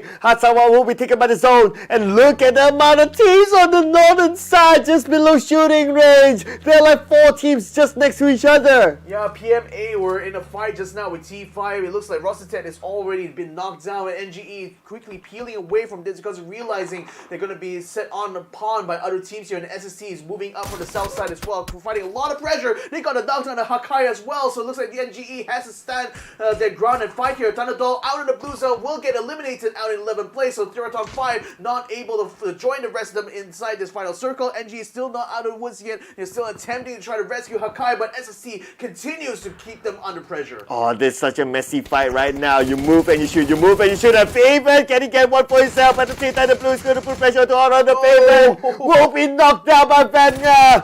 Favorite will need T9. Can he finish him off instead? Yes, he will. He will get a knockdown together with a flashbang. So now SST has bought themselves a little bit of time while the rest of NGE will be peeling away from this battle now. Kyle cutting away their losses here. So SST a bit of a tight one there, especially with 2-3 teams moving into the circle there, being pushed by the blue zone, forcing them into that fight. Unicorn Venom in the meantime getting a bit of a counter with number 1. Miou is the only one there right now because his teammate has been eliminated. Smoke grenade allowing him to cover his approach while Sapawa is attempting to try to to keep him away from this next safe zone. Somehow keeping MiYoU at bay, bored pretty much by the side of the blue. The blue will put pressure to them anytime soon. MiYoU tries to find a good angle, but the smoke is just blocking his side. MiYoU with the barrel in hand. Barrel versus barrel, but then again JCan, he has a high ground against MiYoU. MiYoU still can't find his target just yet. MiYoU needs to move. He has a vehicle, but if he takes his vehicle, he could be shot down. He's going to take that risk into the vehicle.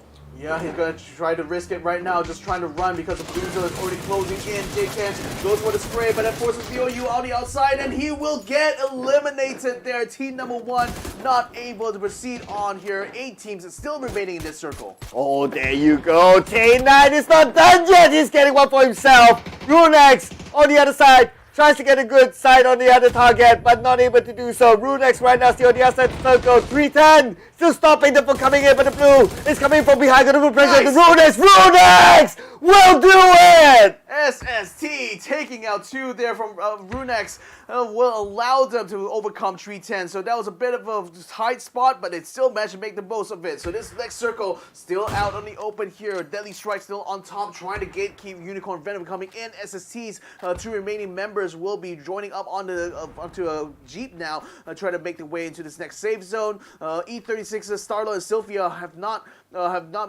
found themselves yet in the battle, but they may actually be able to get an encounter with Deadly Strike. But the thing is, Deadly Strike already has a building to work out with, and that's using that right now to snipe onto the other teams. And UV now is next team in trouble. They need to get into the zone, but they'll be gate-kept by other teams. Need to find a way in or find their way through. They don't really have a choice right now. They're running in on foot. Sapao together with JCan. Where are they going to go? They're going to try to wrap around, I think. They're going to try to wrap around this house here, and hopefully they don't attract too much attention with Deadly Strike. But then again, Crazy Boy and Lucky J are just pouring whatever lead they have in their general direction. So UV has to be very careful about which side of the terrain they're going to use for cover against Deadly Strike's building here. E36 is now also moving up this hill here. Might find themselves in a battle with Deadly Strike very soon. But for now, they're also watching the movements coming down from the lower ground side. UV has already got a knockdown here from JCan because Lucky J has just found him with the AUG. So now Deadly Strike has a prime opportunity here to eliminate yet another squad. Unlucky for Sapao and Cole. The circle continues to move away from them. They need to move. Sapao, where is he going to go right now? They know exactly where he is, and Sapao will be taken out by Jason. Headshot, in fact, there. So that leaves UV out. 5 teams still remaining in the running. Dat Blue right in the center there. But I think he's the only member of NGE still alive. He's still within vicinity of the circle, which now actually is being controlled by E36 somewhat. Although AAA, who have been quiet for the whole time, staying on the south side and out of trouble, are now starting to see whether or not they can extend that control to the road that cuts in between this next circle here. While in the meantime, Sunstrike, Enter Force 36, moving up closer to where Deadly Strike's position is.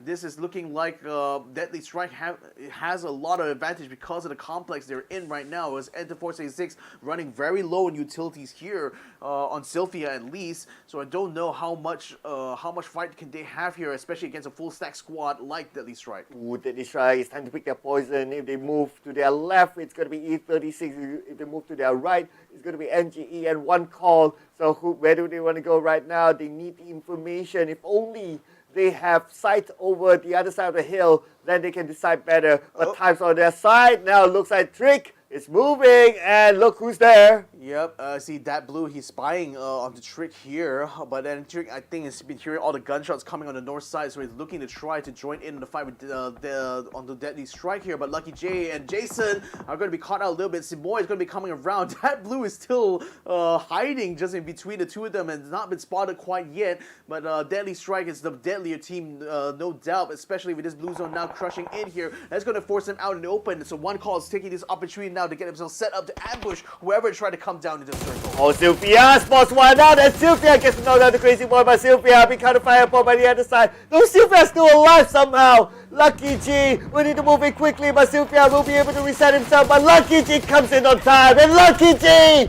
2 knockdowns back to back. Beautiful coming for Lucky G against the one, but no, that is it for Deadly Strike. Star-Lord coming in with a headshot to allow E36 to continue to get this running here. 3 teams still remaining. 1 call now collapsing onto what used to to be this Deadly Strike's position here in order to head off E36. Water is still low, but they still need to try to get there faster though. Grab Grenade is going to be able to knock down Sylphia, so now they just need to deal with Starlo here, and they should be able to finish off E36. Oh, at the same time, Triple A, they're waiting for all the commotion to happen before they come in. And now Jaxi, Starlord's picking up his teammate. Jaxi's moving in with the Molly. Also, Molly forces them to move. Starlord managed to pick up his teammate, but now Starlord being shot at 43 health left. Starlord needs to retreat. Starlord needs to reset. Jaxi is still alive, trying to buy time for his teammates, but Eva will be gunned down. Starlord will reset. Yep, he will be able to reset himself. A teammate is going to be coming in front of him, asking for the revive, but he doesn't exactly have the space to do so. Instead, he's going to try to send some frag grenades down, but one call is going to be attracted by that instead and finds him through the brush. So E36 is out in third place here. Now it's come down to the wire. Attack all around, as well as one call now vying for this next chicken dinner. Oh, here we go. 4v4. It's going to be a fair fight here, but then again, the circle does favor Triple A a little bit more. While one call, they have the high ground advantage instead. The airdrop drop between these two teams. One knockdown to lower ground. It's not possible for Triple A to pick up their teammate. There won't be enough time. It wouldn't be enough time indeed. It's one call now. Looks like they're also maneuvering to try to get to that care package. It just drops right in the middle here. And what an interruption it is really for disruption actually for Attack All Around, because we auto skirt out of the way. They aren't able to flank their way down southward. So just like Jedi is going to be able to get his card down, it's going to attract some shots coming in for one call as well. As Shibuya attempts to try to finish off him before auto skirt before he's going to be able to get a revive. But oh yes, he does get the ping just off to the edge of the tree there, so that allows him to take out Ultra Squid. Now Jedi is finding himself in trouble because he's out in open here, has a car, and Shibuya has him in his sights. Oh, one call looking good so far. They are putting a lot of pressure on the Triple A. They're not allowing them to make their move. They're not allowing them to open up. Instead, one call is the team that open up. Look at them opening up the flags. Where is Triple A going to go? They're choking Triple A to the edge of the blue.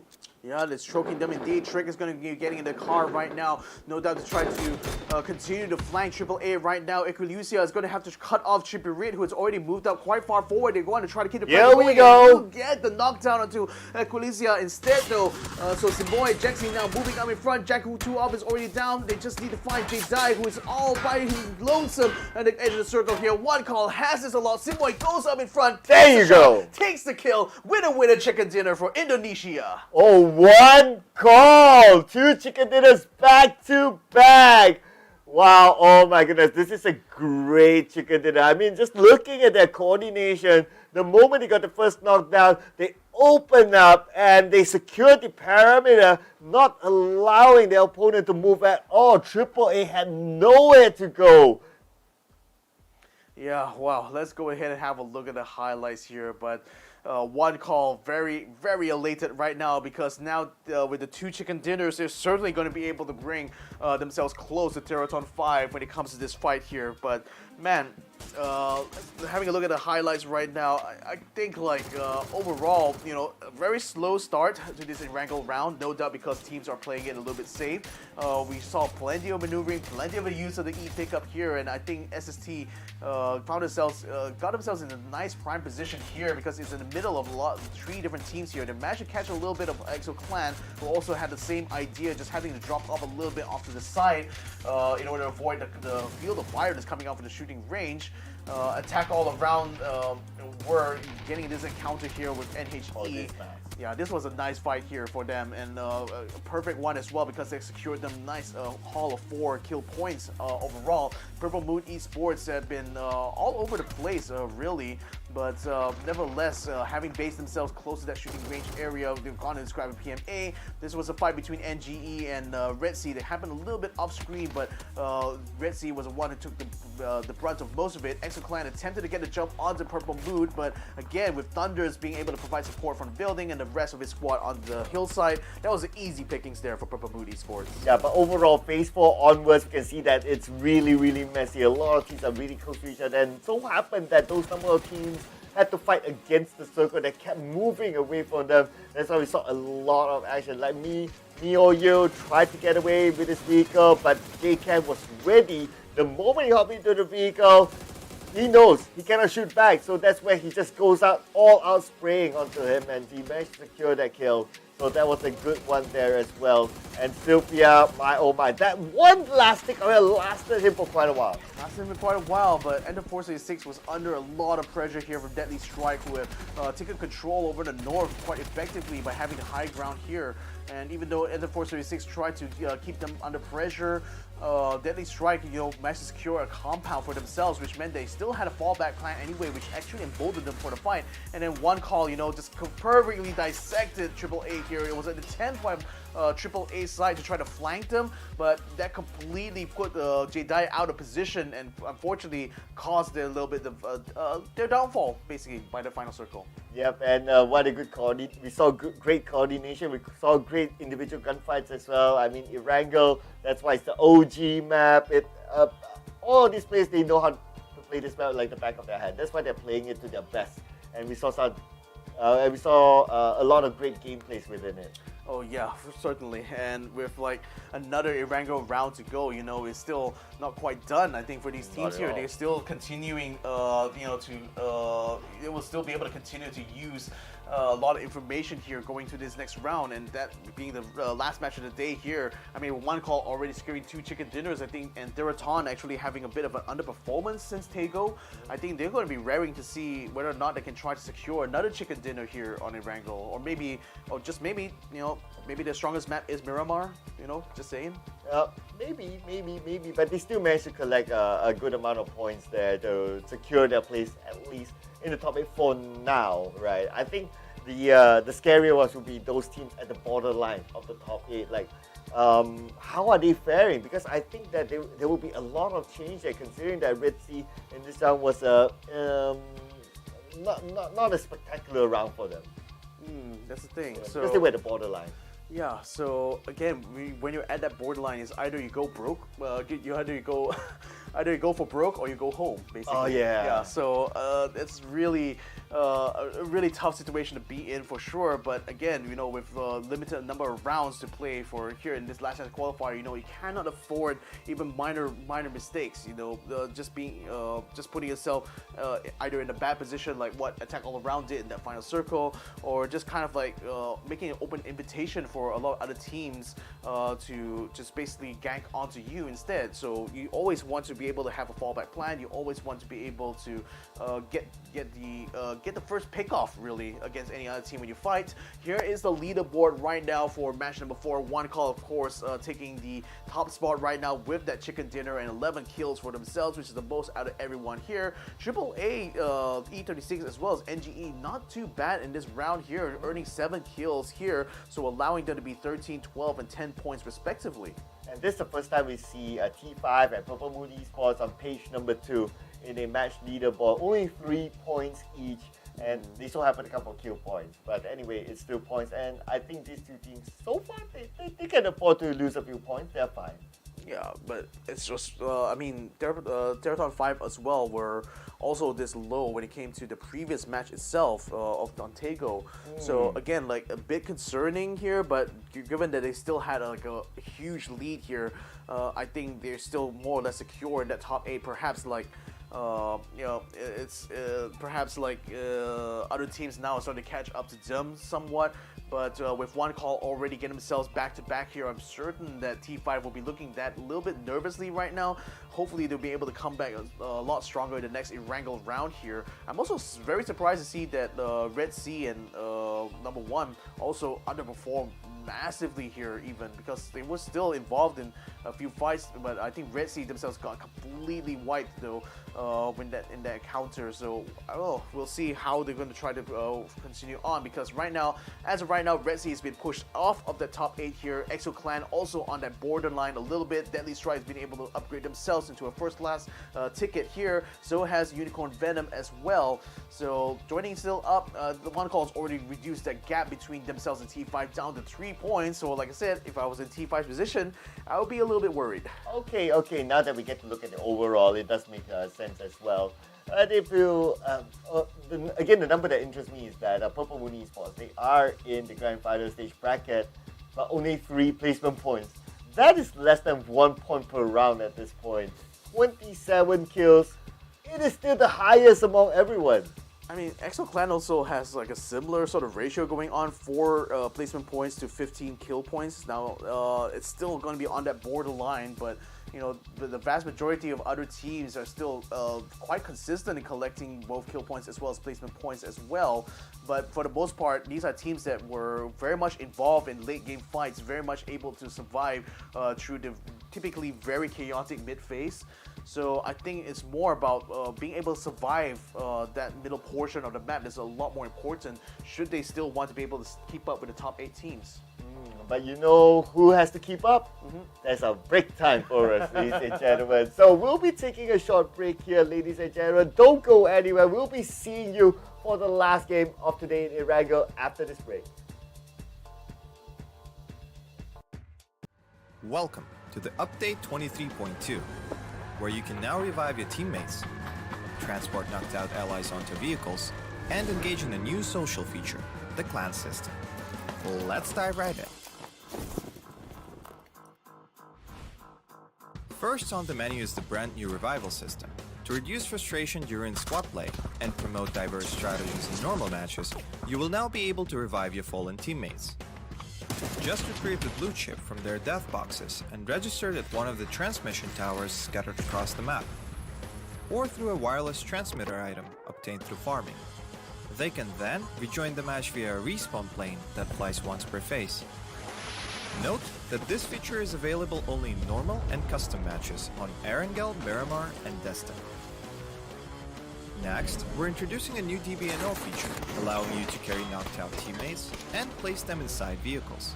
This addition provides players with an alternative way to evade danger without having to only abandon or revive your teammates. We are also finally ready to unveil our new clan system. Create or join a clan, play matches, and earn XP to level up your clan. As your clan levels up, you will be able to upgrade your clan tags. Not only that, but you can also earn a BP boost by playing with your clanmates. Definitely worth. And as always, make sure to check out the patch notes for all the details. Update 23.2 has plenty more in store this month, including a DBNO rebalance, general lobby UX UI improvements, a slight buff to the Ace 32, and more. Starting with this update, prepare to become your team's hero, transport teammates to safety, and establish your own PUBG Battlegrounds clan for double the excitement. And we'll see you on the Battlegrounds.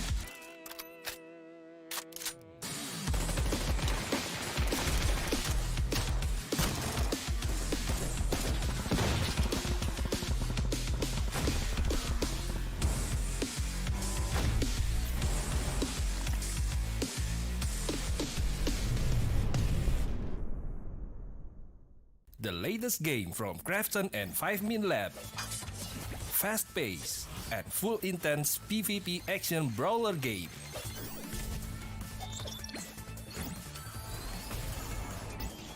Use your best combo to send your opponent to the lobby.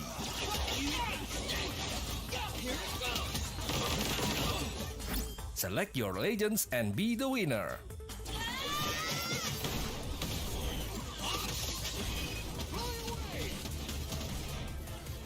Pick the mode that suits your fighting style, from 1v1, 2v2 to Battle Royale. Available to download and play free on Play Store, App Store and Steam.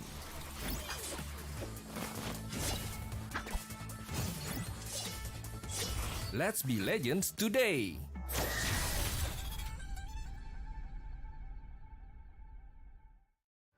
Welcome to the update 23.2, where you can now revive your teammates, transport knocked out allies onto vehicles, and engage in a new social feature, the clan system.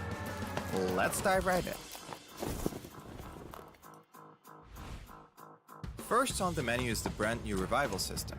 To reduce frustration during squad play and promote diverse strategies in normal matches, you will now be able to revive your fallen teammates.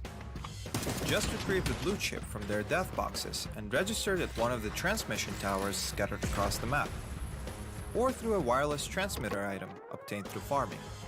They can then rejoin the match via a respawn plane that flies once per phase. Note that this feature is available only in normal and custom matches on Erangel, Miramar, and Jester. Next, we're introducing a new DBNO feature, allowing you to carry knocked out teammates and place them inside vehicles. This addition provides players with an alternative way to evade danger without having to only abandon or revive your teammates. We are also finally ready to unveil our new clan system. Create or join a clan, play matches, and earn XP to level up your clan. As your clan levels up, you will be able to upgrade your clan tags. Not only that, but you can also earn a BP boost by playing with your clanmates. Definitely worth. And as always, make sure to check out the patch notes for all the details. Update 23.2 has plenty more in store this month, including a DBNO rebalance, general lobby UX UI improvements, a slight buff to the Ace32, and more. Starting with this update, prepare to become your team's hero, transport teammates to safety, and establish your own PUBG Battlegrounds clan for double the excitement. And we'll see you on the Battlegrounds.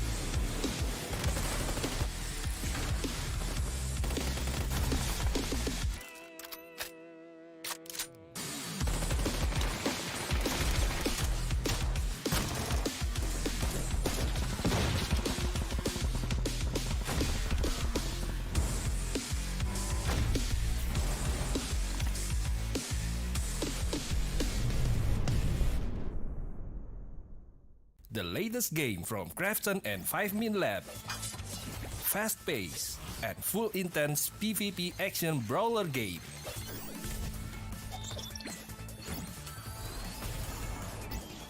Use your best combo to send your opponent to the lobby.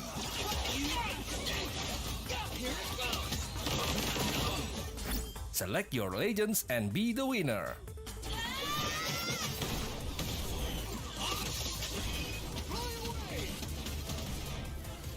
Pick the mode that suits your fighting style, from 1v1, 2v2 to Battle Royale.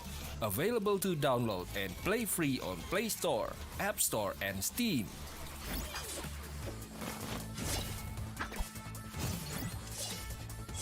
Let's be legends today!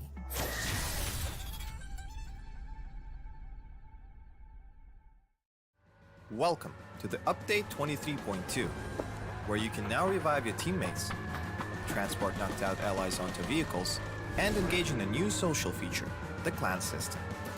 Let's dive right in. First on the menu is the brand new revival system.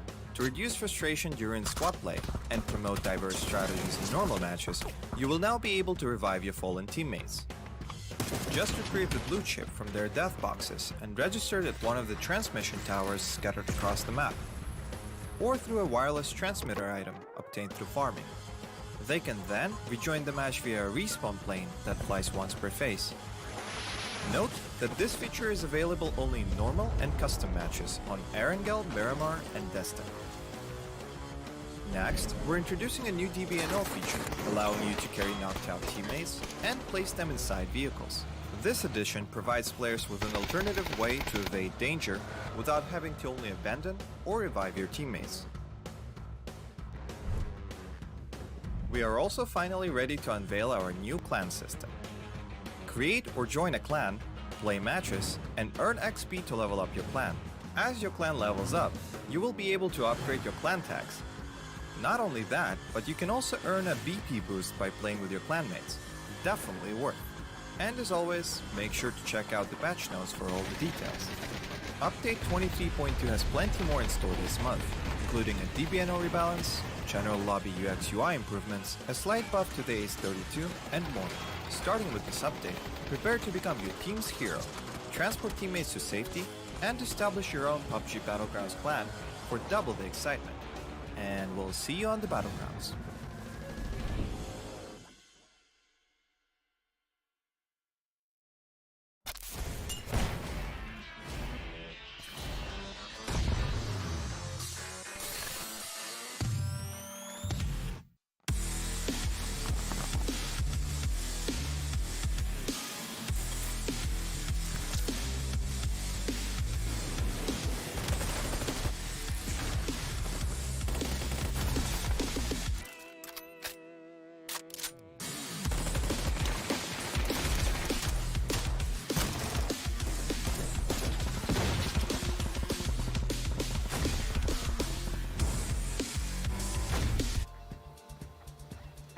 Welcome back, ladies and gentlemen. This is the PUBG Asia Super Cup. We are on day 1 of the last chance qualifier, and this is unfortunately now the last match of the day, though. So if you come in a little bit, if you just came in here, you're a little bit late to the party, but nevertheless, better late than never, isn't it? Yeah, you've been missing a lot of action, you know. But anyway, yeah, we still got tomorrow for the last chance qualifier. So it's not all doom and gloom for those of you who just joined us, and also for the teams, because there's still 5 more games to go. It is 6, including the next match. Indeed, it is. So before the break, we managed to have a look at the overall leaderboard, where it seems like one call having taken back-to-back chicken dinner rounds, both in Tego as well as and Wrangle as well, has actually closed the gap between themselves and Theeerathon FIVE. So the two of them are right now vying for the top spot. But in the meantime, for everyone else involved, I mean, again, huge, massive performances from team like Attack All Around, being able to get out in 3rd place.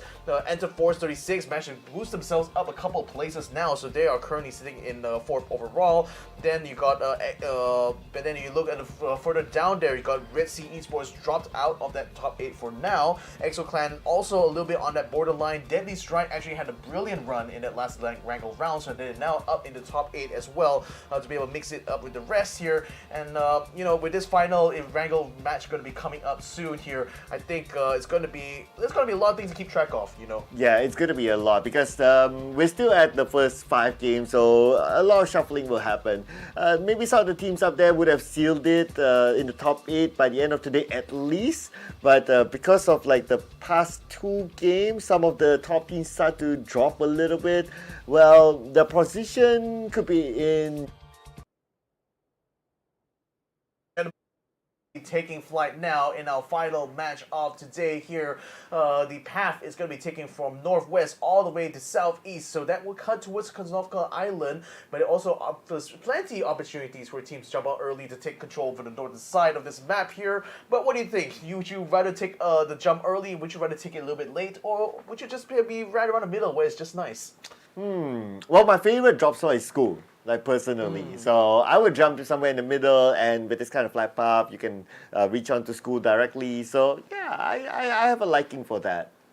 Yeah, I mean, I can see like the decision why to want to do so, because you know you're going to be in the most maneuverable position to get to wherever side of the map that the circle decides to spawn.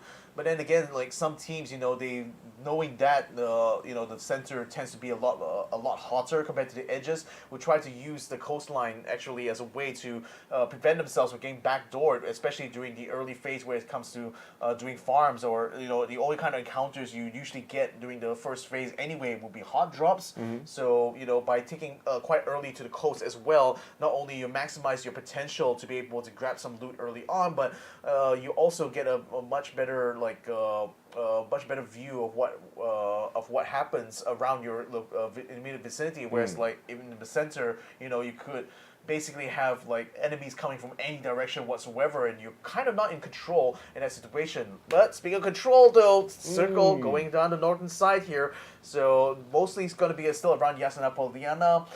You still also have the shooting range also in play here, so maybe it might be a repeat again of what happened last circle. But nevertheless, you know, school is also in that mix, and you always see 310 Rascal Jester is already there taking position. Yeah, it kind of has the previous round sort of feel sort of circle. It's just that this time it's like a little bit towards the right side. So the same theory applies. Whether you want to, you kind of like need to gamble whether you want to be on the shooting range part of the circle or you want to be on the raw sort part of the circle, and that really depends like how far the circle would go as well. If it's like 50-50 towards the fourth or fifth stage of circle, then it's going to be really tough. But if it's like, oh, by phase 2, then you can kind of see obviously the circle will go towards one side, then you're still okay. There's still a fair amount of like water involved in this circle here, I think, especially given the top of the lake, or the lake that the river flows out to. But I think at the same time, you know, with the spawns for the circles having been standardized now under the super rules, the 4th phase as well as the 8th phase, if I recall correctly, are the ones where the circle is definitely going to be landing on land instead of water. So that increases the odds that, or rather decreases the probability of a circle ending up becoming like majority water instead. So hopefully that doesn't, I mean, thankfully because of these new rules, that wouldn't come to pass anymore. Yeah, true enough. That's why we saw a lot of emergency pickers being used as well earlier on. So that's how they kind of manage it in the current meta, and we don't see as many choke point roadblocks anymore as before, because yeah, I mean, the moment they know that they are at a disadvantage in terms of like being caught out in the choke point, they'll just pop out the emergency pickup and they go. So it's a great item to have, to keep, and use it at the right moment, like not like from the start. Indeed it is. And we've seen, like you said, we've seen plenty of that E-pickup being used, you know, both offensively and also just for repositioning's sake here.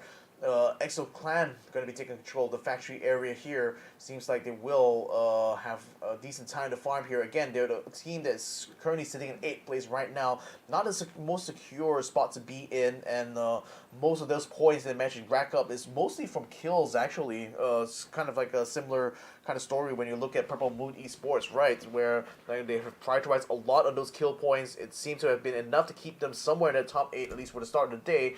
But I think as time goes on, you know, the teams that have been a lot more consistent in getting to the final phase of the game, and thus be able to haul a lot more placement points. I think we're starting to see that the strategy kind of working against them now, because either they have to continue to be still this aggressive in getting kills, or perhaps this might be time for them to start to strategize a little bit more about how to survive the middle phase of this game and make sure they have a path towards the late game circle. Wow. Okay.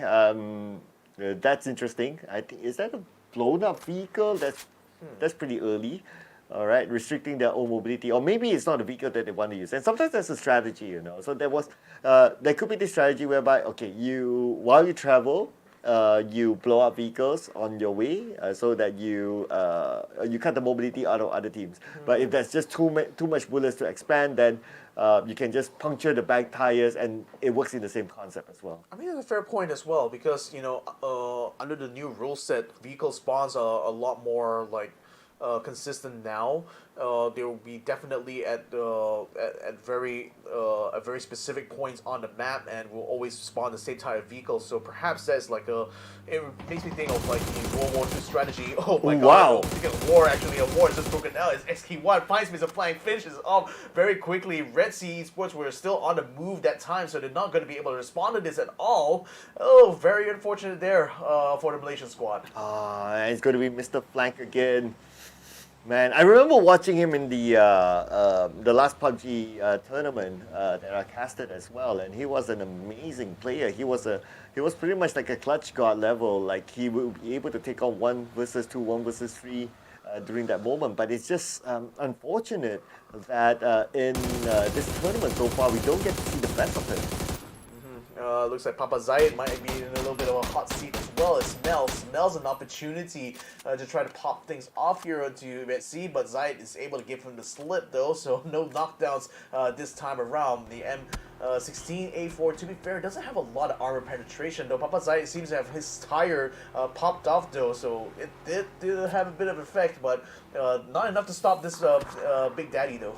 Yeah, at least it's the front tire. So Yeah. the crucial one is the back tire. The back tire gets popped up, that's it. You might as well abandon the vehicle. So he's kind of lucky that it was the front tire. But there's going to be the tricky one right now. So he needs to find somewhere to reset. But it looks like his teammates decide to just crash in. Yeah, they're going to crash in straight away. Unicorn Venom is. Babazai comes out top. Unfortunately, he gets knocked down immediately. Both of them get taken out right from the get-go here. And the last kill onto Dan Pablo finishes off Redsea Esports.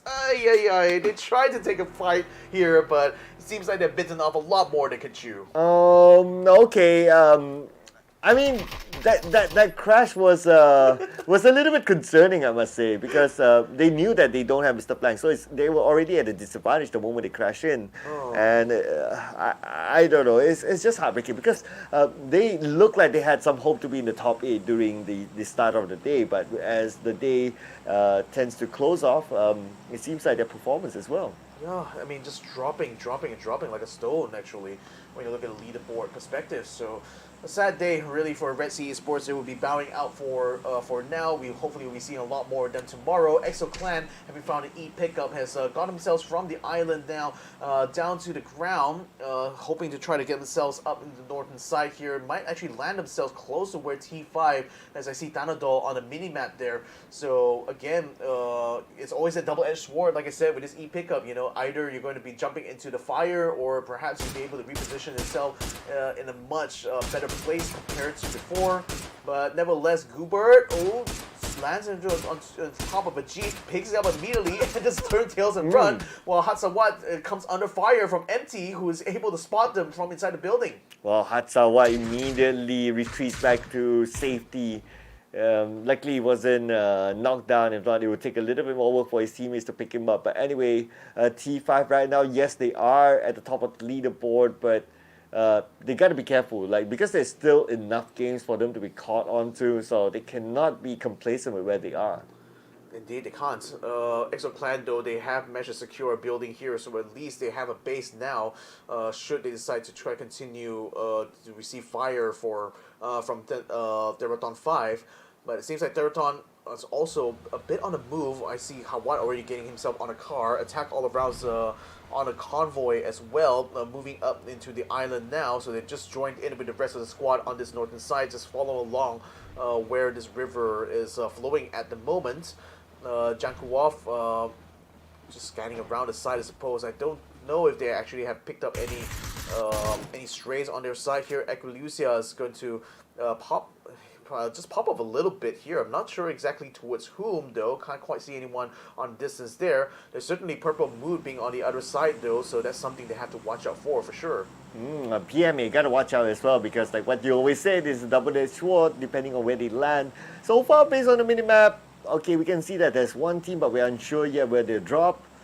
Okay, they're almost reaching the edge of the map, so looks like they could drop around the area where UV is at. Oh no, and again, you got PMA, you got Purple Mood over there. Oh, sorry, that's number 1 sitting over there, and you also got Tanawat and Hasanwat and the rest of Theeerathon FIVE in the vicinity as well. UV is a little bit spread out, which could be well done for them if the circle lands on top. But could be potentially trouble if the circle starts to go away from them. PMA under fire right now, coming from the opposite side. I think that's going to be from UV's end, though, because I see a couple of members of them still on the view here for the drone cam. SST as well, moving up in a position where NGE is set up in back. Probably felt a lot of that pressure, decided he's going to get the heck out of Dodge and gives them a slip. Oh yeah, definitely not interested to take that 1v4 fight, so you just let it go for now, and yeah, I think that's the right move to do. And at the same time, his timing was just on point there. It happened just before SST happened to arrive at the hilltop, so that was A-okay. He'll survive for now. Yeah, they'll certainly, as long as they keep out of trouble, that's the most important thing right now. But expecting this middle phase again be very chaotic, or rather it has potential to be extremely chaotic, as we've seen over the last few days here. Area 310 has already spotted Deadly Strike off in the distance there, but don't really have the range, I think, to catch them, even though an SKS is in the hand of Wello. They're still attempting to ping onto them, but Deadly Strike is under pressure from another squad just to the north of them, and that's actually tying up they're focused right now. Ooh, Trick now just playing, just scouting out his opponent. But okay, this ledge is going to be pretty tricky because of how rough the terrain is. But looks like Jaxi is just going to crash in. He's going to go pass by. Shots fired to Jaxi. Jaxi, 50% of health, still survives. But no, not for long. Not for long until Hakai gets the last laugh there. So he's going to be on the ground and oh, that's just savage there from Hakai. Just not only got a knockdown, but just eliminates him by running him over. No prisoners taken in this game for sure. Yeah, splat there. And now, with that signal, it's going to be hard for them to get across because now they know that, okay, there's a lot of people right in front of them. They have no choice but to just win the fight head on. Okay, so it was number 1 that was keeping SST under siege here, but Feven is already out in front, so is Imhawk as well. Runex is actually caught on the outside, so Tay9 is going to try to go for the revive. Imhawk got caught around the side as well, so Feven is going to be a little bit alone on this approach in front. In fact, he's going to be knocked down as well as EXO Chimpy actually picks them off from a distance there, so a bit of a third-party situation, and oh no! Tay9 getting picked off as well while he was going for the revive, so SST gets stopped before they could even make any maneuvers there, and Cats probably just laughing all the way to the kill point bank. Wow, this is arguably the fastest round so far. I mean, like, teams are dropping out like flies. We lost 2 teams and we're only on phase number 2. And team number 1 winning that fight, but only 1 kill that they managed to get. I believe it was a long range coming in from their opponent that actually stole it away. Yeah, so EXO Clan, for now, this next circle is going to be closing in. UV still hold up in their positions here. Lucky for them, that circle still lands on top, so they can still afford to hold their own. The problem is that other teams are already racking up kill points around them pretty much, so they may be itching for a little bit of action. And speaking of action, PLM getting gate kept a little bit by AAA because most of their squad is still on the other side of the river here. So hopefully they're looking, in order for them to get past, they still need to try to take the fight to AAA first. In order to do so, Deadly Strike repositioning themselves, getting into a firefight right now with Gex. It looks like one of the members is down. Lucky J is going to go ahead and try to get a revive here, closing all the doors, all the windows, making sure there's no chance for Gex to send some grenades through. So I think Jason should be back up to speed. Yeah, lucky for him. Lucky G is just around the corner to pick him up. So now they can reset. And since both teams are within the circle, I don't think there's any big reason for GEX to really crash into this compound. It's more of like just warning shots to tell them that, hey, we're in front of you, there's someone there, so don't try anything funny. Yeah, don't try anything funny indeed. Because, like, again, one simple mistake here in this last chance and you're done, really. You know, you cannot afford to be taken out too early on here because the last phase of these fights are usually where you're going to be able to get those placement points, since they still can be so important in differentiating, you know, the men from the boys, as it were. Now, number 1, PMA, EXO Clan, and T5 now crowding around this top side of the circle, and it's looking like a town that's not big enough to hold all of them at once for sure. So I think a little bit of a culling might be in play for here. Looks like the E-Pika is being used by a team as well to try to position themselves over the circle, perhaps more towards the northern side, as it were.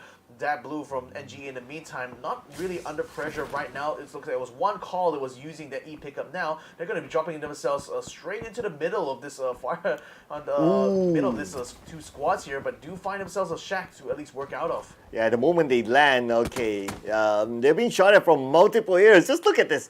All of them in this small shack. They have nowhere else to go. The moment they step out, multiple angles can shoot them. I mean, it's a room that's big enough for a tea party, actually. Well, oh yeah, true. But I don't know if they brought the hot water or the kettle, though. They certainly got plenty of guns, so I guess they're definitely well equipped for that, for sure. Well, they can try to warm up the water with gunpowder. That's the best bet right now. Like, is that even efficient, though? I mean, how much gunpowder do you need to boil water? I've never boiled water with gunpowder before, so I don't know. We're probably going to ask someone with experience with that, though. But yeah, nevertheless, they're going to be held up in that shack for quite a bit. A new generation spotting over the hills there. Looks like PLM's Thunder, Fluky, Borbos, and Thunder What managed to get across the hill there. Across the river. So now, having to be able to bypass AAA, this next circle still lands on top of where UV is. wow, these guys have really found themselves in a good spot. Unicorn Venom now using this opportunity to get some shots on the T5 as they attempted to try to get a bit of a maneuver to try to head them off in his next circle. They also are spying upon the shack that one call was holed up in as well. So Unicorn Venom now, they have the prime spot, been in the position really to try to keep control of this circle for the last few phases. But I think now it's going to be high time for them to regroup a little bit because there's a lot of targets coming out on ground here that they can even cover. Well, you mentioned about how lucky UV is. It does look like there's a chance that the next circle might not favor them, so they need to plan ahead right now where they want to go, how they're going to manage it, because there's so many teams inside the circle thanks to the emergency pickup item. And look at this, more teams are coming to the circle. Unicorn Venom tries to get another one, but not able to get knocked down to number one. Not able to get a knockdown, also they will be able to slip on by. PMA is also moving in onto Unicorn Venom's position here, but number one tries to collapse onto Theeerathon FIVE here, so it looks like they are under siege as well. And in fact, they are also getting hit upon by one call as well. So it's a bit of a three-way fight here. Theeerathon FIVE attempting to use this opportunity here to get some pot shots in, but it seems like they're not able to wipe out most of them. T5 now down to 2 people, which is Thunderdog and Pantapong right now, so they're not exactly looking in the best of health here, but one call in the meantime, also having lost 2 members as well, are also in the same kind of quandary that T5 is in. Here we go. Oh, look at this. We got like a siege down here onto UV. Finally, UV is really being challenged, but this time by PMA. Yeah, Sapawo is already down. We already have Teddy setting up, trying to get a frag grenade in. Chimpy in the meantime picking up one on the Deva, and the Gex also getting a good frag grenade on the PLM, so PLM might be a bit of trouble there, getting into a counter right at this point. And Unicorn Venom still hold up inside the warehouse here, but PMA is surrounded them on all sides. Smell sends out a smoke grenade. He still has a couple more in his pack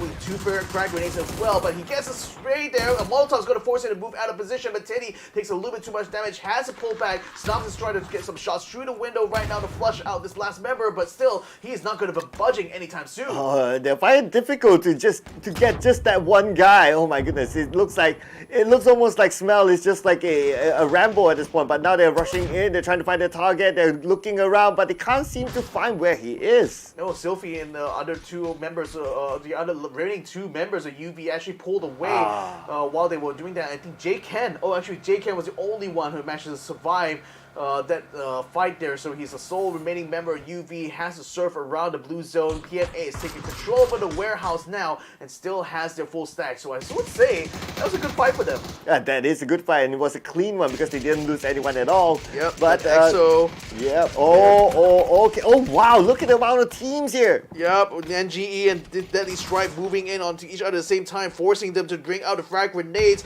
Goni able to get onto E36. It looks like they lost 2 members there. E36 has Nakai with a double frag there, will be able to take down 2 members of Deadly Strike. This is looking bad for DEST because right now they need to get a return fire. They do find one in the form of Bang that blue taking some shots as well, and the frag grenade is already down to less than half his health. Another frag grenade is when he headed his way. NGE still has Hakai on the back line there, but he needs to come in for the support. Oh, Hakai tries to spot out his opponent. Oh, that's very, very close there for Lucky G. Lucky for him, but okay, that it is. J-Can finishes off Lucky G, and that is it for PMA. PMA finishes off EXO Clan, who attempted to try to overrun them after immediately winning the fight against UV, but they definitely were not prepared for the fact that PMA still had their full stack, so there was easy pickings for them. EXO Squad will be out.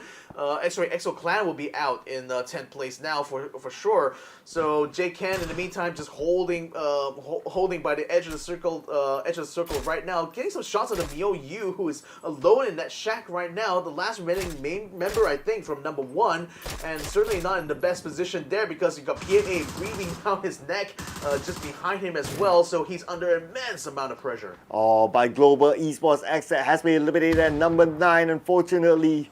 Been taken out by Ken. And now the northern side, Mio Yu, they know exactly where he is now because shots fire onto the shack. So that gives them a clue that someone's there. And right now, if they can land the molly into the shack, that's it.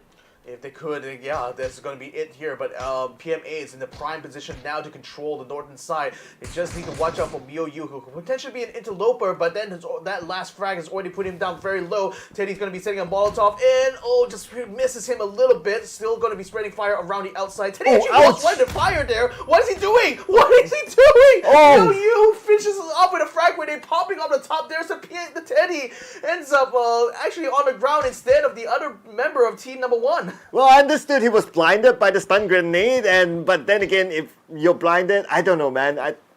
Maybe it was kind of like an anticipation and all that, but yeah, kind of like nerves, but yeah, that just happened at the end of the day. But we gotta give credit to Miao who did that. He blinded, he had the molly, he tossed a nade, and he got that knockdown. Well, London is trying to get his attention while he's letting his teammate move up in front, hopefully to try to get a revive. And Teddy has a good ping onto Miao as well. Fight still breaking out here as Tree 10 under fire from NHE. Wesker is already down, Goni is already down. Dat Blue is attempting to be a third party as well, setting some frag grenades. Frags are going to coming out from NHE, and that actually knocks off Wello, and they will be able to eliminate the entirety of that Japanese team. So Rascal Jesters are already out in 8th place now. New House Esports not quite done yet because they still want to try to take this fight to NGE. And Circle moved away. So these two teams that we can see on screen right now, we need to find their way into the circle. New House Esports going up against their opponent, but looks like they have a split here. 2v4.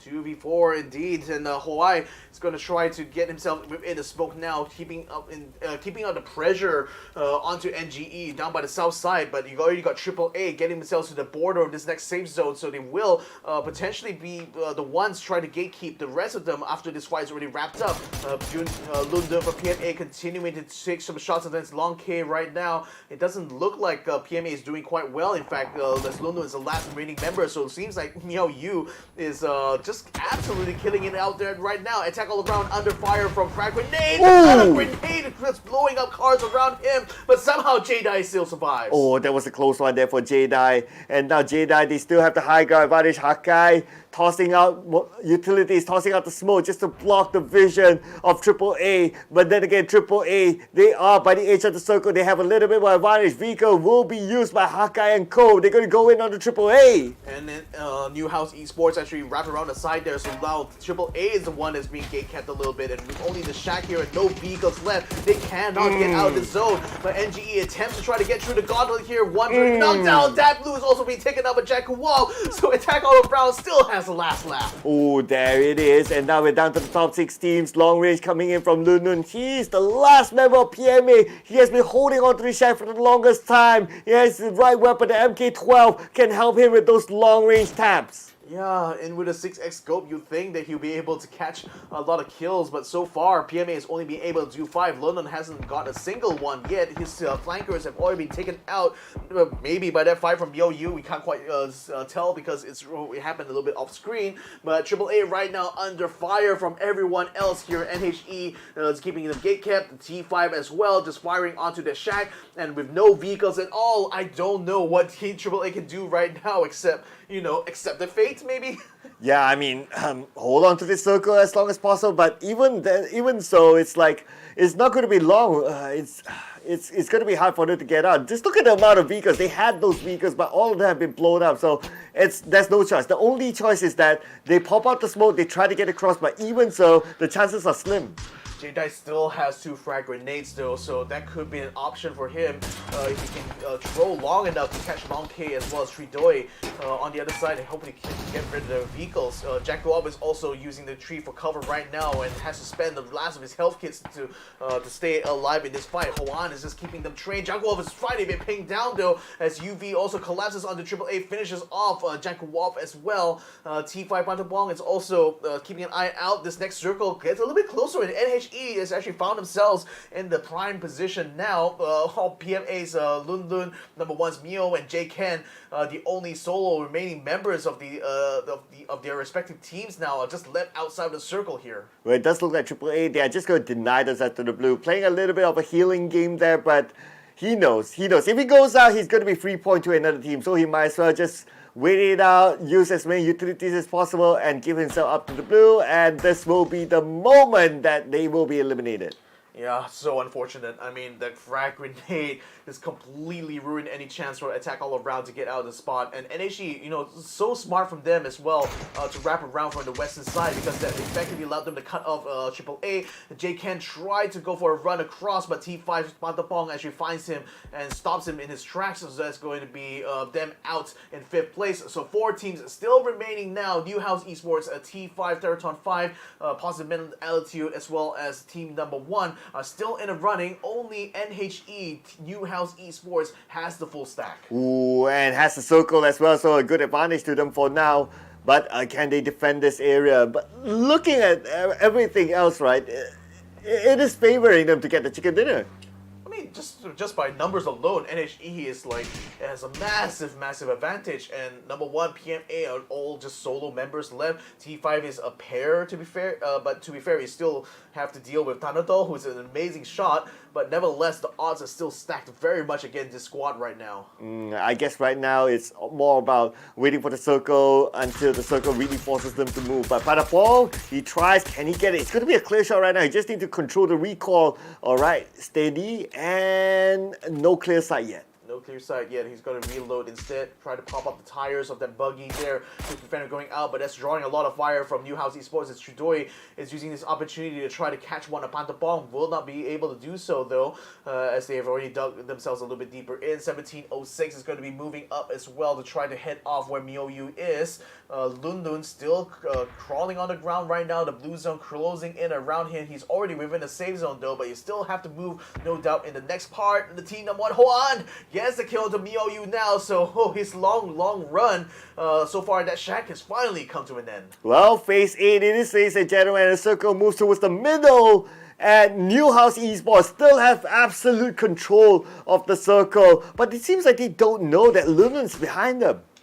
I know, right? So the thing is that he's the only person who can be the spoiler right now, and actually just focusing more their attention on the T5, which is kind of warranted given that Tanadol has they are literally the leaderboard right now, and New House Esports looking for an opportunity to kill them off, and with Lun Lun being alone, that should be an easy pick. And unfortunately, Pantapong takes out Long Pei from a distance, Lun, taking out his building as well, and Lun Lun getting into the mix, knocks out Lun! Finally, he also gets a knocked out of T13. This is looking really bad for HE. They started with a full stack. Now they're just down to 1. Oh, they didn't know Lun Lun was behind there. Now Lun Lun is going to take this advantage. He's going to get 2 kills back to back. And right now, the tides have turned. Energy, only 1 player left. Energy's only 1 player left. Luna's just cleaning up the map now. It's finishing off 1, finishing off 2. There is going to be Hoan with the Molotov on the Tanadol. So Pantapong's the last one steady. Hoan, the last one steady for Lun Lun yet again, picking up the kills one after another. So now it's down to the wire. T5 or PMA. Lun Lun now moving on with the AUG. 1v1. Head against Who got it? Got the kill there. PMA. Positive medal. Lun Lun. Chicken dinner. Whoa, Lun Lun, the hero of PMA.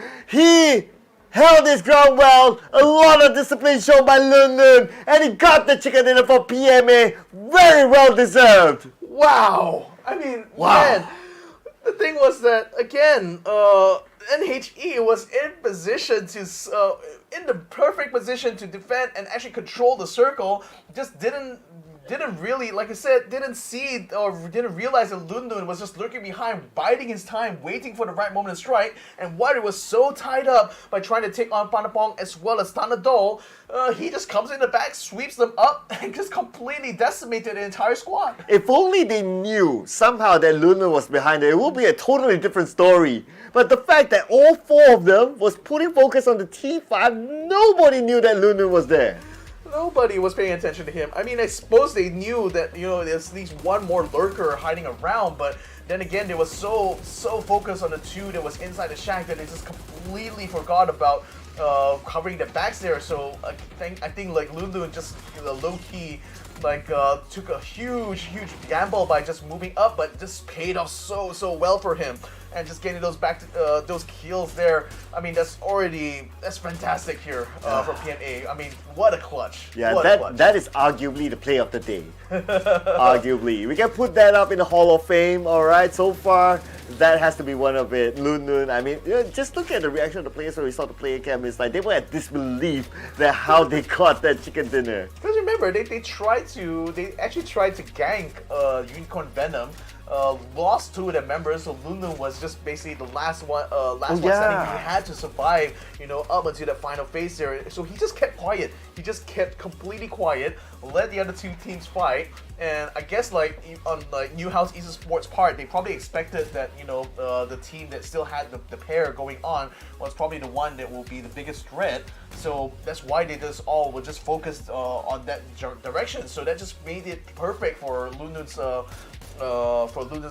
assault, because again they all had their backs turned to him. He was holed up inside the building, kept so quiet that no one from NHE was paying attention to that direction, and just the timing was just perfect there. Can you imagine? He basically played the solo game when we still had 7 teams left to clutch out that chicken dinner. That was insane. I mean, Loon. Everyone else was playing squads. He was only playing solo. Yeah. He got into the wrong game mode. Yeah. To be fair, there were also other who was solo as well. We had still 5 teams in the running, and 3 of them were having solo players in that final phase. So number one's Miou as well had plenty of mileage for his game. I mean, just being able to eliminate a whole squad by himself there onto PMA, that actually was what caused Lundu to be the sole survivor in that final phase. But then again, just by being in a clutch, now they're 10 points richer. So wow, I mean, PMA might just have made a case for themselves for the grand finals by just that one spell swoop. Yeah, you know what? To PMA, I'm going to give a PSA. Give Lun a raise. He deserves a raise for that. He deserves a bonus. He deserves a bonus for sure. I mean, man, they're definitely going to be celebrating a lot tonight here, because that was an amazing effort there from the team. So let's see, we're going to be tabulating the final scores here. We'll be able to get a picture of where these teams stand after day 1, but so far, 5 rounds already played. We're already at a halfway point now for the last chance qualifiers. I mean, what's your impression so far? I mean, so far we can see that there's, at first it was like a lot of teams like to play chill, slow pacey, but then when it came to the second half of the day, everyone just tuned up the pace. It was really messy fights all around. Especially when it came to the fourth phase of the circle, you still see a lot of players still alive, and that's where everyone was just bang, bang, bang. Everyone was just crashing into each other. Yeah, it seemed a little bit less about. I think the games in general have been less about securing high tier loot compared to everyone else, but just more about positioning and maneuvering. And you can see even with attack all around, having lost all the vehicles, how critical it is to have the option to maneuver around even in the final phase.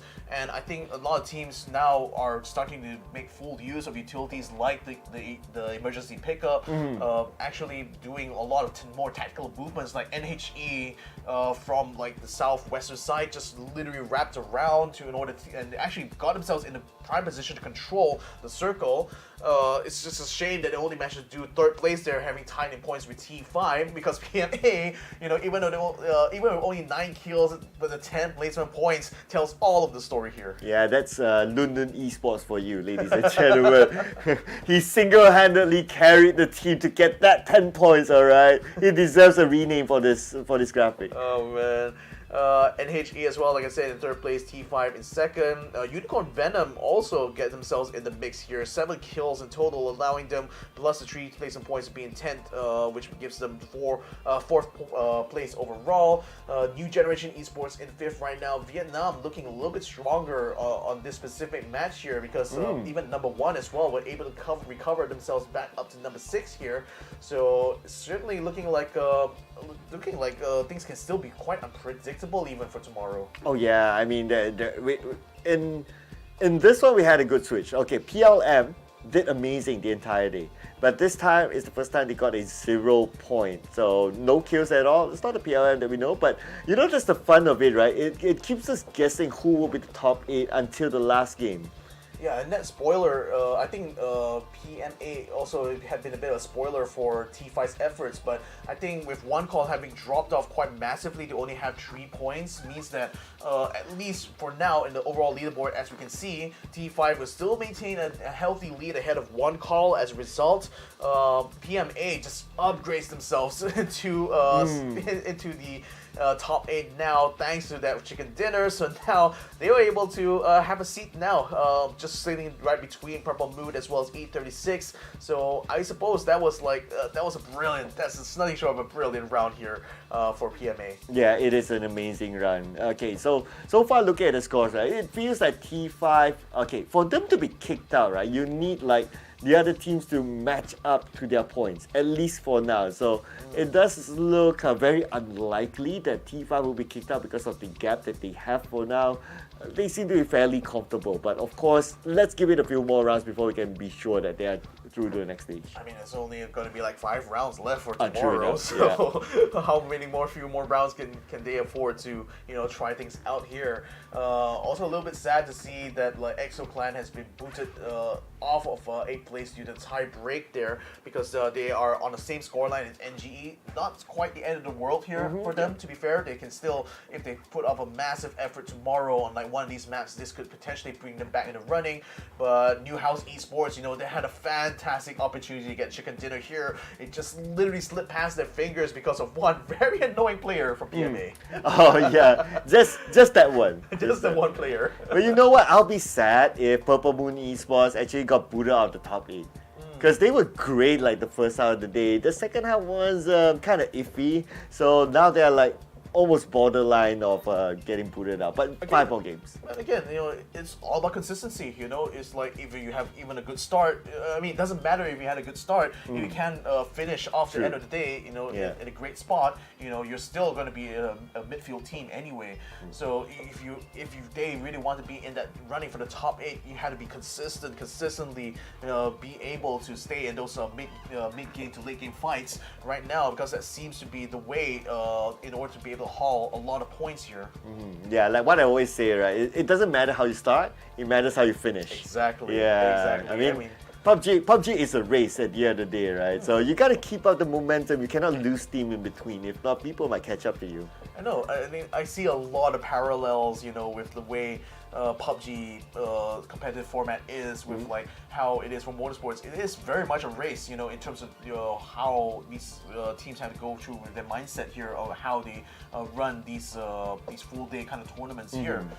So Lewis Hamilton, who is the 7-time world champion for Formula One, has once said, this is not a sprint, it's a marathon. So the consistency is what we're all looking for here, and the full package for a top tier team, I feel, is like one that's not only able to contest for the kill points, but also consistently able to collect placement points, round after round after round, to ensure that they're on par with the very best in the competition. Yes, absolutely right. I have to totally agree with that, because like in a battle royale format like that, as compared to a lot of other games, it's not like, okay, you play like a best of 3, for example, and then you're done. You have to play like every single round, and that will last you like 4-5 hours, pretty much non-stop. So that's why the mental marathon has to be there. Yeah, so ladies and gentlemen, thanks for joining us on this journey, but all good things must come to an end here, and sadly, we're gonna have to leave you off for now, but don't worry, tomorrow we still have more PUBG PC action. The last day of the last chance qualifiers is tomorrow itself, so make sure you guys don't miss it out. It's gonna be at the same time, same place as well. This has been the PUBG Asia Super Cup Summer of 2023 edition. My name is Victor Cax, his name is Sir Cloud. We've been your casters, and we'll continue to see you guys hopefully in the next show. So until then, good night and good luck.